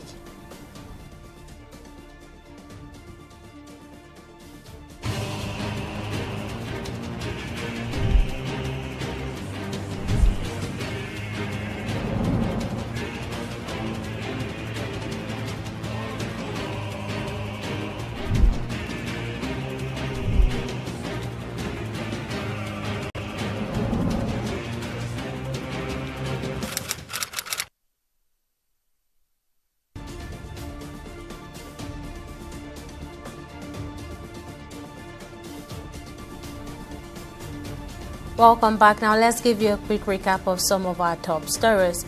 The Rivers State House of Assembly is adjourned as sitting indefinitely. Now, this decision to adjourn legislative duties was reached during plenary presided over by Speaker Martin Samuel-Wele in Port Harcourt on Friday. It also comes hours after the state governor, Siminalayi Fubara, wrote to the speaker informing him of his intention to visit the house to represent the 2025 appropriation bill for consideration and approval. We also told you that the Court of Appeal in Abuja has restrained the enforcement of its judgment that upheld the Kano State government's repeal of the 2019 Emirate Council law pending the determination of a suit at the Supreme Court. This includes the appointment of Sanusi Lamido Sanusi as the 16th Emir of Kano State. Now, in case you missed any of the news bulletin or for more updates, you can catch us on Limes World TV and AVO TV, or log on to our website on www.tv360nigeria.com. You can also follow us on our social media platforms on Twitter, Instagram, and YouTube at TV360 Nigeria, or download our mobile app on Google Play Store, Huawei App Gallery, and Apple Store. On Facebook, we're at TV360 Online.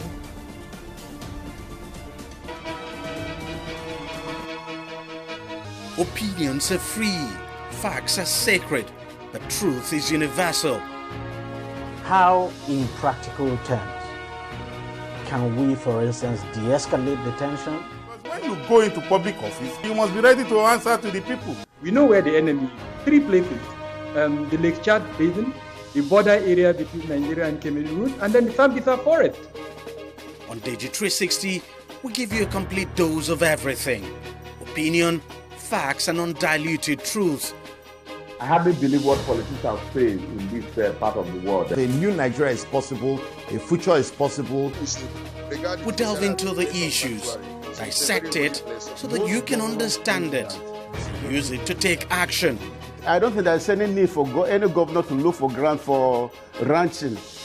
TV360, dissecting the issues.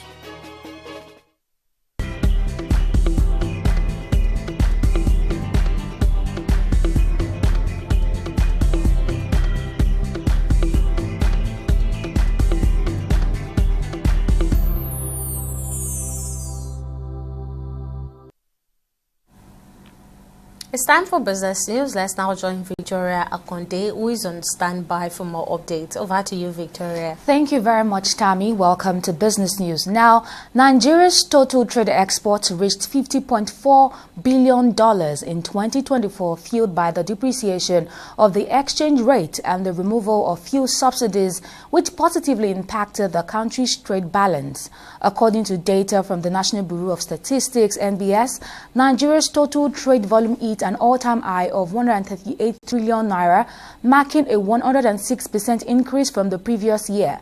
This figure equates to $89.9 billion, reflecting a 22.1% rise when measured in dollar terms. This surge represents a strong recovery from the previous year's 35% decline, which followed the government's introduction of a more market-driven exchange rate. Still on business, the Consular General of the People's Republic of China in Lagos, in collaboration with key stakeholders, has hosted the Lagos Forum think tank and media dialogue to analyze the outcome of China's 2025 Two Sessions Forum and their implications for Nigeria. The event had in attendance policymakers, economists, business leaders, and media professionals to examine China's economic policies, trade relations, and areas of further collaboration with Nigeria. TV360's Okpayemi Owosheni has more in this report. The Two Sessions Forum is China's most significant annual political gathering, where the National People's Congress and the Chinese People's Political Consultative Conference outline the country's economic plans and policy direction. This year's Two Sessions emphasized China's commitment to economic stability, innovation, and global trade expansion, themes that resonated throughout the Lagos Forum. The forum provides an opportunity for Nigerian stakeholders to understand China's policy priorities and explore ways to strengthen the Nigeria-China relations in trade, technology, and diplomatic cooperation. China's economy continues to strengthen following incremental policies introduced in last September. The economy rebounded significantly, achieving the annual target of around 5% in 2024. In 2025, AI driving tech innovations, booming cultural tourism, especially during the Spring Festival, rising asset prices, and improved corporate confidence reflect stable economic momentum. The acting director of research at the Nigerian Institute of International Affairs highlighted the importance of structured policy planning, similar to China's 5-year development cycles, to drive economic stability and sustainable growth in Nigeria. What we have to learn as people from the developing world is that Chinese modernization has targets and is time-bound. Now, I remember we used to have development plans. But how workable are these development plans? But if you see that of the Chinese, the 5-year plan is actually pragmatic. It is stated categorically how they will achieve it from one step to the other. As such, the leadership dedicates time each year to self-assess the country, evaluate achievements, and strategize for that future. Other stakeholders also discussed strengthening trade, cultural and educational exchange between both nations. It is important for us to develop and derive more benefits in relating with China. When we do not, it will be difficult. It will be a little bit hard. Please, that is important. The issue of Taiwan is settled in relations. FOCAC has come and gone with so many benefits. But I'm not hearing it on the news that China has offered a zero tariff to export goods to China. I'm not hearing it. The entrepreneurs are not hearing it. They do not know about this. And because they do not hear about much of this, how can they participate in what they do not hear about? We need to convey that message strongly, repeatedly. It's important. If you are in China, there is no way you will not love where you come from, because that spirit will ignite you to want to love your country even though you don't love your country. You want to go back to your country. You want to contribute to the growth of your country.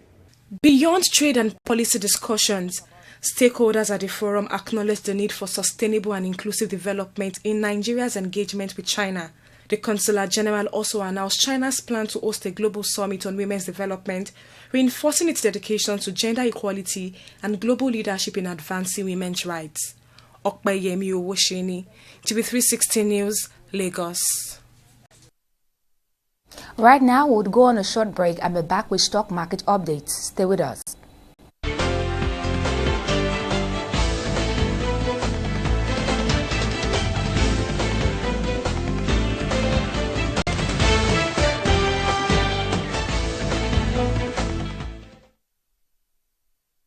Welcome back. The Nigerian equities market wrapped up the final trading day of the week in bearish territory, shedding 0.21% in value.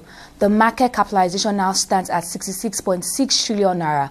A total of 125 NGX listed equities were active in today's session, with 22 gainers and 26 decliners. Tantalizers PLC recorded the steepest loss, plunging 9.85% to close at 2 naira 93 kobo per share, and was followed closely by Jaiz Bank.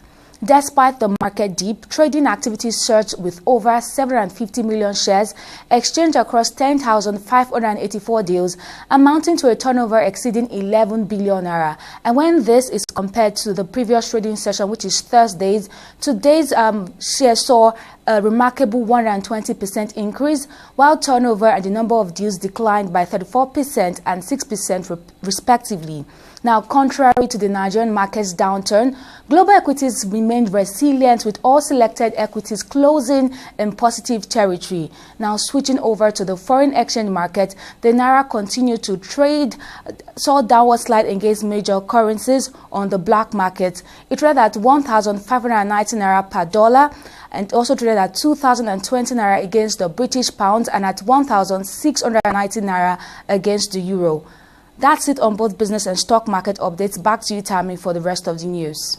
Thank you for that update, Victoria. Now, on the global scene, Benin's President Patrice Talon has stated that he will not seek an unconstitutional third term in office, but he intends to closely monitor the selection of a successor.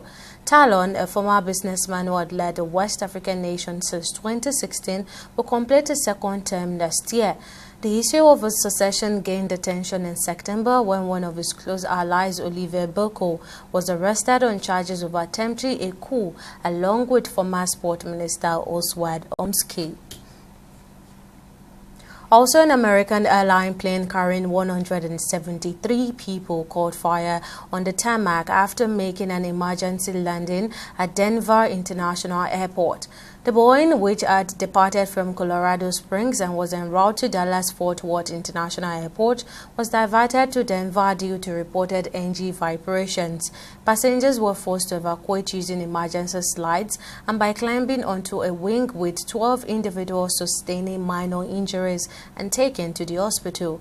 The Federal Aviation Administration confirmed the crew had reported engine issues before the diversion. And finally, on sport, Liverpool's Trent Alexander-Arnold will miss the League Cup final against Newcastle due to an ankle injury, which is expected to keep him out for an extended period. The 26-year-old sustained the injury during the second half of Liverpool's Champions League last 16 penalty shootout loss to Paris Saint-Germain at Anfield on Tuesday. The setback is a significant blow for Liverpool's manager Arne Slot, who now faces a challenge with no recognized right back available for Sunday's League Cup final at Wembley. And England head coach Thomas Tuchel has announced the squad for the upcoming FIFA 2026 World Cup qualifiers against Albania and Latvia in March. Notable recalls include Marcus Rashford, Reece James and Jordan Anderson.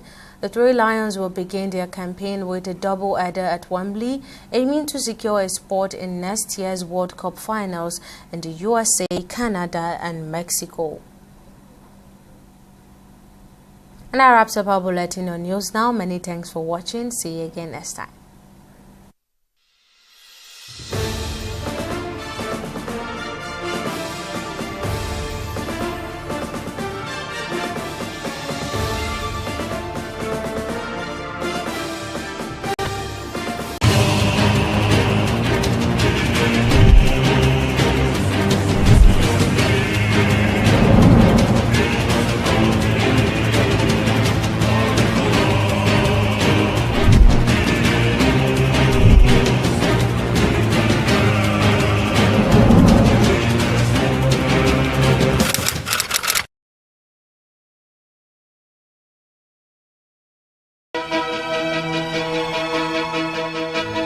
Opinions are free, facts are sacred, but truth is universal.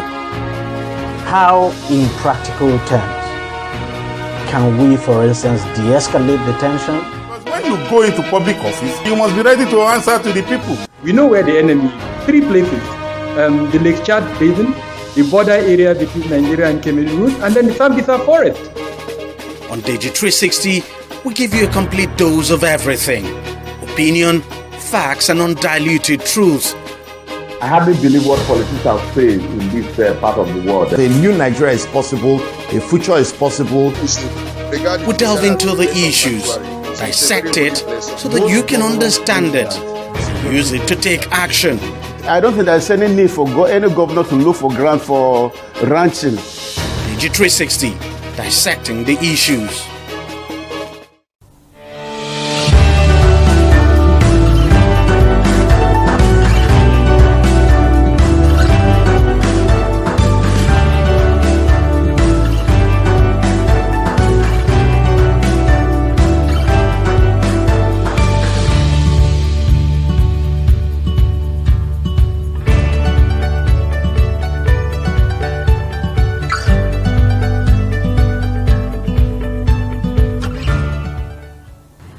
Welcome to another episode on Startups. I'm Tamilore Akinkwolye. Now, every year, companies and institutions around the world grapple with the growing menace of forged certificates and falsified credentials. But one Nigerian startup is changing the game with an innovative solution, the Akowe app. Now, today we'll dive into the story of a revolutionary app that is tackling the global challenge of document falsification. Ladies and gentlemen, meet Akowe.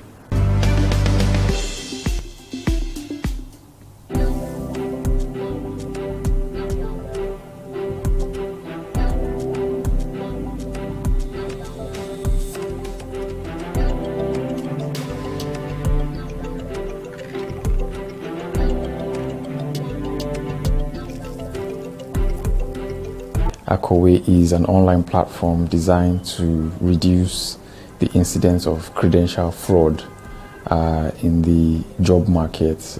We've built out technology that allows employers to be able to instantly verify the authenticity of academic records, as well as technology that allows educators to be able to issue digital certificates easily.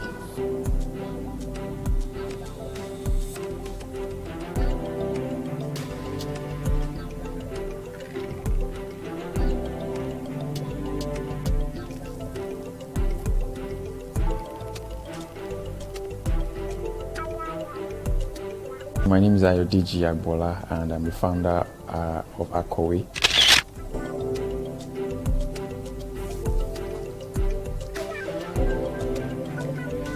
Initially, Akowe was founded with a simple mission: to approve and manage certificates for individuals.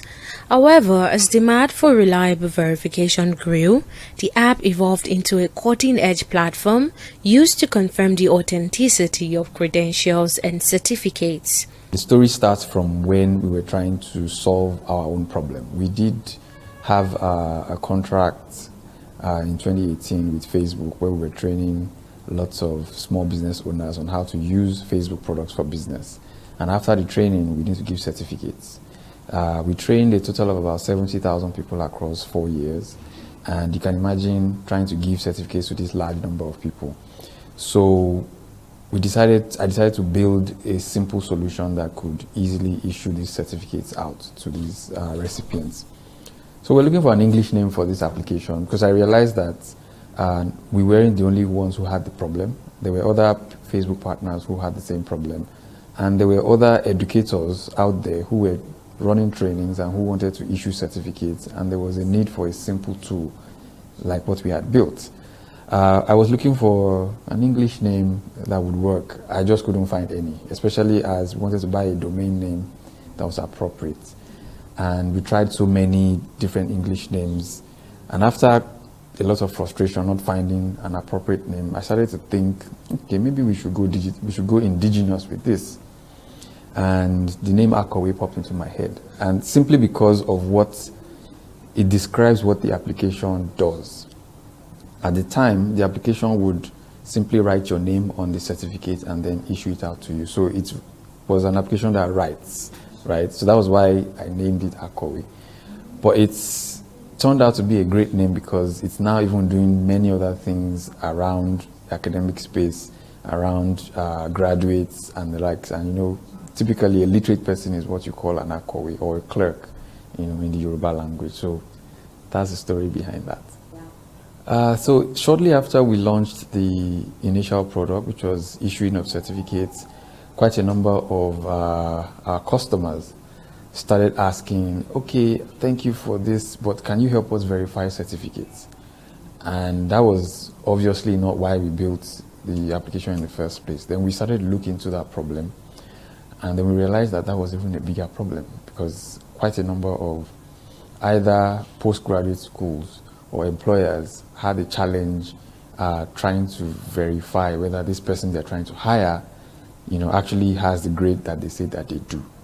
You know, because there's no system in place that is quick and fast that can help people, you know, actually get that information. Because what happens is, if you need to verify credentials, you either send somebody to the school or you call the school, and that takes a bit of time before you get that answer. Akowe has quickly gained recognition as a one-in-a-million solution to the global issue of document fraud by allowing companies and universities to verify and upload documents securely. The app has become a trusted tool for maintaining integrity in recruitment, academics, and more. They just, you know, give themselves a little notch upwards to the next grade. So if you had a second class lower, you would say you have a second class upper. You know, most people don't go and say they have a first class. They just, you know, go to the next upper grade so that there is a higher chance that an employer could say, okay, you have a good grade, we can hire you. So that's what you find that is very rampant. Many times as well, because there are no systems to easily check, somebody who didn't graduate would have a CV that says they graduated from so-so school.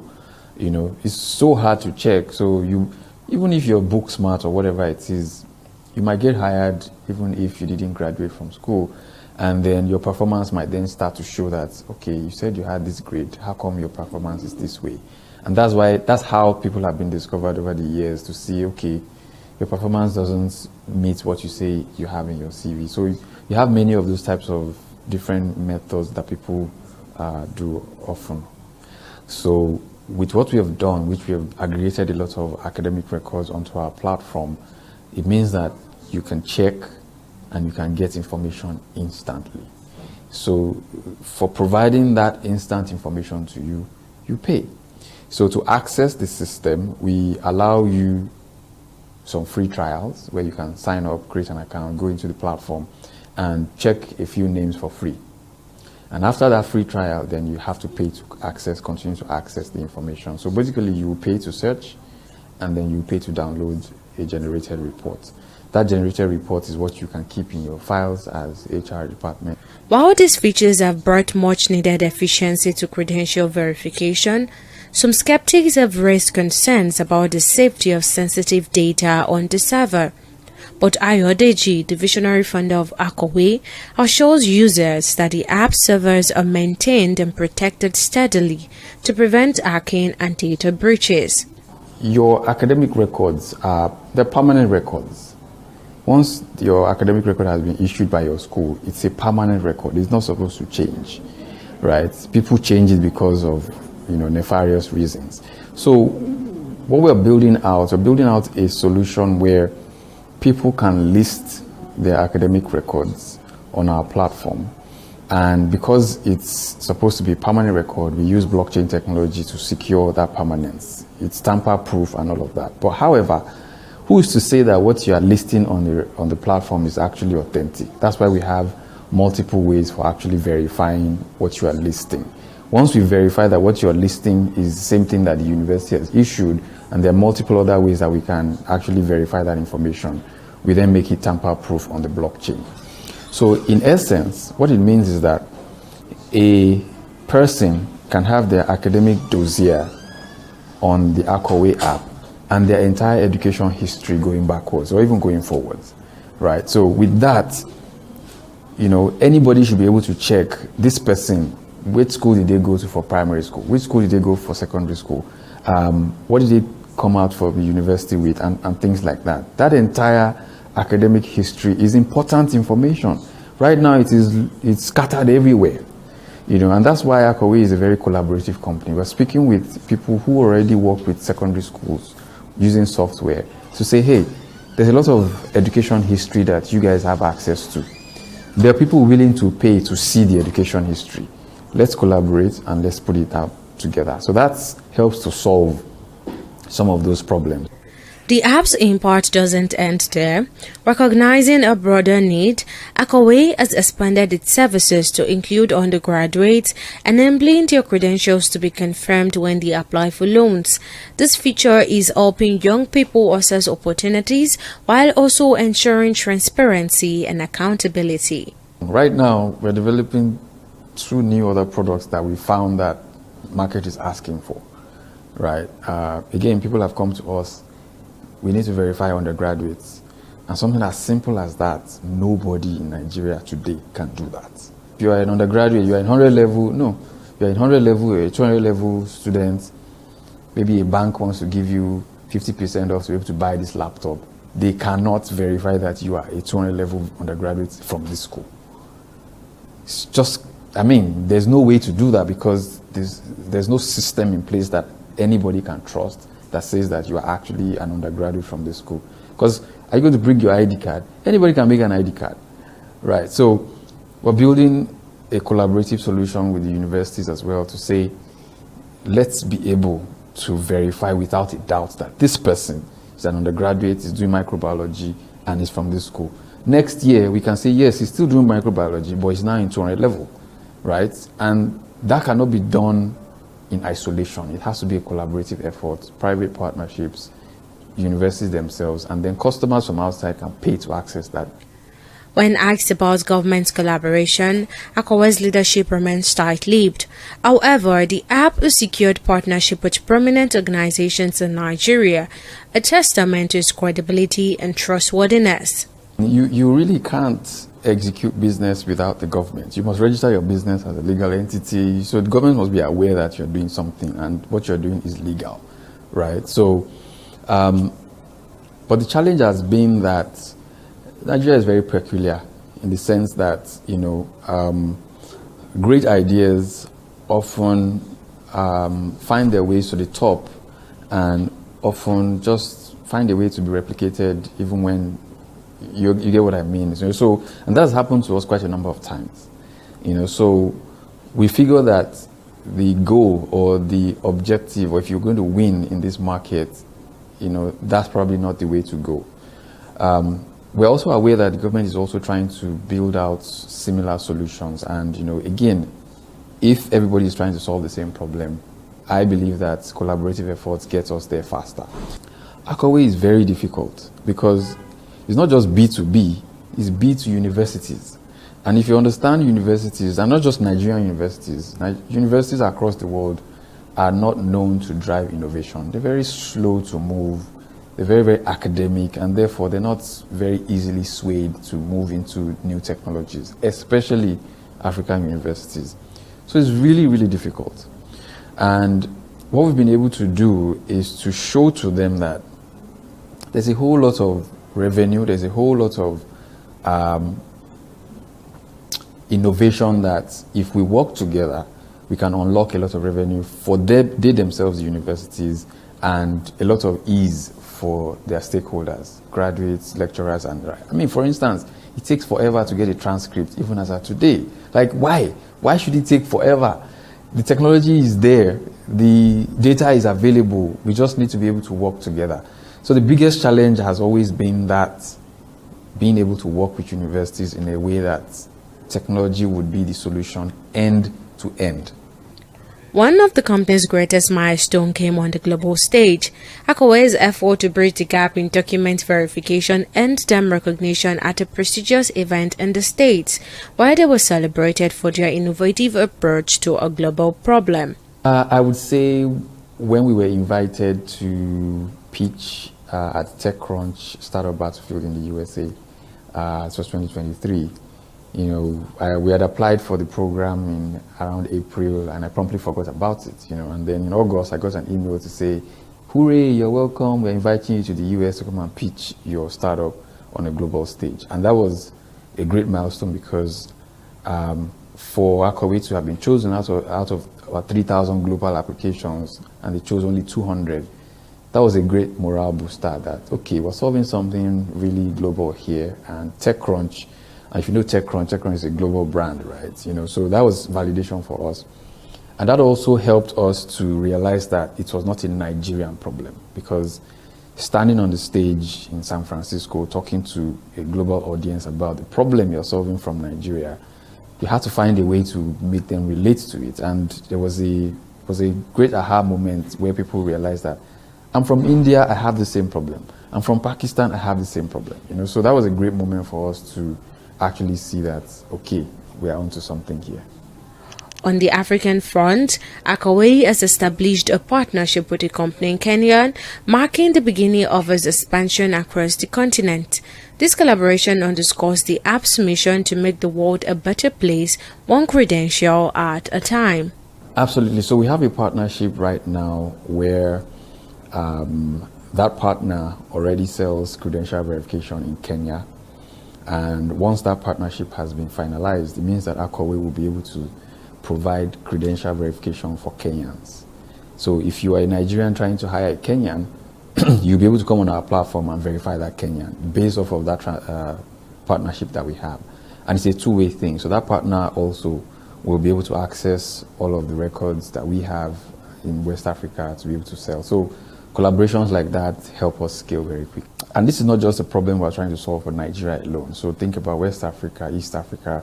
The problem exists across Sub-Saharan Africa, basically, and many parts of the world as well that are not on the African continent. So we want to make sure we focus on the first iteration. If it's good enough and people like it and people seem to find value in it, I think it then begins easily scale. Okay. Earlier we talked about the Benin Republic and issues that are happening there. We are in conversations with companies in Benin Republic where we're trying to say, this is our solution. We want to bring it into the country and actually help solve that problem. So already we see that the problems exist, and with digital technologies, you can scale and solve those problems at scale. But you have to get it right. And once you get it right, it's easily replicable, across countries. Looking to the future, Akọ̀wé has bigger plans. The team is exploring opportunities to extend their services to secondary schools, focusing on reducing the alarming rate of fake results in WAEC and JAMB. This move will revolutionize the education system and provide a foundation for a more transparent academic process. Welcome back. Now, global financial services often present daunting challenges for businesses in emerging markets, from arbitrary compliance thresholds to perceived risks and sudden service disruptions. Now, businesses frequently face obstacles that hinder their ability to scale and grow. Today, we turn our focus to a company revolutionizing cross-border payments and financial accessibility. Let's dive into the story of Waza and its groundbreaking platform, Link.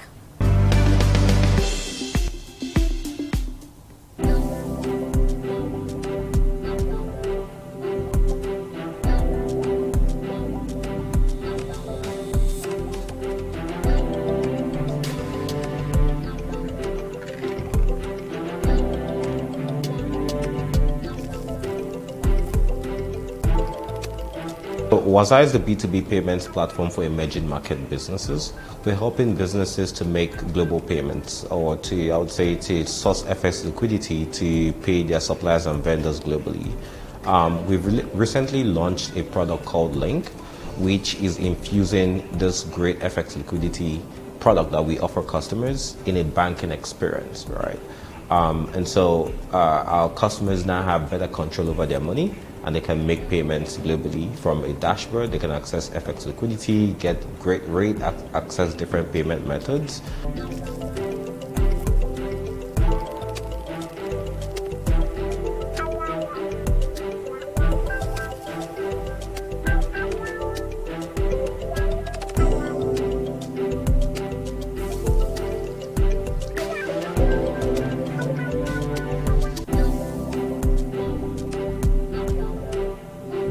I'm Maxwell Obi. I'm the CEO of Waza.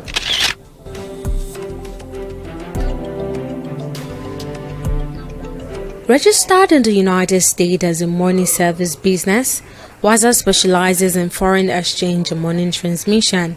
Since launching its start in January 2023, the company has partnered with financial powerhouses like Visa and Currency Cloud to deliver payment services and account issuance.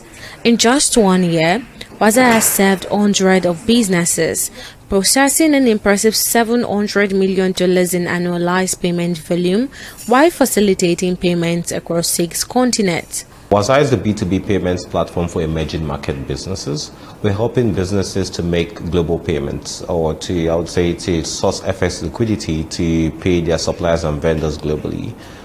We've recently launched a product called Link, which is infusing this great FX liquidity product that we offer customers in a banking experience, right? And so our customers now have better control over their money, and they can make payments globally from a dashboard. They can access FX liquidity, get great rate, access different payment methods. But Waza is not stopping there. To address the unique challenges faced by businesses in emerging markets, Waza recently introduced a new product called Link. Designed as a viable alternative to existing financial solutions, Link offers multi-currency. These accounts enable payments to more than 100 countries and are equipped with robust features that extend beyond traditional wallets. There's a big void that Link is feeling in the market because traditional banks haven't been able to cater to the needs of these businesses over time.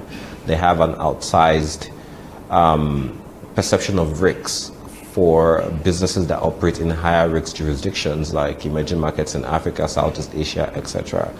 And so we decided to plug that gap by launching Link, which is, it's not a different brand, but it's a different product under the same brand, right? And so it's still solving B2B payments from the perspective of FX and now banks. Small businesses, startups, other financial institutions, corporates, even large organizations can use Link. I would say if you have a need to operate in the global market, or you have a need for international banking, and you're operating an emerging market, automatically you will be perceived as high risk, and we are the alternative, we are the go-to for you. So that's our target, right? And that's from a customer segmentation standpoint. If you take a wider scan from a market perspective, we want to look at markets that have a lot of cross-border activity and a lot of buzzing startup ecosystem, right, or startup activity. Even as we target corporates and large multinationals, right, or even if large corporates and enterprises are part of the customer segment, they are not our sole target. We know that startups are also super affected. So we want them to also bank on Link. We want them to come get their multi-currency accounts, do exchange, and just use us as a de facto banking platform to make payments to their vendors and suppliers globally.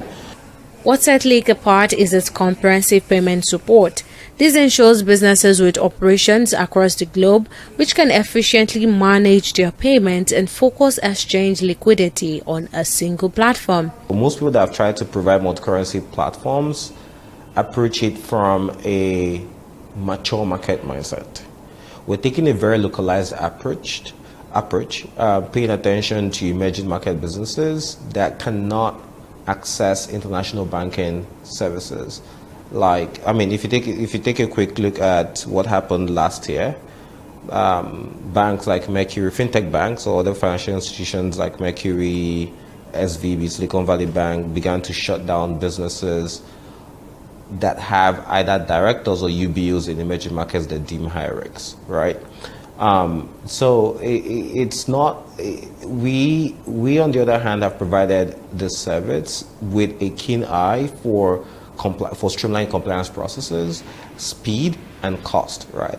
If you can bank with these guys, you can bank with us. And not only have we streamlined that compliance process for you, we can now give you can deliver your payments very fast within the same day. FX, yes, is a great value prop there, but it is not the entire thing. Transaction fees, we don't charge a monthly transaction fee, it's really cheap. Eventually, as we launch more features and evolve the product, there will be more customer segments unlocked right? We're thinking about building APIs that will cater to other financial institutions that want to build on top of our infrastructure. And when we think about B2B payments, which is our core focus, it's usually happening in the context of trade. And trade can be seen as an ecosystem. There's a supply side, there's a demand side. So there are other things we will launch that will also cater to suppliers in different jurisdictions and unlock new customer segments. But today, businesses, importers, exporters, corporates, startups would be our ideal customer target. Importantly, Waza clarifies that it is not a bank. Instead, the company partners with banks that adhere to strict rules and regulations in each country of operation. The strategic approach ensures compliance while maintaining flexibility and innovation. First, Waza or Link is not a bank, we're a technology company. And so all of the services are provided in partnership with licensed financial institutions. So we've been able to build on top, I would say, really strict compliance protocols and whatever other value services that they can offer. Today, we're making great progress we want to launch interest on deposits, financing. These are all value-added services that makes us stand out, right? So it's not just, yes, we're going to give you faster payments, cheaper payments, a streamlined compliance approach so you can actually bank with us if you can get access to the US banking infrastructure. But also, eventually, we're going to launch other features to cater to all your needs for you to actually operate competitively in the global financial market. Speaking about the operation in Nigeria, Maxwell Obi, the Waza CEO and co-founder, emphasized the adaptive approach to navigating local policies, highlighting Waza's commitment to supporting businesses in emerging markets. First and foremost, we pay really keen attention to security, trust, compliance. We don't joke with these things. It's a top priority for us. I think I would also re-emphasize that we are not a bank. We are a technology company that is building on top the services and licensing of banking partners that have strict adherence to AML, CTF, and other regulatory requirements, right? But beyond that, if you take a look at the banking side of things, these guys are already complying with all of these regulations, right? They're complying with the central bank regulations, the BSA Act in the US, and other regulatory bodies. So from a banking standpoint, there is that compliance aspect and trust and security. From a technology standpoint, we've also tried to pay attention to global standards in terms of building the product. So we've implemented bank-grade encryption, security protocols, and we also pay strict attention to KYC and KYB regulations. And we also license, right? We're registered as an MSB with the Financial Crimes Enforcement Network of the US. We're also licensed by the central bank as an IMTO. So while that regulation or directive is in place, yeah, we pay attention to it and we try to operate together with our banking partners within the frameworks of the regulators. Despite being incorporated and operational in the US, UK, and EU, Waza has identified a significant challenge for businesses with ties to emerging market. These barriers often lead to service discontinuation, uncompleted transactions, and disrupted trade flows, resulting in substantial financial losses and hampering business growth. Link was developed to address these critical issues. The platform's extensive payment capabilities and competitive FX rate ensures businesses can manage their finances efficiently while also scaling globally. And that's how we have on today's episode on Startups. I'm Tamilore Akinkolie. See you again next time.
Hello and welcome to today's program. I am Ogechukwu Ukekwe.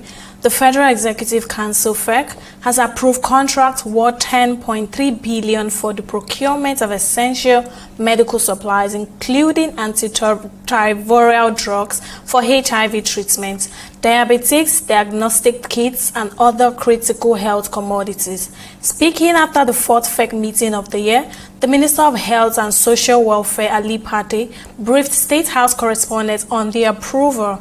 Pate noted that the approval is aimed at enhancing the accessibility and affordability of health commodities, health services by Nigerians. First category was the third-line antiretroviral drugs. A few weeks ago, we approved the first-line antiretroviral drugs.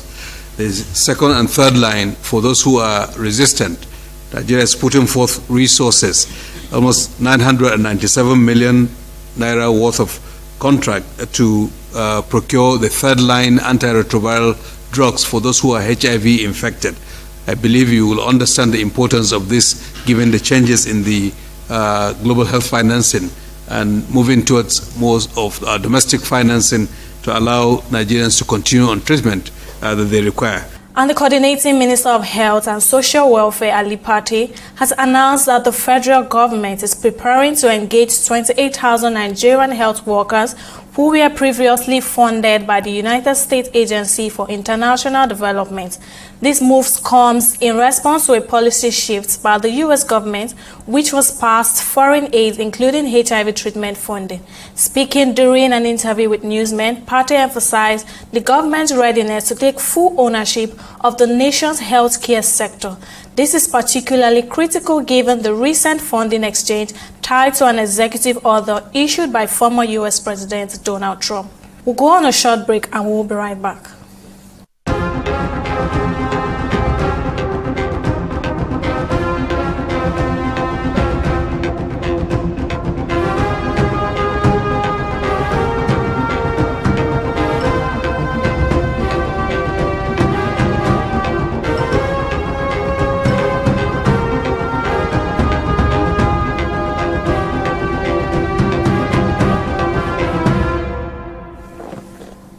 In the last 3 years, we have built a multi-purpose center, which is the envy of all in our constituency.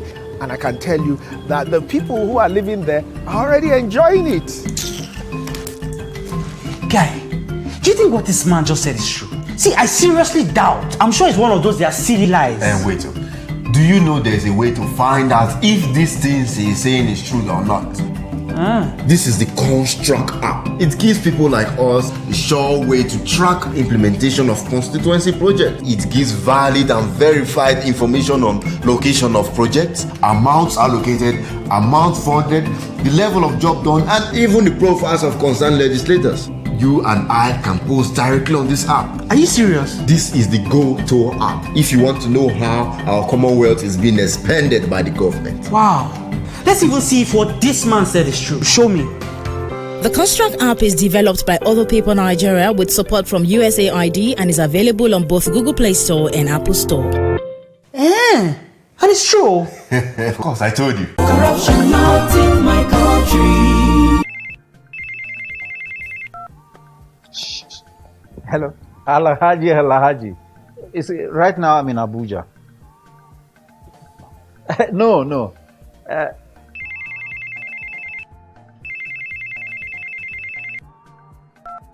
Hello? Adamu. Right now I'm in Kano. Yes. When I get back, I will just call you.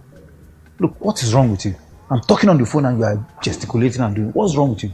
Daddy, where exactly are we as we speak? Are you alright? This is Lagos. Well, you just lied to someone that we're in Abuja. Keep quiet. Who told you can tell an elderly person is lying? Daddy, you just lied. And by lying, you are raising corrupt children for the future of Nigeria. That is corruption, not in my country. Corruption not in my country. Welcome back. The National Agency for Food and Drug Administration and Control says it has seized 87 truckloads of banned, expired, and substantial medical products, including USAID and UNFPA donated drugs, male and female condoms, amongst others. This followed a crackdown on the illicit drug trade that saw it raiding the country's three major open drug markets of Ariaria and Ezuoku in Aba, Bridgehead markets in Onitsha, and Idumota drug market in Lagos. NAFDAC Director General Mojisola Adeyeye revealed this when she briefed State House correspondent at the Presidential Villa in Abuja. She affirms that the operation uncovered shocking violation of drug storage and distribution regulations, including diverted donated medical supplies. Meanwhile, the National Drug Agency for Food, Drug Administration and Control has also proposed a death penalty for drug peddlers in Nigeria. Mojisola Adeyeye, the Director General NAFDAC, said this call has become necessary owing to the damage done by drug peddlers to Nigerian society. To include life sentence and death penalty in the penalties for crimes committed under these acts. This exercise that we are doing is purely an enforcement operation to protect the public and rid our country of falsified and substandard medical products. Drugs are not spirit. They came into the country through borders and ports. And I've often said that it takes a village to raise a child. It doesn't take only NAFDAC and PCN to ensure that we have sanity in our drug distribution or we mitigate substandard falsified medicines. What the NSA found was that they tested the tissue of some of these suicide bombers and found tramadol there. Because what illicit drugs do is to alter the personality of the user. So their mind is completely altered. That's why they can tie bomb around themselves.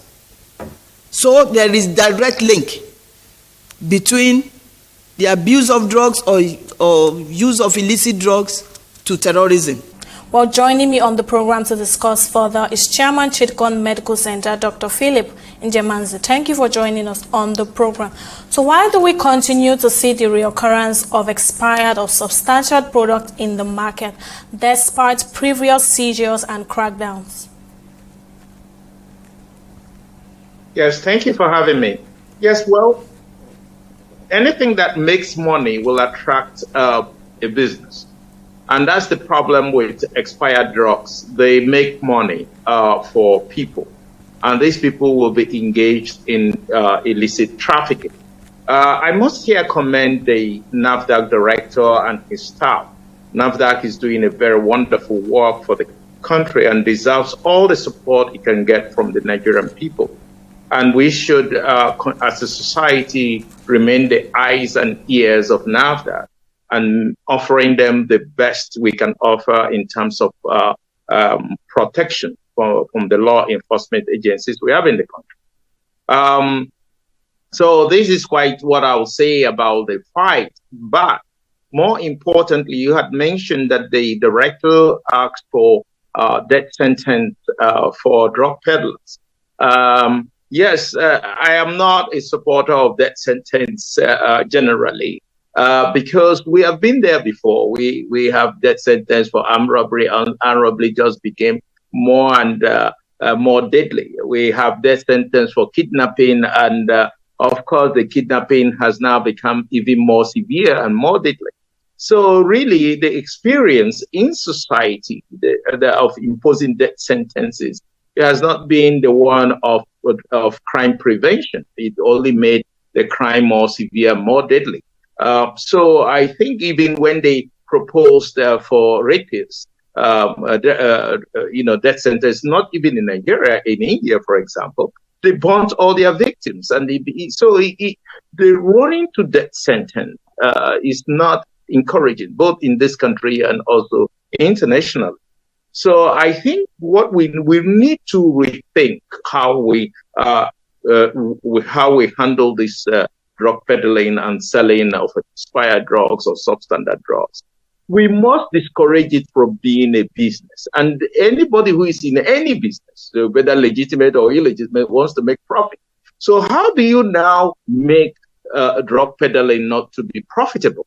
And then all this importation of the illicit or expired drugs into the country.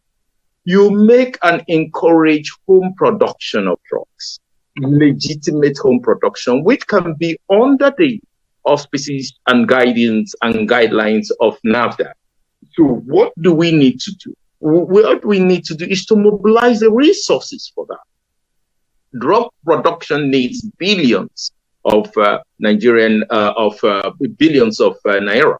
So what we need to be having in this country is a health bank that offers at least 200 billion in loans to people who are in the health sector. This can be taken by pharmaceutical companies looking for new production lines. This can be taken by hospitals. It can be taken by doctors looking to buy new equipment.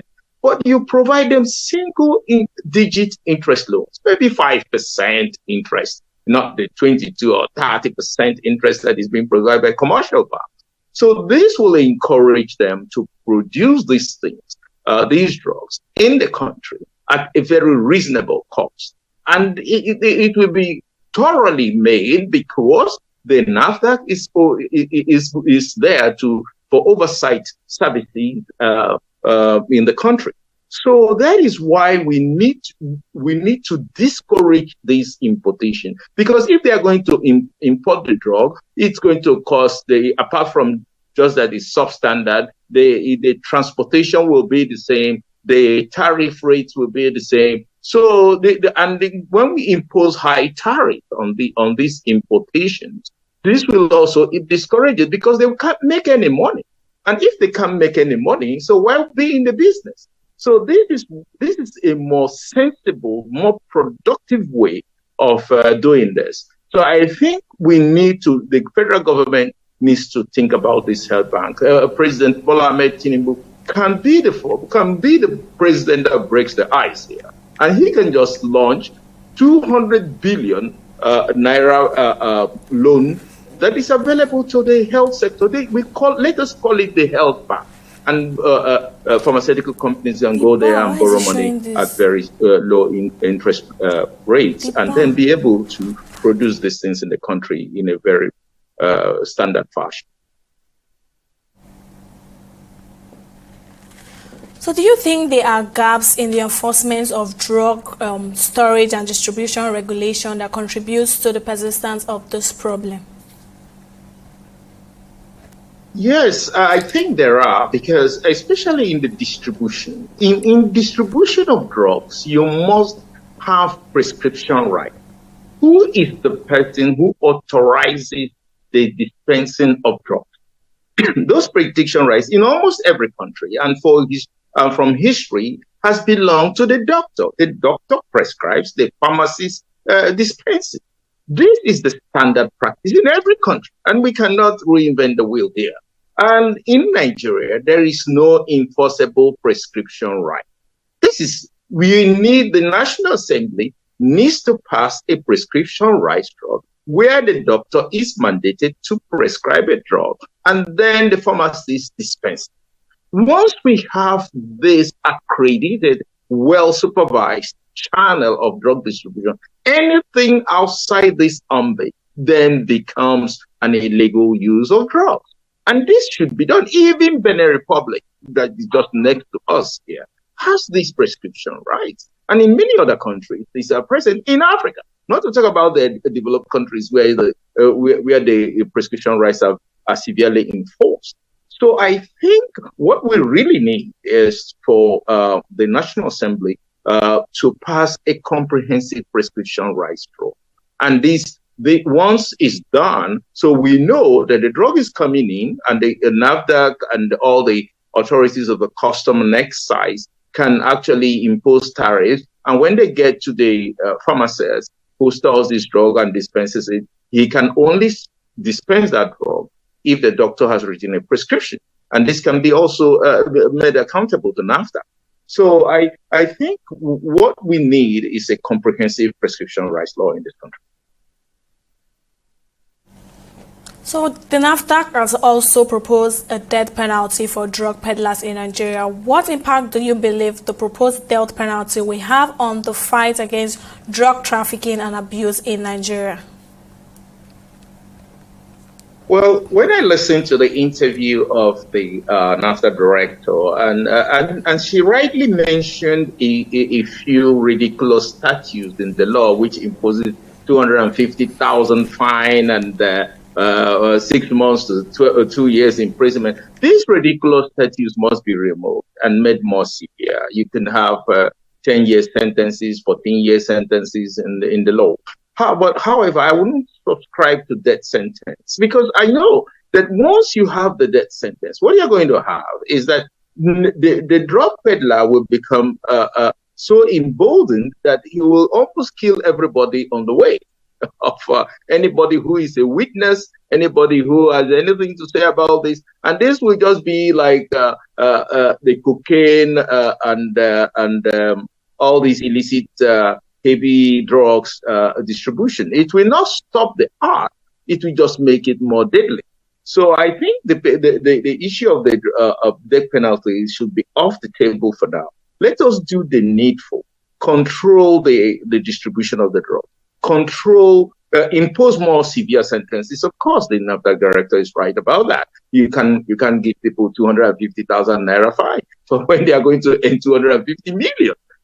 So from drug distribution. So I think we need to make the sentences more severe, and we need to protect more the staff of NAFTA, because they are engaged. All these ladies and gentlemen are engaged in very, very dangerous duty, which is very, very essential for the country. So could corruption or lack of accountability within the distribution chain be contributing to the continuous reoccurrence of expired medicine in the market?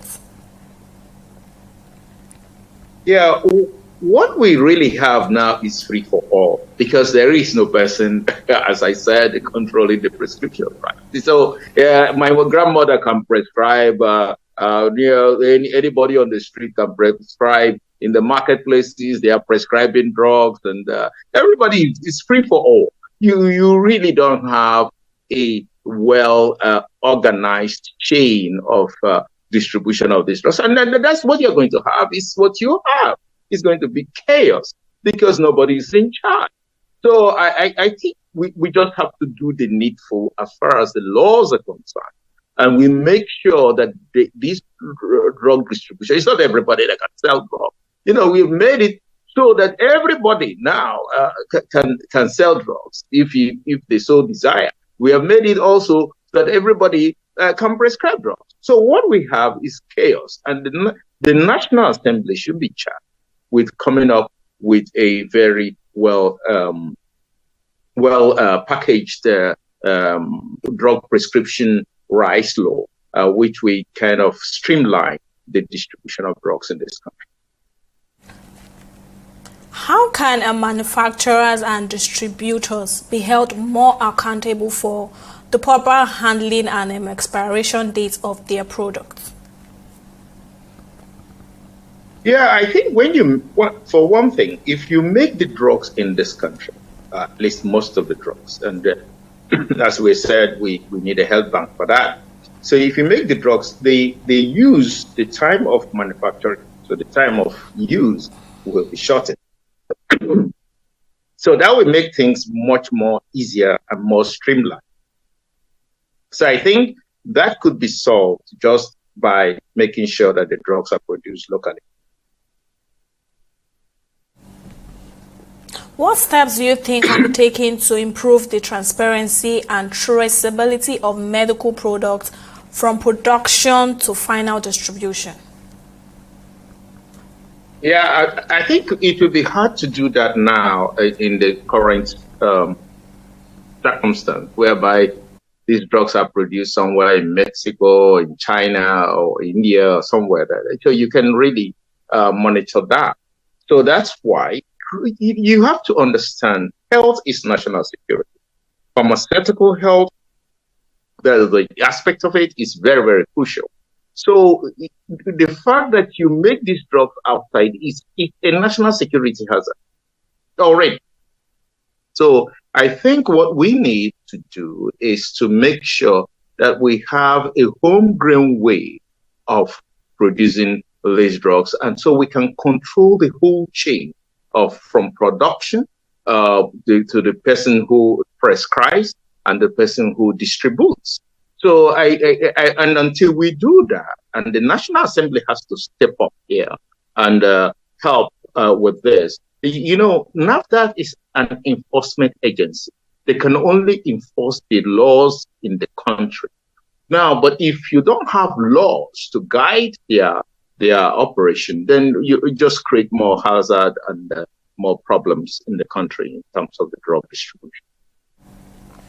So many Nigerians are unaware of how to identify counterfeit drugs or the danger they pose. How can the public be educated about the risk of purchasing medicines from unregulated markets? Yes, I think here we have a very big challenge, because what is counterfeited is not just the drug, it is the expiry date. So they have perfected a way of cleaning off the factory designated expiry dates and then making them last longer, somehow by printing a new date.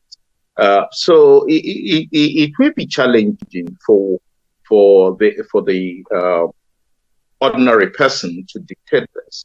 But usually within the system, if the pharmaceutical companies producing these drugs are right here and doing this thing here, even when they are foreign, they should be producing in Nigeria, and that will create jobs for Nigeria. You say, okay, good, you are Pfizer, you want to produce, but we can only allow your drugs in if you produce them in Nigeria. So and we have the raw materials here. You can do that and if you want to bring in something, we impose a very high tariff rate. So we can borrow some of that lesson from President Trump. Once we impose a very high rate, your drugs can't sell here. So, but if we force them to produce these drugs just by even using tariffs, they have to produce it here, and they have to write a lot number that is designating what package of their drug when it was released. So we can actually locally here trace when the drug was released, and then of course the expiry date and the validity of that. It will be very difficult for counterfeiters to do that right here and change all of that. So I think there is need to really rethink about the whole pharmaceutical industry and the way it's organized right now. Well, Chairman Chidikon Medical Center, Dr. Philip Njemanza, thank you for lending your thoughts on the program. Thank you for having me. And that's all for today's episode. Thank you for watching, and we will see you again next time.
J'ai le virus de planter des arbres. Ça me plaît beaucoup. Ici, c'était un dépotoir d'ordures ménagères. Du fait que les villageois ne savaient pas qu'est-ce que c'est que l'importance de la forêt, ils prenaient leurs ordures et les déposaient.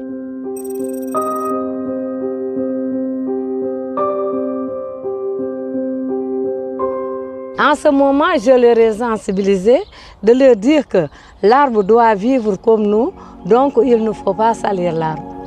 C'est ce que nous a donné l'impact positif pour avoir ici un périmètre pour cultiver. Le 2 mai 2005, on a allé voir les eaux et forêts qui nous ont attribué 500 mètres carrés. On a initié, intégré les femmes dans un AGR. Et avec ça, on a choisi le maraîchage. On était à 3 hectares, mais on ne cultive pas sous la haute tension. Et on nous a déguerpi et on est à 2 hectares.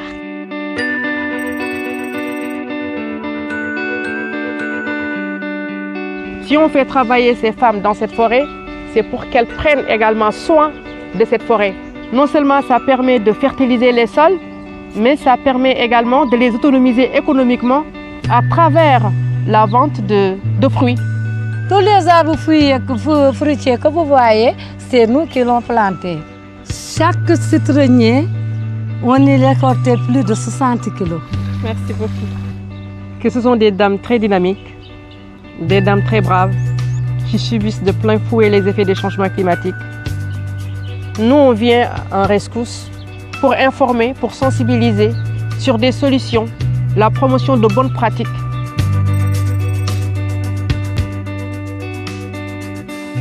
Pour les cas pires, c'est également l'apparition de nouveaux parasites. Et ça, on le vit ici au quotidien et un peu partout au Sénégal. Ça participe également à la dégradation des sols. Justement, c'est la raison pour laquelle nous, on essaye de trouver comme solution prioritaire aujourd'hui le reboisement massif dans les périmètres maraîchers avec des espèces qui sont répulseurs aussi. Nos projets d'avenir, si les femmes l'acceptent, on veut faire un projet de pépinière dans les alvéoles pour alléger les travaux. La femme est à l'image de la terre. Ce sont des vrais écoféministes qui sont là, qui sont engagés pour la protection et la préservation de l'environnement. La forêt, c'est nous et nous, c'est la forêt.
Even though it is considered that we have a so-called disability, we really are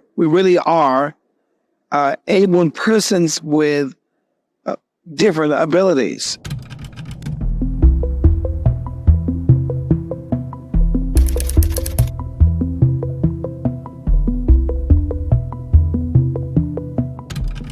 For society and development to be included of persons with disabilities, we need to have equal access to education and to knowledge and information. Yet, out of millions of publications each year, fewer than 5% are made available in accessible formats for visually impaired persons. In developing countries, an even smaller percentage of publications are available in accessible formats. The Marrakesh Treaty, as it is called, will greatly expand the availability of artistic and literary works in accessible forms, such as Braille, large print text, and audiobooks. This can make a real difference in the lives of the world's more than 300 million visually impaired persons.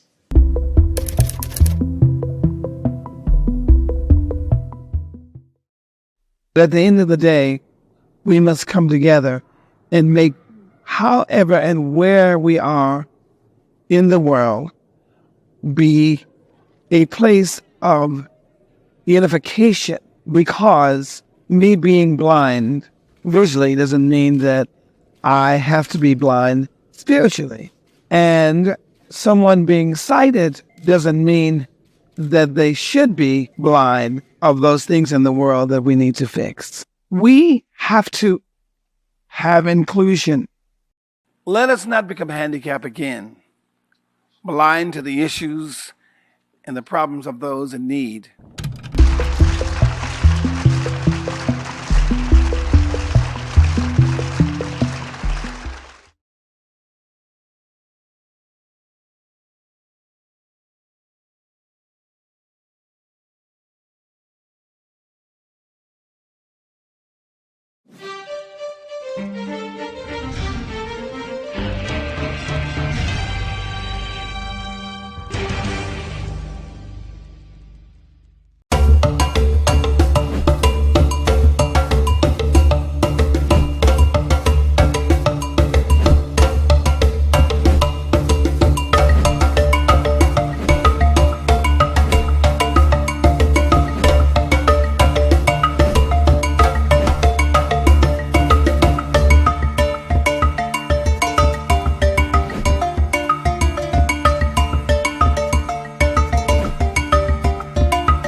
My name is Omotoyosi Olarewaju Ogulende. I'm an artist. I study art from the Yaba College of Technology, where I did my OND and my HND. And I graduated from the Department of Art. I majored in sculpture.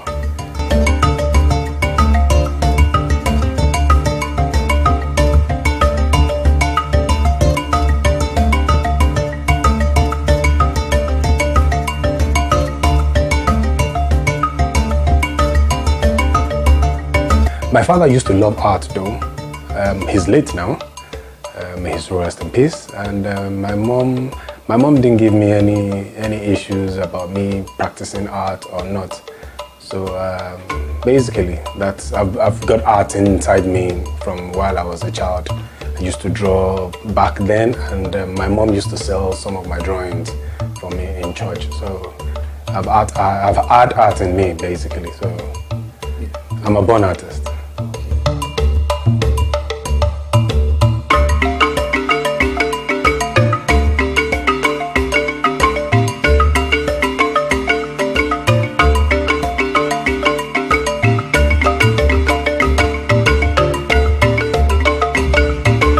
Well, like I said, I started while I was a child. I started drawing from comics, you know.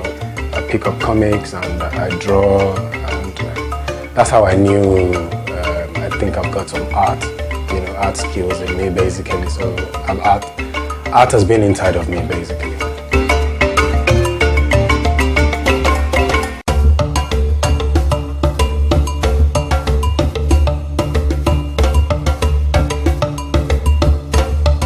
you're asking for string art, basically I've been doing string art in a very short while now, say like 3-4 years now. Yeah, basically I've been doing string art.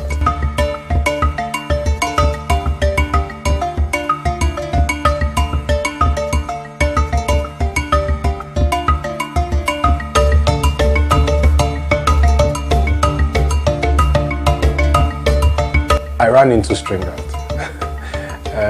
in I think 2016. Yes, at an art conference where I went with a brother of mine. I saw this dude he was just stringing on the wall, like on a long stretch. No particular design. He was just from one nail to the other, from one nail to the other, from one nail to the other, like that continuously. And it formed this rays of different colors. And I was so, it caught my attention. And I didn't even ask the guy what's his name. I didn't have any conversation with the guy. I just saw it. I took pictures that I lost some of them. I can't even find them any longer. So I just saw it and I was wondering, I came back to Nigeria and I was wondering, okay, that art that I saw, what's it called? What is it called? And I just went on Google and I was like, is it thread art? Is it nail art? Is it string art? And voila. And I saw different forms of string art, from normal, simple artworks created and into portraiture, and I'm like, wow, this is amazing. And that's how I found myself into it.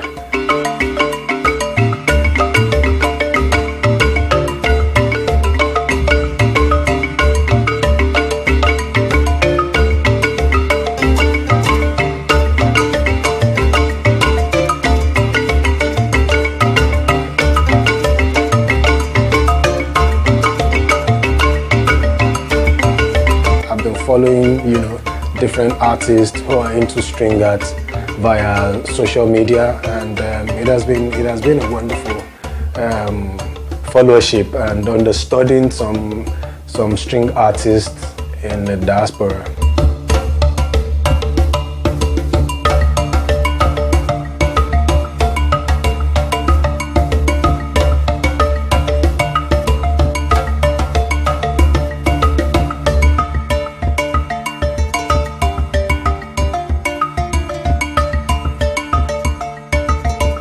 What made me focus on string art? Basically, I saw it as a different form of art. A form of art that you can liken to painting on canvas, you can liken to sculpture, you can liken to watercolor and the likes of it. So that's what I focused it because it wasn't that known, I should say, that in this part of the world, in Nigeria. It wasn't that known in Nigeria, and it's still not known yet though.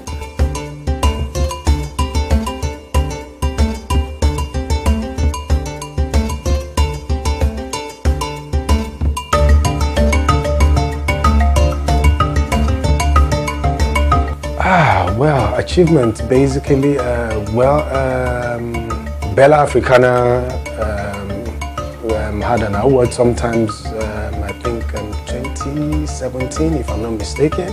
Yeah, I was nominated, and I know there are more achievements to come basically, but personally, it has paid off for me. And like I say, is my found love. That's what I call string art. So I do string art even to the smallest piece. If it's possible for me to string, I will string it.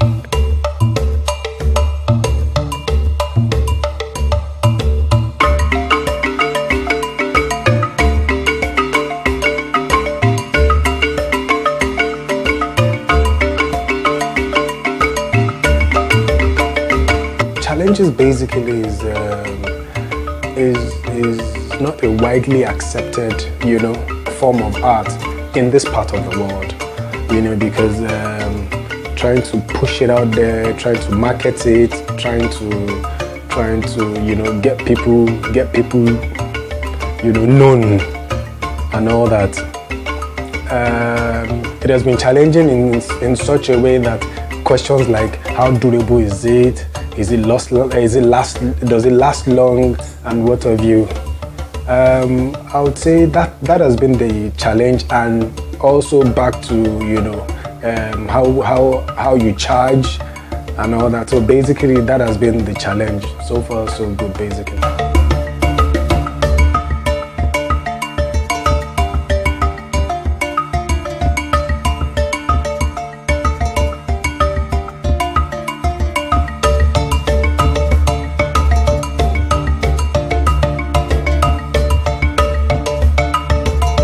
For me, the materials are readily available because you have here the armor, threads, you know, and nails. They are all readily available, and the woods that I use, the boards that I use, they're readily available. So they are not too much of materials that are challenging for me to find around. So materials are readily available. It's just what you interpret with the medium, which is the nails and thread. Yes, what you interpret with it perhaps might be, you know, a bit challenging. But so far so good. God has been wonderful.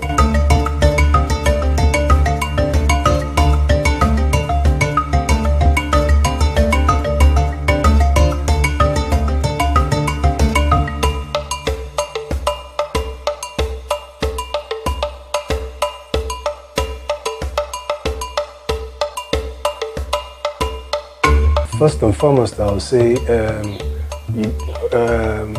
displaying them at galleries, you know, displaying them at art shows, art fairs, yeah, which I had a group exhibition last year, Different Strokes, you know, with four artists, you know, 2 females and 2 male. So I was able to display my works there, and I also leverage on social media, which is my Instagram handle, you know, yeah, I also push it on social media, Facebook, which that's for many artists right now, that's our own gallery, you know. So that's basically, yeah, how I push it out there. People get to know it. I've got so many commissions via Instagram, and I give them the glory.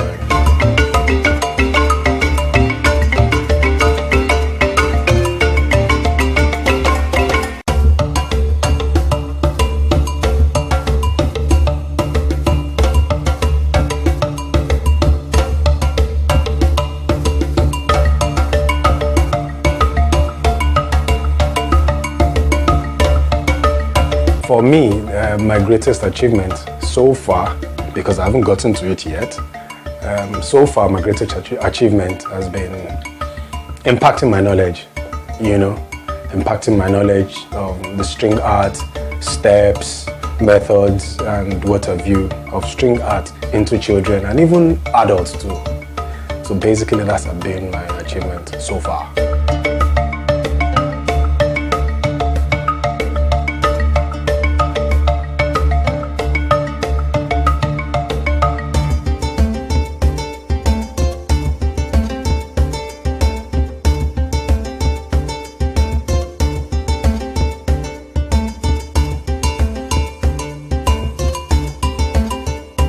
Future plan basically for me is to be known worldwide as Nigerians' famous string artists, basically. That's, for me, that's my future plan, and hoping to have a series of exhibitions locally and internationally.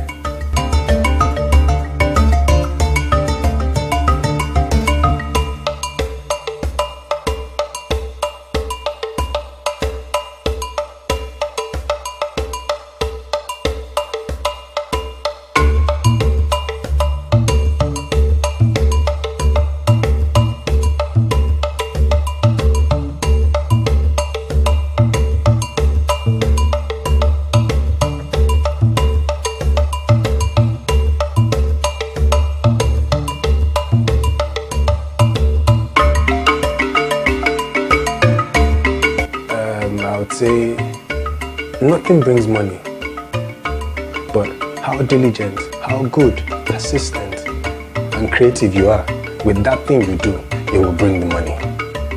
Basically, that's it for me. Because likewise, you too, if you're not good at what you do, you won't be here. If you're not creative at what you do, you won't be here. So for me too, yeah, people say there is no money in art. Now, would we say there is money in banking? Because I sit at the counter and I receive money, it's not my money. Do you understand? So for me, what you do with your hands, diligently, wisely, persistently, will definitely bring that money you want your way and the fame.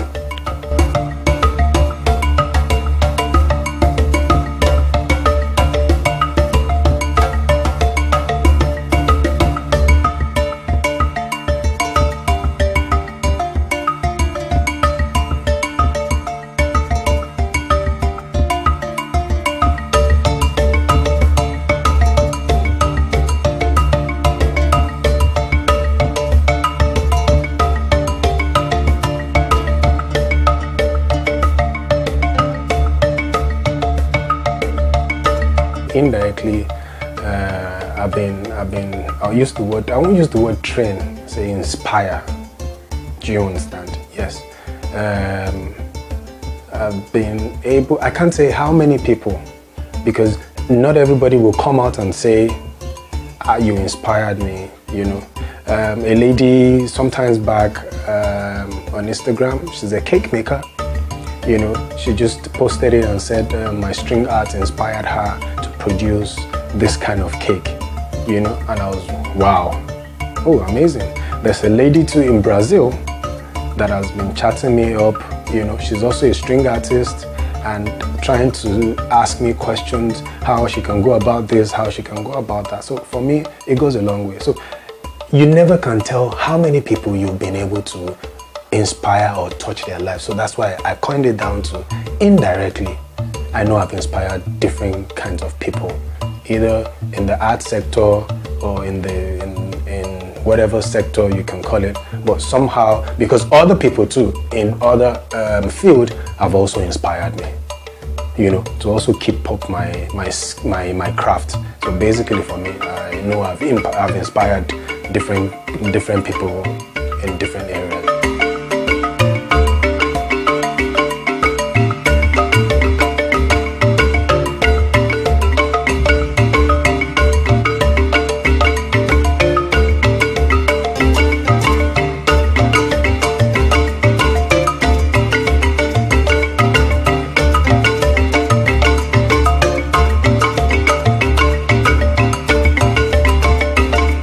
There's nothing new, they say, under the heavens, you know. But for me, the material I use, which is the nail and thread, for me makes it unique because it's not a widely found medium of art in this part of the world.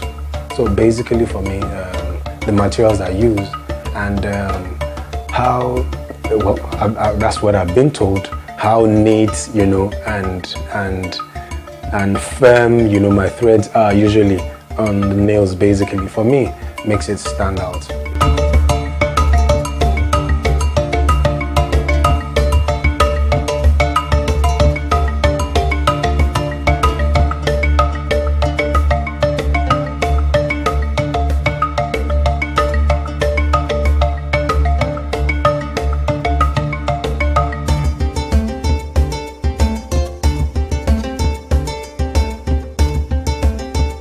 So far, so good.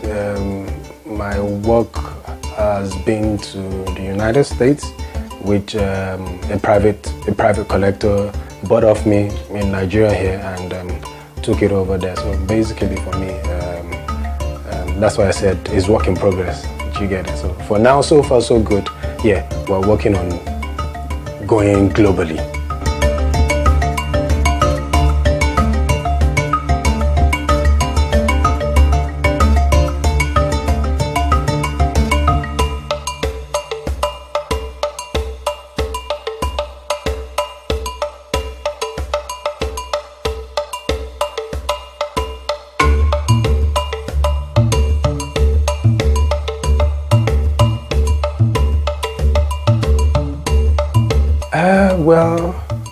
for me, I would say it's an achievement being one of the recognized, or the foremost, or the one who pushed string arts out there in Nigeria, which we're still working on, we're still keeping at it.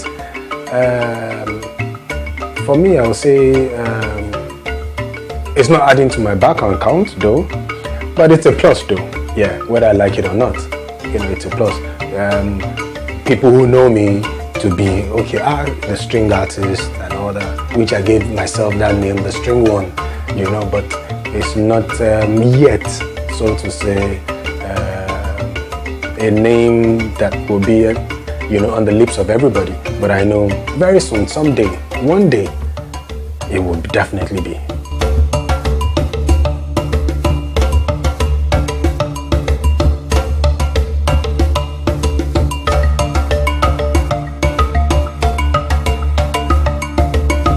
I can't say I've arrived, really, because work never ends.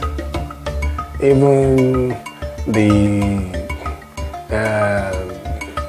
topmost recognized artists, the Yusuf Grillo and the likes of them, Baba Oshinowa and Co, they are still working. So for me, I haven't arrived yet.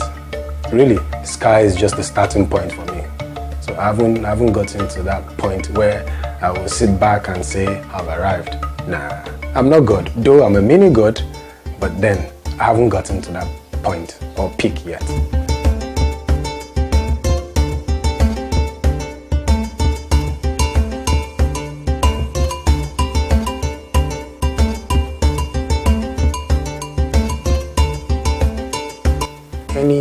Any hardworking, diligent, and focused person inspires me. And if I should pick from the world of string artists, there's this lady in UK, Debbie Smith. She inspires me with her works. She's a great string artist, a great artist basically. So she inspires me. And back home here,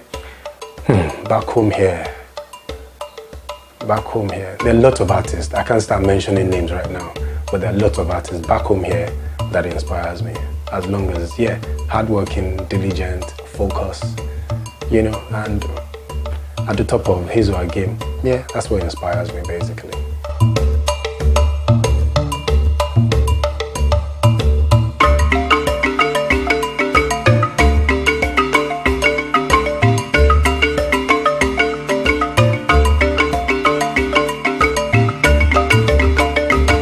I won't lie to you, yes, I do get injured.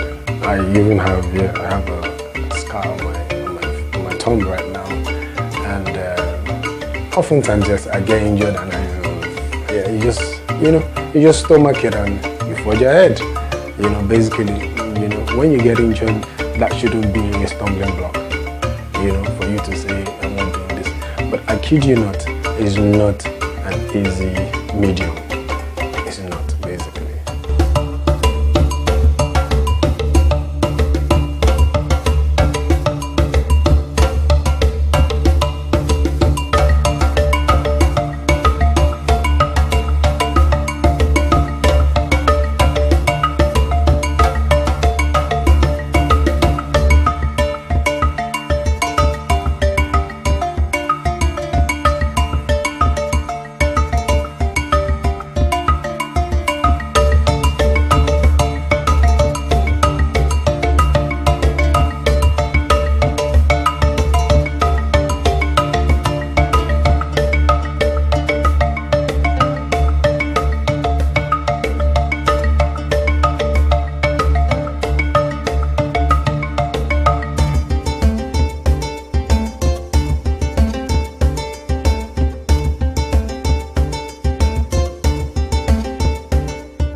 Opinions are free, facts are sacred, but truth is universal. How, in practical terms, can we, for instance, de-escalate the tension? When you go into public office, you must be ready to answer to the people. We know where the enemy is. 3 places. The Lake Chad Basin, the border area between Nigeria and Cameroon, and then the Sambisa Forest. On TV360, we give you a complete dose of everything. Opinion, facts, and undiluted truth. I hardly believe what politicians have said in this part of the world. A new Nigeria is possible, a future is possible. We delve into the issues, dissect it so that you can understand it, use it to take action. I don't think there's any need for any governor to look for grant for ranching. TV360, dissecting the issues. J'ai le virus de planter des arbres. Ça me plaît beaucoup. Ici, c'était un dépotoir d'ordures ménagères. Du fait que les villageois ne savaient pas qu'est-ce que c'est que l'importance de la forêt, ils prenaient leurs ordures et les déposaient.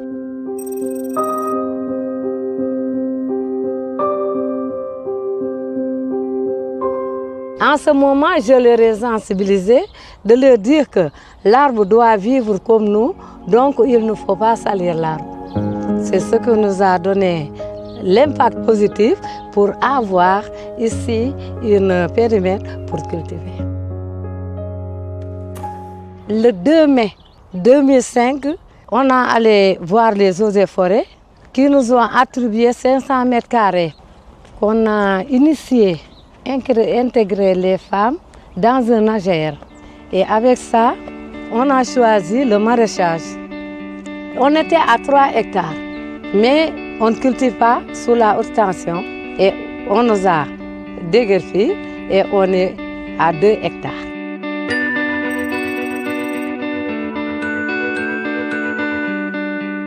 Si on fait travailler ces femmes dans cette forêt, c'est pour qu'elles prennent également soin de cette forêt. Non seulement ça permet de fertiliser les sols, mais ça permet également de les autonomiser économiquement à travers la vente de fruits. Tous les arbres fruitiers que vous voyez, c'est nous qui l'avons planté. Chaque citronnier, on y récoltait plus de 60 kilos. Merci beaucoup. Que ce sont des dames très dynamiques, des dames très braves, qui subissent de plein fouet les effets des changements climatiques. Nous, on vient en rescousse pour informer, pour sensibiliser sur des solutions, la promotion de bonnes pratiques.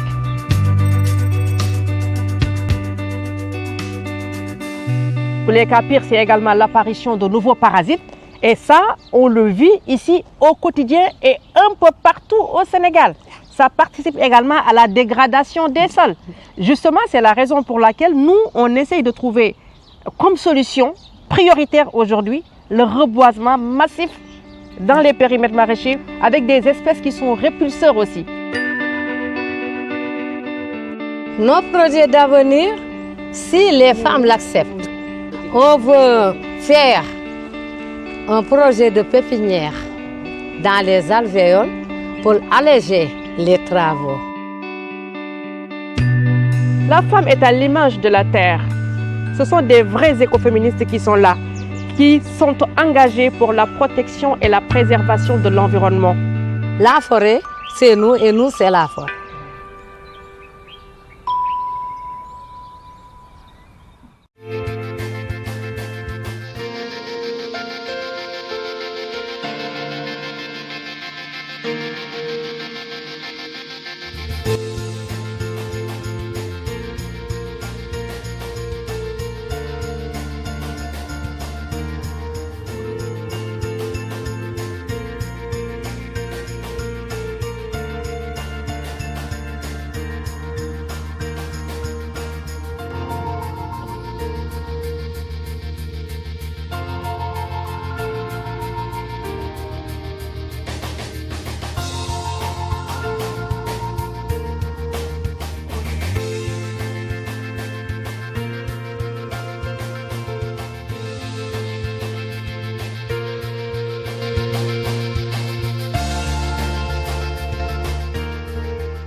On the news, Rivers Assembly adjourns sitting indefinitely after Fubara rights to represent budget.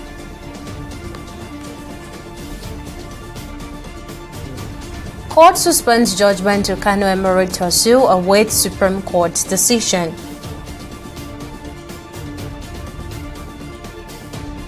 And Akpabio accuses Natasha of fat distortion and misrepresentation.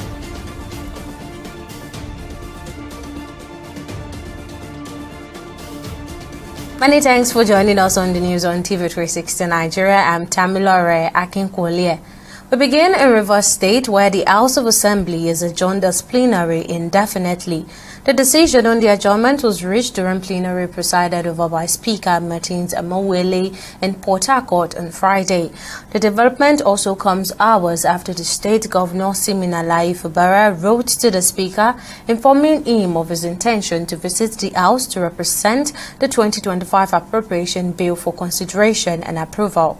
The governor, in a letter dated March 13 and addressed to the Speaker, said he intends to present the budget on Wednesday, March 19, 2025, or any other day within March that the House may deem fit. Fubara said his decision is in compliance with the Supreme Court's judgment and in response to lawmakers' request for him to represent the budget.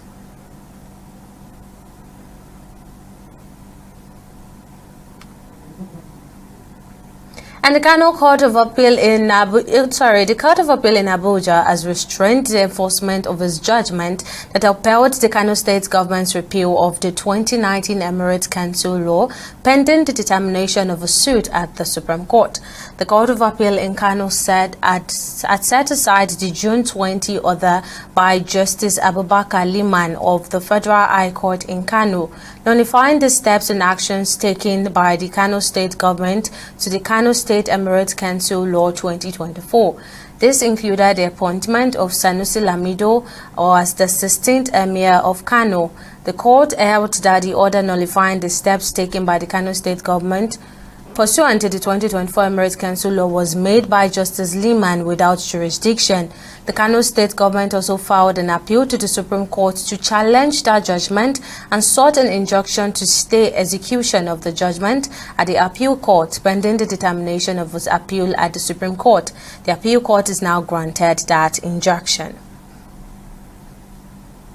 And the price war in the downstream oil sector continues as Dangote Petroleum Refinery quietly implemented the price reduction at its Lodi Gantry, reducing the loading cost of its petrol from 825 naira per litre to 815 naira per litre. The development comes amid the ongoing price war between major players in Nigeria's downstream oil sector. The spokesperson of the Independent Petroleum Marketers Association of Nigeria confirmed this development. The new pricing structure introduced on Thursday was met with enthusiasm by oil marketers who, as a result, opted to bypass private depot owners and begin sourcing their products directly from the refinery. Meanwhile, President Bola Ahmed Tinubu has assured Nigerians that his administration has successfully tackled major economic challenges and is now poised for sustained growth. Speaking while receiving members of the 1993 National Assembly at the State House, the president reaffirmed that the removal of fuel subsidies was necessary to prevent economic collapse, emphasized that the reforms introduced by his government has laid a solid foundation for long-term stability and development. However, the members that visited the president appealed to him, who was also a member of the Third Republic National Assembly, to consider the situation for possible compensation. For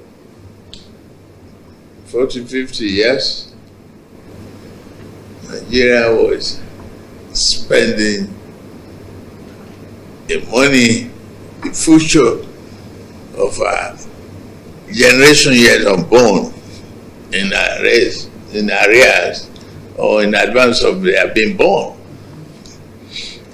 borrowing against it. Rentiers. We were servicing the entire West Central Africa, more or less.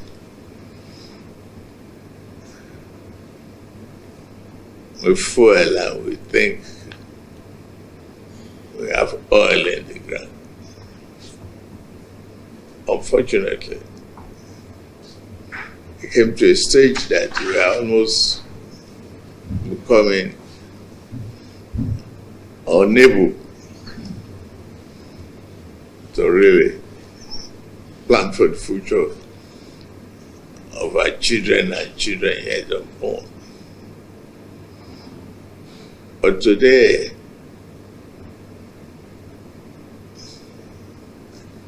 we are sitting pretty well on a good foundation being laid. We've reversed the problem.